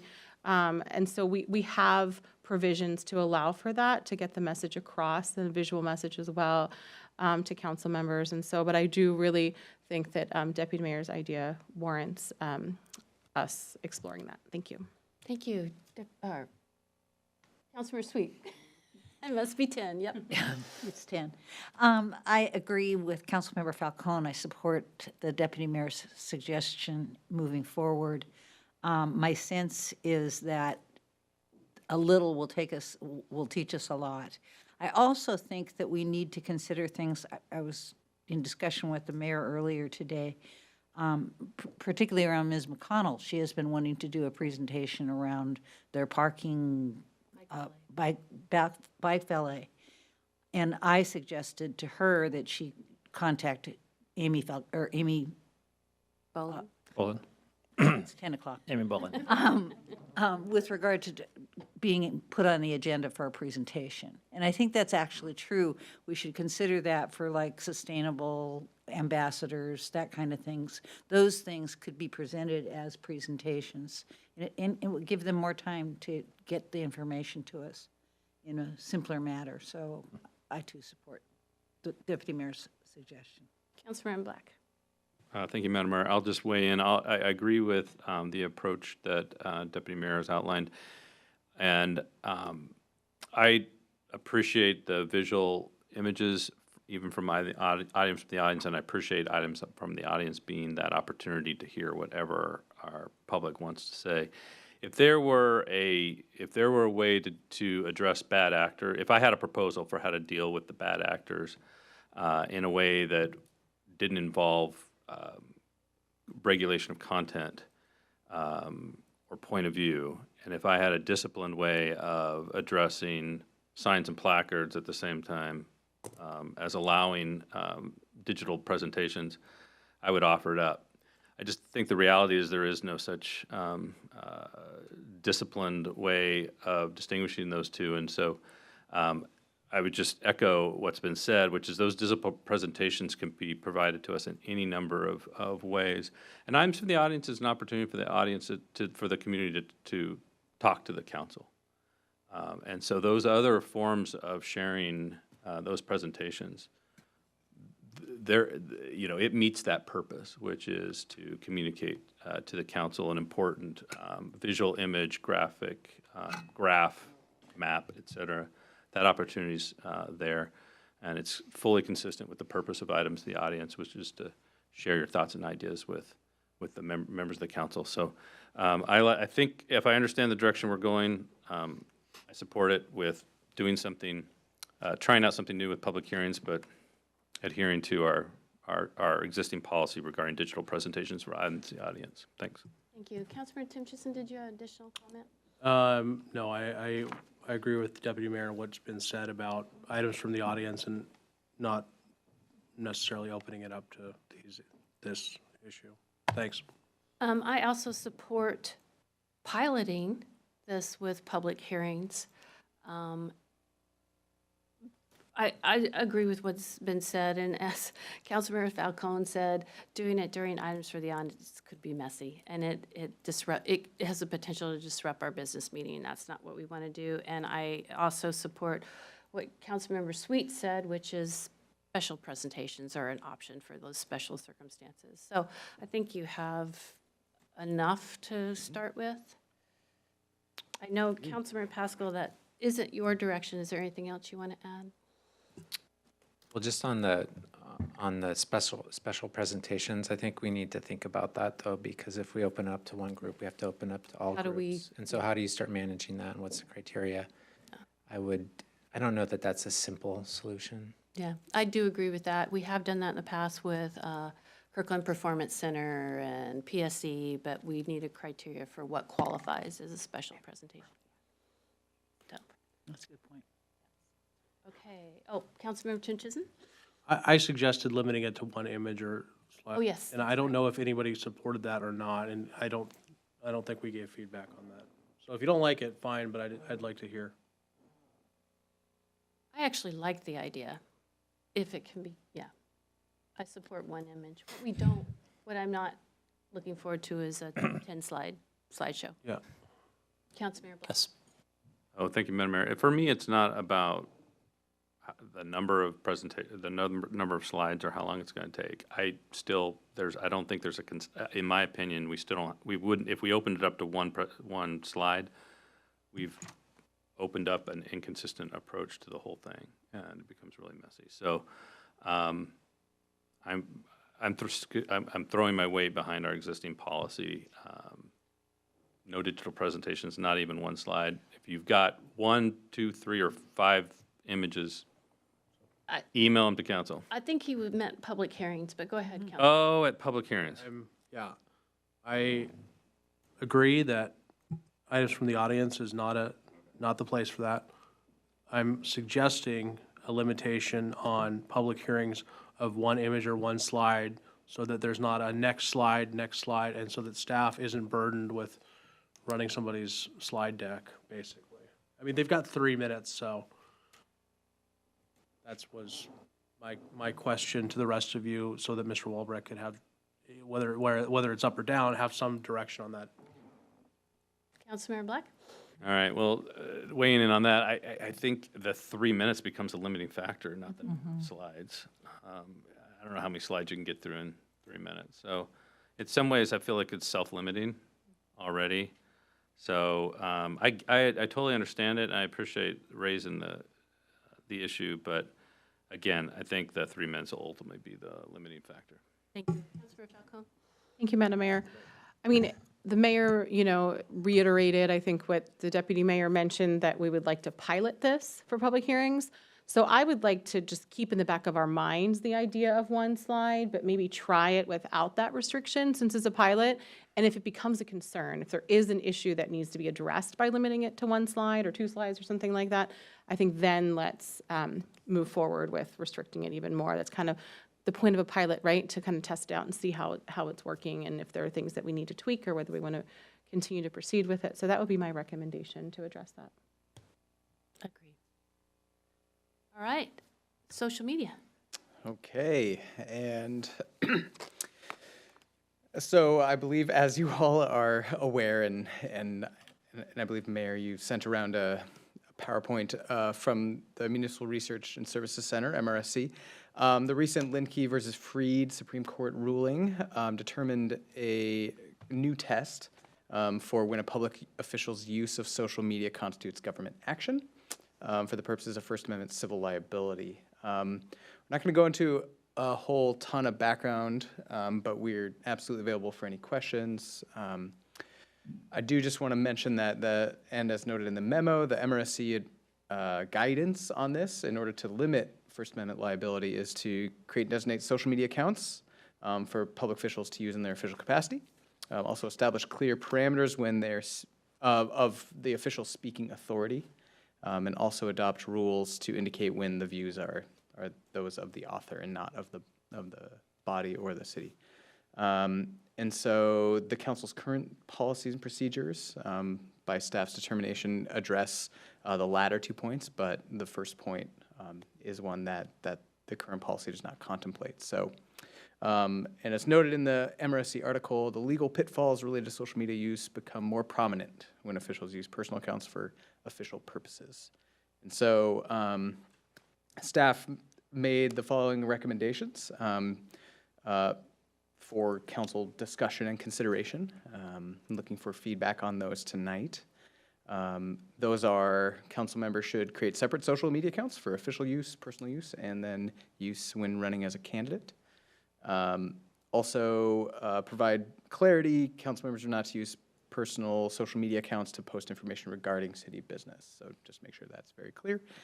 And then a somewhat related but ultimately separate topic, just in staff's review, and council had noted back in July that subsections 4 and 5 are rather out of date, and so staff recommend just sort of doing a kind of a refresh on that, but otherwise adhering to the intended policy direction that's already there. But just to make it clear and bring more attention to social media being our prominent and more prominent than local news media. So with that in mind, Madam Mayor, I'll turn it over to you and the council. So just looking for some direction on the staff recommendations. Thank you. Councilmember Falcone. Thank you, Madam Mayor. Thank you for this, David. This is a continued ongoing discussion around social media. You know, to use my terminology earlier, this is messy, right? This is not easy. It's very nuanced. It's challenging for us to do it well, but I really appreciate that we want to continue to improve and do the best that we can to do social media well so that we can communicate with the public, but we can do so fairly and in compliance with all applicable laws. So thank you for that. Going into this before reading the memo, the things that I was really looking for is making sure that our policy is up to date legally. So I really appreciate staff's recommendations and support those. Another thing I was looking for is guidance and how we behave with those accounts too. And in the slide deck that was shared around, there was discussion around, for example, compliance with OPMA and like just, you know, the creation of a serial meeting really easily. This has been something that we've discussed before. I think, you know, I personally, my, you know, view is that like if we all can see each other's social media accounts, it's as if we're all in the same room together. So it gets really complicated when someone shares their opinion on social media about something, then I feel like we've all now know that person's opinion, and that's like one of the two people that I can know their opinion on. And so that's complicated, and I think that we could use some guidance, some legal guidance, some advice on how to behave, what is okay. I mean, there were, in that PowerPoint slide, it talked about commenting and liking, but again, just having the knowledge, like if, you know, Councilmember Black comments his opinion on something on social media and it's city-related business, I now have that information, right? So I now know my own and one other person's on council's opinion, so I can only talk to one other person and get their thoughts on that. And so that automatically restricts me, which I don't love as a council member. Like accidentally, I try to sometimes avoid, you know, some social media accounts just so I don't accidentally get information that I don't want to have because I maybe want to talk to two other people about that issue. And so we could use some guidance on that. I think we really need, whether it's in our policy or just like some, you know, discussion around that. I think we could use more on that. I could use more, and I think just as a body, we could use more on that so that we behave properly and really make sure that we understand and we have the kind of the same lens, the appropriate lens on how we view social media with OPMA and maybe other things too, but OPMA is like the most complicated, I think, at least in my mind, of the behaviors to consider when we're on social media. So those were the first two things: policy is up to date legally, that we have some guidance on kind of how our best practices for us to behave when we're on social media. And then also, kind of related to this, but not directly as a council policy, I think it's important for us to have a discussion on, we've talked about this a little bit before, but what is city staff's role in social media and in answering questions from the public? I think sometimes you'll have a council member who's on a social media page or group or something, and a community member will ask a question, and they're basically just, the middle person asking staff for the response or looking it up and then posting it. That also gets complicated because they're discussing city business, and so that complicates OPMA stuff, and that's just another thing that, that some of us try to avoid reading that content on social media. And so I'd like to explore again if there's a role for staff to play. I know it's complicated with records retention and staff capacity. There's all kinds of things that we need to consider, but I think it's worthwhile to have that discussion just in relation to all this other discussion on OPMA and how we all behave on social media. In an ideal world, I think it would be fantastic if staff could take over that role and we just had a general policy that council members don't play that role because it's, again, messy with OPMA. The public doesn't understand that. It changes public perception on individual council members and council as a whole. And then they rely on that, and then it becomes a lot of work maybe for some council members. So I think it's worth having a discussion if some others agree with me on that. Thank you. Councilmember Tim Chisholm. Thank you. I'm going to agree with Councilmember Falcone. I do not wish to answer questions on social media, and I do think that is the role of staff so that accurate information can be provided that doesn't have some political bend. If people are asking about a pothole on 128th, I don't view it as my role to get on social media and answer those questions. I do, at some point, maybe want a venue to release my comments that I have already made at a hearing or a meeting. So if I make comments on a particular issue, I might want a venue to release my comments in writing.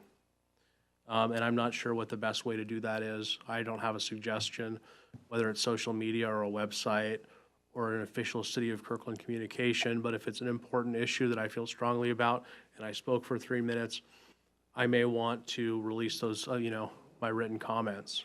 And I don't know how to do that. I haven't been able to do that yet, and I've actually had people ask me for them, and I do not have any legislative staff. The city has failed to provide me with any staff. And it's a barrier to me setting up multiple Facebook accounts. And so if it's at all legally possible, I would like to have the city focus on solutions that create the least amount of work for me as possible.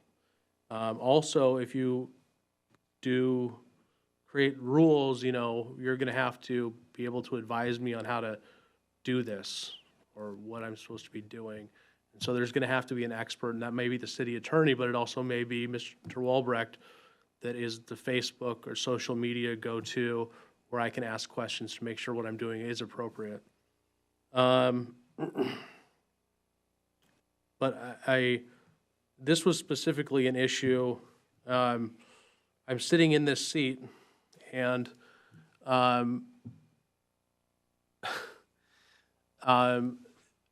my predecessor answered questions on Facebook, and he was great at it. And I'm, haven't achieved that level of greatness.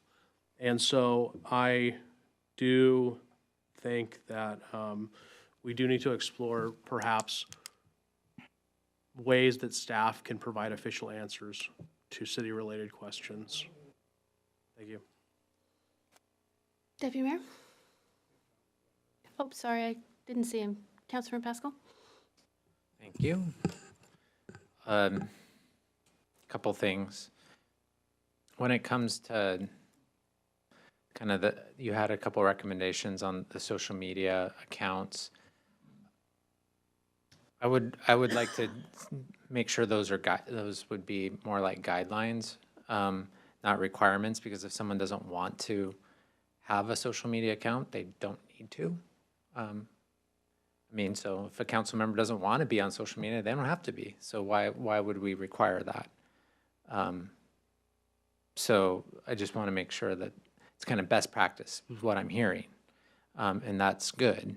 But I don't want to be put in the, in the corner because I didn't create a Facebook page, and be slapped.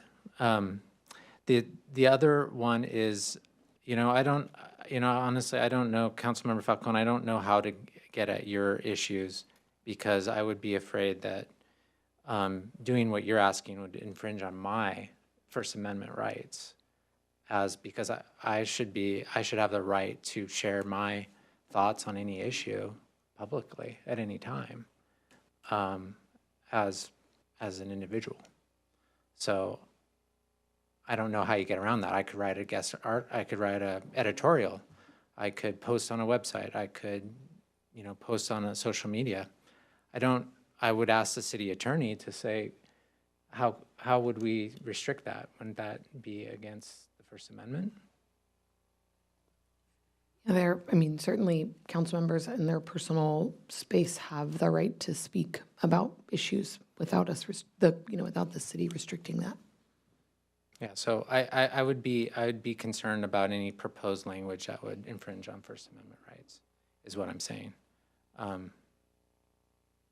So I don't know if that's what's being proposed, but that's something that I would be very guarded about. Anyways, those are kind of my thoughts. Thanks. Councilmember Falcone, would you like to respond? Thank you. Yes, thank you for those comments, Councilmember Pascal. I just want to be clear, I wasn't proposing a particular solution to it. I think that it's up to each of us to make sure we're not violating OPMA. And so, like I said, my behavior is that I try not to read comments of fellow council members or post of fellow council members about anything related to city business. I don't go so far as to not follow, because there are things that, fellow council members post on their various pages that are of interest to me that are not necessarily city business, or may just be a repost, like Councilmember Tim Chisholm said, of comments that have already been made in an open public meeting. So therefore it doesn't, but my comments were that I would like direction for how we can do that well, and then it's up to us to make sure that we are not individually violating OPMA. So the guidance could potentially be, don't read more, what you're, or if you do read something related to opinion on city business by a fellow council member, that would count as one of your two that you can, I'm just looking for that guidance to make sure that we're complying, and wasn't necessarily proposing what you were implying that I was proposing. Thank you. Councilmember Black. Thank you, Madam Mayor. Oh, sorry. Well, no, sorry. Deputy Mayor was No, next. absolutely, I'll reserve. Thank you, Mayor, and thank you, Councilmember Black. I support the staff recommendations that provide some guidance, because I think we've naturally evolved, those of us who are on social media, and don't feel bad, Councilmember Tim Chisholm, none of us were on social media like your predecessor was on social media. But have evolved to saying we have our own personal pages, the campaign pages, and our official, or the pages where we speak in our official voice. And I think having some guidance and potentially training on that is going to be helpful. My question is that, given that kind of best practice that's outlined, is there, and where we have official city manager pages, is there any advantage to the city supporting those pages for us? And I'm not necessarily looking to add to the workload of our communications team, but I wonder if there are tools that you're using, David, or tools that the clerk's team is using on public records requests on social media that, if we had access to as council members, makes everybody's job easier compared to how we're doing it today, which is just doing I'm not sure that there is any consistency in how we're doing this, and definitely around public records and what any archive is happening. Certainly nothing that I'm doing today on my social media. And so just wondering if there's another piece of this that we want to think about if we're going to get to policies and procedures that say best practices is an official city account separate from everything else, and also recognizing the court decision that said, here's why you can't do it on your personal account.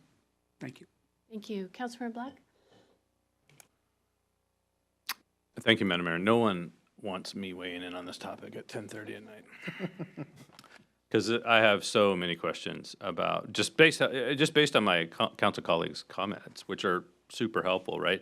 I honestly don't know how to reconcile Councilmember Pascal's concern with, which is a legitimate concern, with Councilmember Falcone's concern, which is a legitimate concern. And I don't know how the city attorney could possibly reconcile this. But I mean, the reality is, as elected officials, we are already limited in our what we can talk about, when we can talk about it, and in what rooms we can talk about it. So we don't have the same First Amendment rights. I would argue. I don't know that anyone has written a court opinion stating this, but I would say that elected officials, at least in the state of Washington, do not have the same First Amendment rights that members of the public do, at least if we are commenting or talking about matters that relate to city business. Because we are already so limited in so many ways about how we can remark on city business, whether it's a requirement that we do so in public, or it's a requirement that we don't do so in private, or that we don't do so in private with a certain number of our fellow council members. So I think this is really difficult, and I wish I had a solution. I don't. One of the things that I found interesting was the recommendation. Well, first, before I ask about that question, I wanted to ask the city attorney, the civil liability in the Ledke case, that runs to the city, or that runs to individual council members, or both? The potential civil liability for a First Amendment violation? Both. Okay. I mean, the fact that it runs to the city is important to me. It's one thing for me to make a decision, to accept a certain amount of risk. It's another thing for me in my official capacity to decide on my own what the risk, to expose the city to risk. Again, I told you guys, you don't want me talking about this because I don't have solutions. There's so many issues. It's just extremely messy, extremely complex. I don't really understand the MRSC's recommendation on city officials having official accounts. And the reason is because it feels like that's a helpful advice if you're focused only on the civil liability for a First Amendment violation or Ledke. I don't know how you reconcile that in the state of Washington with the Open Public Meetings Act. I don't know what good an official account has if I'm really strongly advised. I mean, the OPMA would basically instruct not to use that official account to conduct city business on social media. So what's the purpose of that account? Which leads me, I guess, to one helpful comment, which is I really think when it comes to social media and the kind of answering residents' questions, helping residents navigate to the answers, that really should be, I don't know, we can't have a team of, Dave, it's just you, right? Like, we can't have a team of 5 people doing social media. But I really feel like social media presence, responding to the community with questions about where that information's available, answering their questions, and help them navigate, that really ultimately, I'm not saying it's the only source of assistance, but the primary assistance I feel like should come from the city through our official social media presence. And just to wrap up, I just don't know how to be both intellectually disciplined and legally consistent and reconcile the legitimate concerns stated by Councilmember Pascal and Councilmember Falcone. So, city attorney, I don't know if you want to tackle that or not. You certainly shouldn't try to tackle it tonight unless. I did want to make one just clarification for tonight for our, listening audience, and for as you're leaving and sort of thinking more about it, a clarification about OPMA and when the violation occurs. Their passive receipt of information isn't a violation. And so to the extent there isn't an exchange between groups of council members, then you don't risk the OPMA violations they're just receiving. So just keep that in mind and saying, like, if just reading multiple versions of it, that is sort of passive receipt. I think probably we will come forward with more details and things, but don't have multiple people commenting. And if nobody's commenting on each other's posts, then you sort of solve your problem. I do think that's good. I think it helps frame the issue a little bit, narrow the issue a little bit. We still have the issue that we talked about in the past, which is the one you highlighted, which is then one council member does feel compelled to respond to a post, and then, one more responds, and if I can see what 3 of my fellow council members, I don't know how broad the sort of passive receipt of information goes if I'm literally seeing what 3 of my council members, what their position is on an update to the tree code. The other thing I guess I wanted to say is, last thing, what I was really looking for, what has always jumped out to me is more than anything else in our social media policy is just how outdated it is with respect to letters to the editor, blog posts. Like, we're talking about letters to the editor and blog posts as if anyone does blogs, and as if anyone does as if we had a news outlet that covered City of Kirkland politics and city business that would even accept a letter to the editor. They won't. So really, social media really serves that same purpose. So then what does that mean, right? What does it mean that if I want to do a letter to the editor, and I have proposed it to my council members in the past, ran it by every one of them, spoke to each of them before doing anything like, it actually ended up turning into effectively a blog post on social media after I had reviewed it with every single one of my council members. That's what's required by our policy. But so how, in 2024, how is a Facebook post that much different than a letter to the editor? Again, intellectual discipline, legal consistency, this is a really, really tough area in my opinion. Thanks. Councilman Pascal? Yeah, and then to complicate things even more is when you are an elected official and you're running a campaign to get elected again, and you are having to respond to how you sit on certain issues, which gets at this whole issue there. And that's why I'm saying that I'd like to get a little bit more legal guidance on that, because I don't really see how a politician can be restricted to sharing their opinion about issues, because that means that they wouldn't be able to share their opinions about issues when they're campaigning, because they're a sitting council member.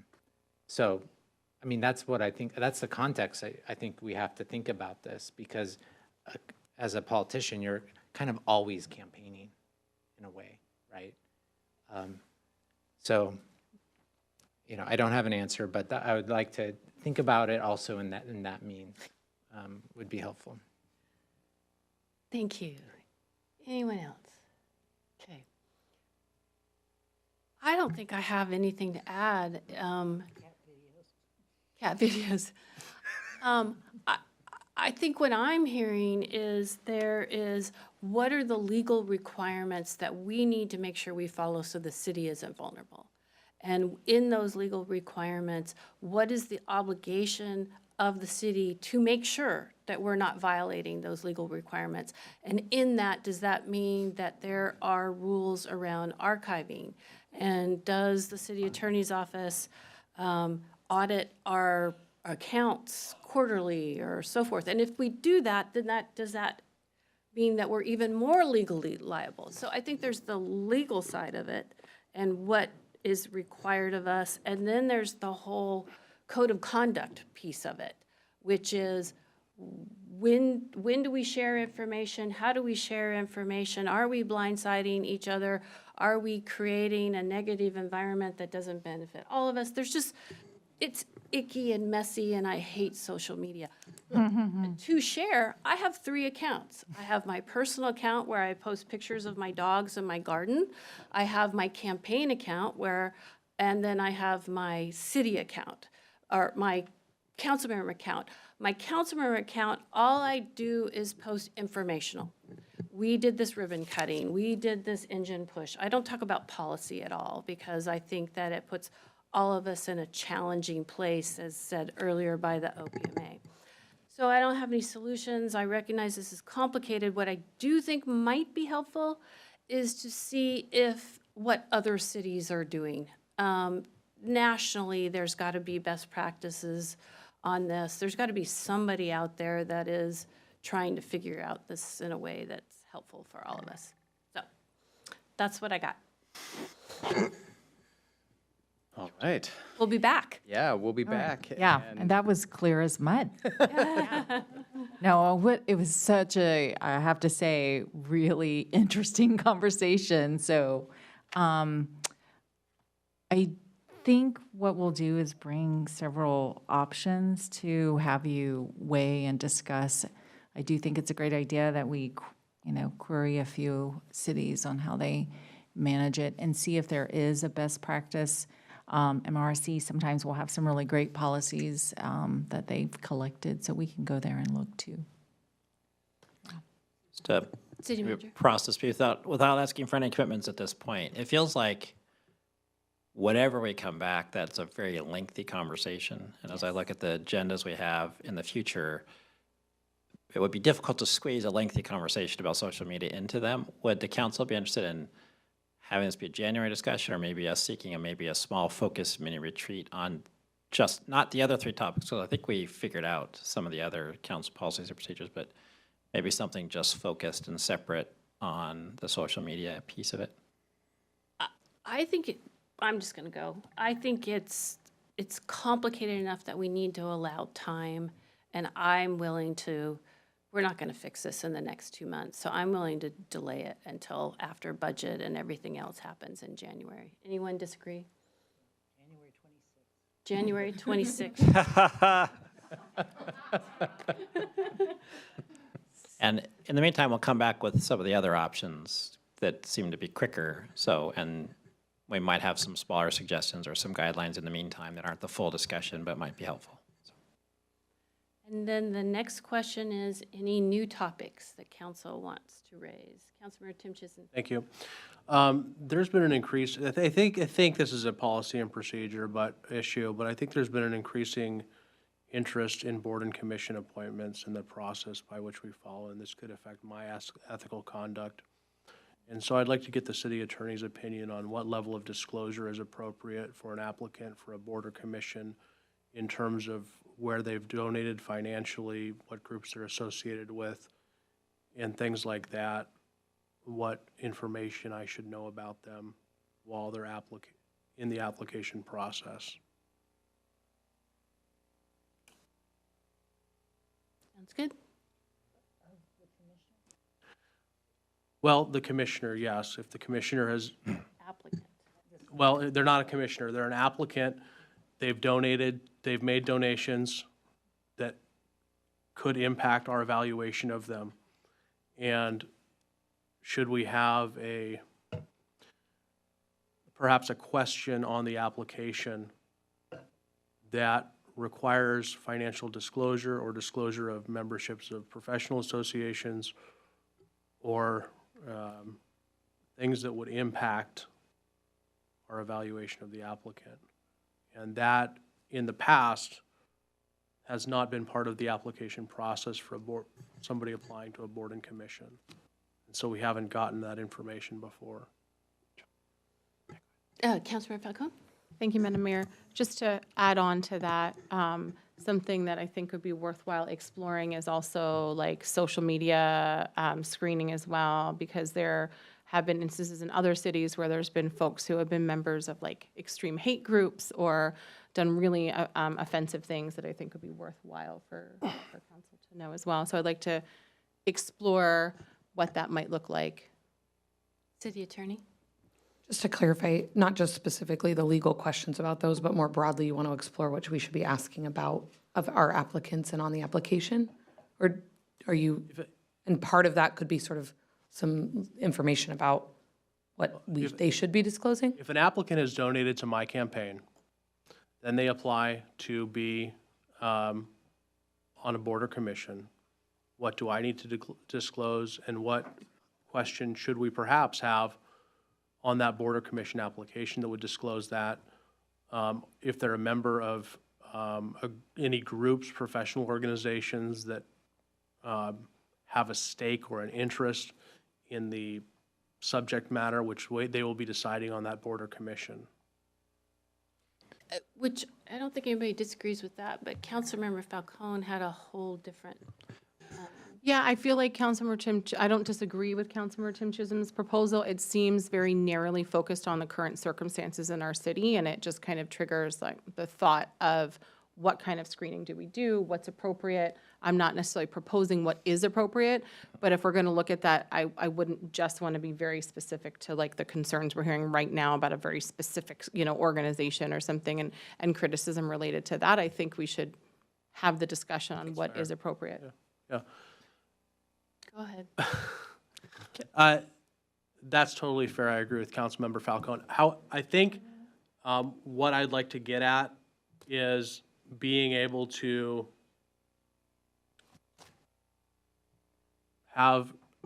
make my decision on a board or commissioner within the four corners of that application instead of independent research or me doing research. Okay, Councilmember Pascal. Yeah, I guess I want to express support for this. I think it would be good to look at. And I just want to clarify, when we're saying disclose whether a person is a member of some other organization, it's obviously an organization that could have a financial interest in outcomes that the board or commission has purview over. But I think I'd go further and just an organization that has an interest in outcomes of that board or commission that could, by being a member of, could influence or provide some level of bias, as decisions are being made on that board or commission. So that's the type of thing. I just want to be clear. It's not just financial interest. It's about just being a member of an organization that has some interest in the topic. So, and it doesn't mean that is a bad thing. It just means that we need to be, I would argue that would be a good thing to be aware as we're considering a variety of different applicants. City Attorney, sorry. No, that's okay. I was just going to add sort of, Councilmember Tim Chisholm, the sort of question about a potential, are there sort of ethical conflict issues there? Really sounds like it's in the space of our code of ethics that the council has. And so weighing in on those, we actually have an ethics officer under the code of ethics who we can ask hypothetical questions of or specific questions of that any of the council members can. Staff can facilitate that question, but it's supposed to come from the council members to the ethics officer. And so those sort of questions, it's not, I mean, there's sort of like, there could be some legal analysis there, but sort of Councilmember Pascal's getting to sort of more the policy question. There's no legal limitation on whether someone can have a sort of policy interest in a topic and weigh in on that. That's going to be a policy question rather than a legal question. And so in the space of where the more specific and more narrow legal question is, there's ethics officers. Really, it's sort of a balance of legal and policy and goes in with our code of ethics. There's not otherwise laws that restrict who you can select for your boards and commissions, other than the ones you set. Thank you. Councilmember Black. Thank you. So I support this. I like the idea it's going in the sense that I think, it's a little bit trite, but it's often said, sunshine is the best, disinfectant. I think what I'm talking about, what I think Councilmember Pascal is saying is like, let's get the information that we think might be relevant. And City Attorney, I think what you're saying is if through that effort at sort of transparency, one of us literally does have a question about the ethics, that would be an opportunity to raise that with the ethics officer, and the officer can get back to us and let us know. But I kind of like this principle of more information is better, sunshine's the best disinfectant. If we know more about the candidate, we can certainly use that in our decision-making, and if an actual ethical issue, if it actually gives rise to a potential ethical issue, we can raise that with the ethics officer. So if that's the direction we're going, I like it. Okay, city manager. So just a small, keep in mind as we come back and develop some options for you. The thing I can say is that, and of course you can decide to go a different direction, but for the last probably 5 years, you've been working on making it easier and less onerous to apply to board and commission. You've asked us to do things like remove resumes and those sorts of things just so that there's a more ease of entry. I think there's no right or wrong to this, but I think just acknowledging that if you want that kind of information, you're also giving yourselves a lot more detailed interview process.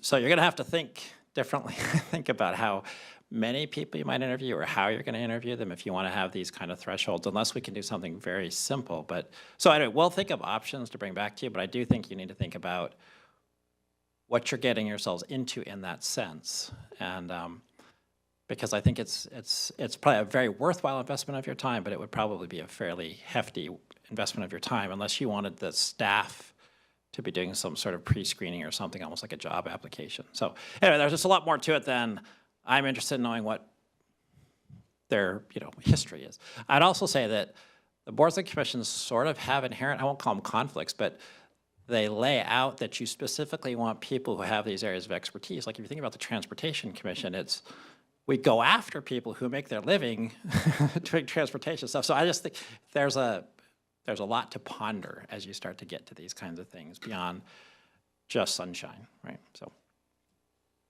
you can get sunburned if everything's in the sunshine too long, I guess I would say. Well, I was going to say, and I think what Councilmember Tim Chisholm is asking is just a disclosure. That it's not a deep dive, it's not a background check, it's just disclose. But what I was going to say is it's been 5 years since we've taken a hard look at our application process, and what our goals and objectives are with our appointments, and we will be redoing our effort to appoint people in January. So it's probably just a good idea to overlook the whole questionnaire. All right, well, that was a deep one. Any other topics that we want to add? No. All right. Thank you, David. All right. And thank you, Julie. Very much. We will return. All right. We are now moving to council reports. Let's try to do this in 3 minutes each. Just test it out. Councilmember Tim Chisholm. I have nothing to report. That's Thank good. you. I'm not giving my 3 minutes away, though. Councilmember Black. Thanks, I now have 6 minutes. The one thing to report under this item, and then I do have a calendar item. I just want to do a quick legislative work group update.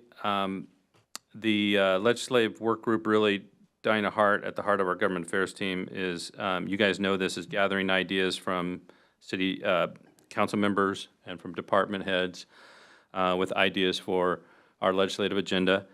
So thank you all. I think you all now met with Diana and shared your thoughts. I am actually in the process of meeting with all of our legislators just to make sure in one-on-one conversations they're reminded about what our process is. Just know that Diana and our small but mighty government affairs team is in the process of preparing that draft legislative agenda for all of us to start, talking about. As always, we got a ton of wonderful ideas, I got to say, from all the fellow council members. You guys all did an amazing job. Like always, we got to be a little bit judicious. There's only so many things we can have on a legislative agenda, but great ideas. We're all going to have a chance to look at that and have input and hear from the public on it, et cetera, et cetera. So work groups meeting is going to be meeting a couple times in the next couple months to talk about that. Then, just a quick reminder, we're going to be folding into that ideas we're getting from city manager and department heads about requests from elements of the state budget, so what we usually call our capital requests. So that'll be in there. And then in November, Diana and the legislative work group, we're going to be meeting again with legislators along with our contract lobbyist to discuss the actual draft legislative agenda, which by that time we will all have had a chance to sort of see and talk about. So that's the update on that. Hopefully I was under 3 minutes. Thanks. Thank you. Council members? Nothing to report. Thank you. Councilmember Falcone. Thank you, Madam Mayor. A quick note that as was mentioned earlier, the King County Affordable Housing Committee is going to be reviewing Kirkland's housing element of our draft comprehensive plan this Thursday at 2 o'clock. It's a public meeting. You're welcome to attend. It's virtual. So if you're interested in attending and hearing what everybody has to say about City of Kirkland's plan, feel free to join. I believe I'll be joined by Director Weinstein on Thursday as well. So if not, you'll hear how it goes after. You kind of already have a preview.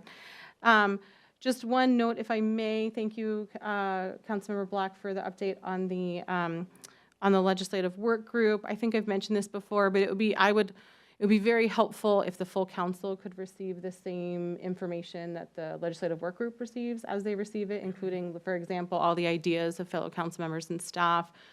It's helpful just to have that, to be able to process it. There may be an idea that I didn't think of, but Councilmember Pascal proposed that looks like it's only one person, and I really support it and want to help formulate that and bring that to staff. So it sounds like you've already seen it and I haven't, so I would like for that to request that all those materials be sent. Just a reminder, we all end up seeing that. When we get the first draft legislative agenda, we see also what. We do. It feels like it's already kind of baked at that point, so it would be nice to see it earlier. Yeah. Is what my request is. To staff. I can't think of a reason why that's not done. I think it's been done in the past, but maybe not in the time frame you're talking about. So we'll figure out how to get it to the fellow council members sooner rather than later. I have a couple former chairs of the legislative work group here. I'm kind of looking at. We're not helping you. I know, you're not helping me at all. No one's reminding me like exactly when we share that out. City manager? Well, it can be done, and we did last year make the improvement that we showed everything that was submitted. In the past, we had basically said, here's our recommendation, and people had to say, well, what else was there? And so I think it was a great fix that I think you suggested, Councilmember Falcone, to say, here's what's going on. I think the issue is 3 council members have seen it, and so that if you send it to everybody, you've become the 4th and 5th. So if you have an opinion on it that you want to express to anyone, that's where you start to get into the thing. The OPMA rules, unless it's in the full council, which is what happens, right? We say, hey, all of you are getting it at the same time, and you can see the recommendations. So I just think we'd have to think through how to make sure that. But I could, in my example, like if I wanted to support something that Councilmember Pascal had proposed, I could speak with him and then share that with you, that I support that. Right. And then that could be something that is then potentially pursued if there's multiple council member interests. So we'll figure out how to do it. But I think that was the logic behind not. Since the 3 sit and look at everything, and that's, you're one away from a OPMA, so.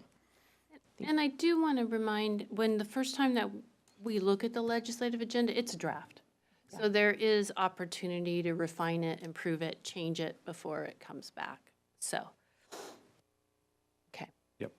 Just want to emphasize that, we are going to be totally open to, hey, that one thing I brought up, it's not in the draft. Why is it not in the draft? And then it's incumbent upon us to have that conversation. And for those of us who publicly, who maybe thought it didn't quite meet the threshold or in the stack rank of priorities, it wasn't a priority. It's up to that group to defend that recommendation. I kind of see it like the interview selection committee, right? Like we all see the applications, but the 3 review it.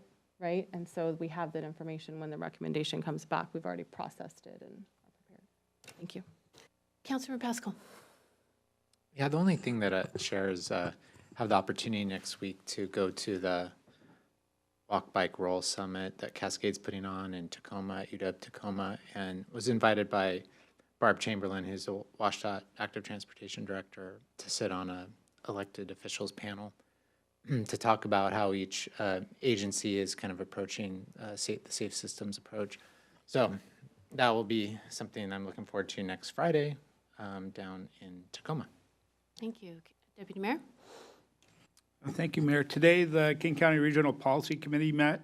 One of the items on our agenda was an update of the interlocal agreement between King County and the City of Seattle on the Regional Homeless Authority. And today, the authority is governed by a governing committee and an implementation board. And the biggest change in the ILA is that it moves forward to just a single governing board.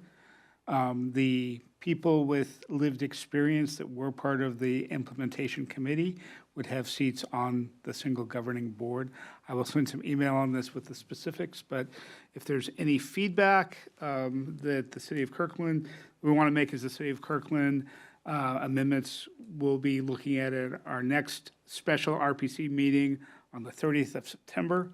All of this is happening to meet the King County Council schedule of taking action in mid-October to get this done by the end of the year. Thank you. We're happy to see it. So I just have two quick things. In addition, on legislative work group, we did receive a couple requests from our delegation to receive a comp plan briefing.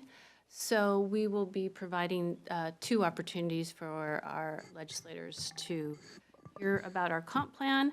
And the other thing I wanted to add was all of us read the fire department dashboard memo, which included a description of a water rescue that happened in May at Waverly Park. Fortunately, 2 bystanders who were formerly lifeguards jumped into action and helped save the drowning victims. So I, with your permission, I am like to work with the Kirkland Fire Department to either provide them a letter of commendation or a Citizens Hero request. And I got an email from Chief Sanford, and I think they are looking at the Citizens Hero request. So I'm going to pursue that unless anybody objects. Excellent. Councilmember Tim Chisholm. Was that the medal we talked about? No. No, Oh, this this is different. Never Never mind. Never mind. No, it is, All right. it is different, and we'll provide more information when we. Okay. Councilmember Black?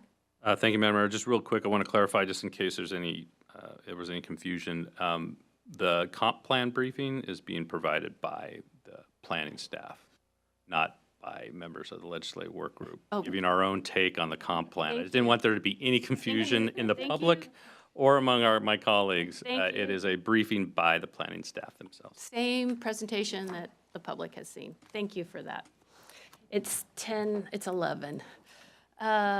City Manager? Just one update, and then I'll ask for calendar. So we had, as you know, the long break. Welcome back. And one of the things I asked each individual council member was whether or not to postpone bringing the homeless action plan to the council by the end of the year, which would have required some pretty extensive public outreach, and given what was happening with the budget, the comp plan, and particularly transit corridors, I asked whether folks were interested in maybe deferring that to the beginning of the year. And so the feedback I got from each individual council member was, yes, I wanted to let council members know we're going to bring you on consent an item that actually changes the due date of the homeless action plan, because that was in the resolution, to the first quarter of next year. But I also want to let you know that we're going to continue to provide the white papers that were promised as part of the budget process. So you're going to get a piece of it first, and there will be some probable recommendations in the budget of some things to start on the homeless action plan, but the plan itself will come, and the public outreach will come in the first quarter of next year. So just wanted to clarify that for everybody on the record, since I had a chance to talk to everybody about that. Thank you. Any questions? All right, and then any calendar updates? Councilmember Black? Thank you, Madam Mayor. So I do have a calendar update. It stems from the request that y'all made to sort of an ad hoc group of us. That was me, Councilmember Sweet, and Mayor Curtis. I don't know if my mic is working. To look into the question of whether or not the council should hold 1 or more public hearings this fall and take a position on any of the 4 ballot initiatives that have qualified for the November ballot, along with the Lake Washington School District's ballot measure. I am going to make a recommendation tonight to my colleagues that the council do hold a public hearing at an upcoming council meeting on Initiative 2117. That's the initiative that would repeal Washington's Climate Commitment Act. And at that meeting, then discuss whether or not to adopt a statement opposing Initiative 2117. At the outset, I want to say that I believe the Kirkland Council should be really judicious about if and when it states a collective position on ballot measures. I think it should be a pretty rare occurrence, and it has been historically, as we all know. So in other words, I think there should be a pretty high threshold that a ballot measure meets before we decide to hold a public hearing and consider taking a position either for or against. At the same time, I do believe, and based on the research that we did that the council asked us to do, I believe 2117 does meet that threshold. So, and here's why.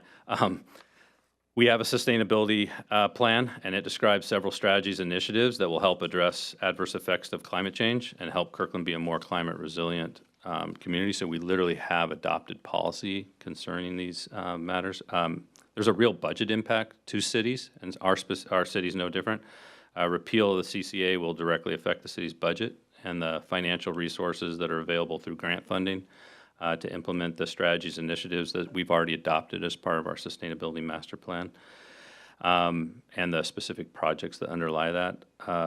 City of Kirkland are members of the K4C, the King County Cities Climate Collaboration, and we heard at a presentation to K4C earlier this summer that the organization can't take a collective position on ballot initiatives, even though it sought to in this case.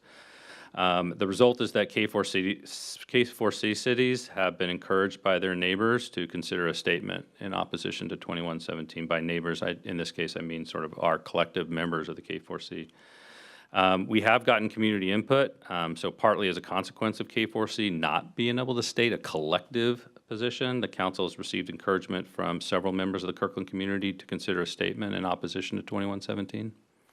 Our partner cities, partly as a consequence of that encouragement from members and partly as a consequence of the limited power of the K4C, several of Kirkland's fellow K4C member cities have in fact adopted formal council statements in opposition to 2117. And then sort of lastly, and I think this is probably the lesser consideration in my opinion, but still a consideration, the campaign that has formed to oppose 2117 has actually also encouraged K4C member cities to state their opposition to 2117. So in summary, sustainability master plan, impact on city budget, K4C member city, the community input and requests we received, recent actions being taken by our partner cities who are also members of K4C, and the support that's been expressed by the No on 2117 campaign. I think this one really checks a lot of boxes. So what I was going to ask staff is, given that I just gave that whole preamble, what's the best approach here? Would staff prefer a formal motion to add this to the calendar? Yes. Okay. So, Madam Mayor, will you entertain a motion here? Yes, I will. Okay. I move that the City Council consider taking a position in opposition to Washington State Ballot Initiative 2117, which has qualified for the November 5th, 2024 general election, by having staff prepare a draft resolution for consideration at the October 1st meeting, council meeting, where members of the public are going to be given an opportunity to express their views, both in opposition of and in support for Initiative 2117. Discussion. Councilmember, it's been moved by Councilmember Black for the City of Kirkland to hold a public hearing on October 1st to determine whether to take a no vote on ballot initiative 2117. It's been moved by Councilmember Black, second by Councilmember Falcone. Discussion, Councilmember Tim Chisholm. I don't have any opposition to this public hearing. However, if it would significantly lengthen the October 1st meeting, I will point out that 3 of us will not be here and will be joining us this meeting via Zoom. And I was going to try to shorten this meeting, the October 1st meeting. And so I don't have an opposition to this motion. I just have a concern about that particular date and that particular meeting.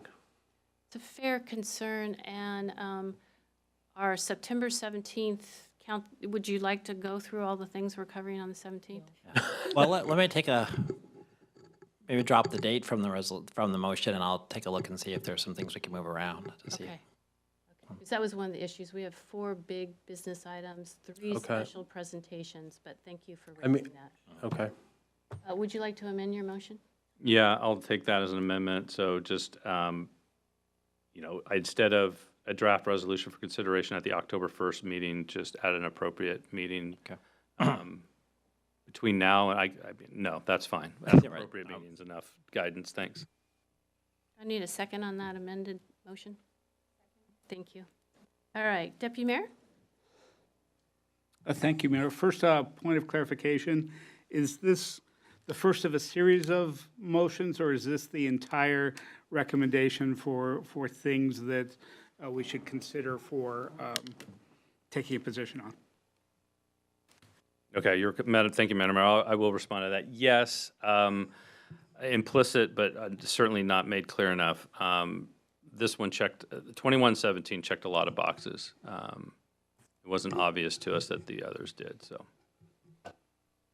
Okay, then I would like to move an amendment to the motion to also consider initiative 2066 on natural gas, and can speak to my motion if there's a second. Second. Would you like to speak to your motion? It's been moved by, yeah, you got it. So initiative 2066 does three things. It prevents Puget Sound Energy, which provides both electricity and natural gas to customers in Kirkland, from transitioning over time from being two separate regulated utilities to a combination utility, and this was covered in House Bill 1187, which the initiative would effectively repeal. Initiative 2066 also impacts the State Building Codes Council's ability to meet legislative direction, where the legislature has said to reduce building energy costs 70% by 2031. And it prevents cities from providing incentives for electric buildings or for retrofits. And as a member of PSC's Beyond Net Zero Advisory Committee, as a member of the State Building Code Council, and as someone who has advocated on this council for some specific items on our sustainability strategic plan involving all electric buildings and energy retrofits, I'm concerned about this initiative. Believe it impacts the city directly, and would like to have a broader conversation about it. Given everything that you had said, Councilmember Black, on linking to our sustainability strategic plan and impacts to cities, I believe 2066 meets those same items, and haven't heard anything on why not, and so would like to add that to a combined public hearing. Thank you. Is there any discussion on Councilmember Deputy Mayor's amendment? No. Okay. So, Darcy, I need to vote. We need to vote on the amendment first. Correct. Okay, thank you. All those in favor of Deputy Mayor's amendment to also add 2066 to the public hearing, please say aye. Aye. Aye. Any opposed? Motion carries 7-0. Now we will go to the original amended motion, which is to do a public hearing on 2117. Any discussion? Councilor Falcone. Question and a comment. Did we vote on the amendment? So I feel like we didn't vote on that. Yeah, we were just checking that. You did not vote on that, so. Your mic's not on. Thank you. My comment was just about, like, did we vote yet on the removing the date? I just want to comment on that as well, if that's okay. I do support doing this as soon as we can. I think it's really important that if we are going to take a position, that we do so in a timely manner before ballots are in the mail. And so if it's not going to be October 1st, I would not support pushing it back. I would support making it earlier. I think that was implied, but I just wanted to be crystal clear with that that's at least what my intent would be. I don't remember how far in advance we have to notice public hearings, and that's 2 weeks, so I don't know. Several days. So Okay, we so have we'd be good. plenty of time. Yeah. Okay, thank you. Okay, we are going to vote on the amendment of removing the October 1st date. Councilmember Jim Chisholm has his hand up? No, okay, No. thank you. Sorry. Okay, all those in favor, please say aye. Aye.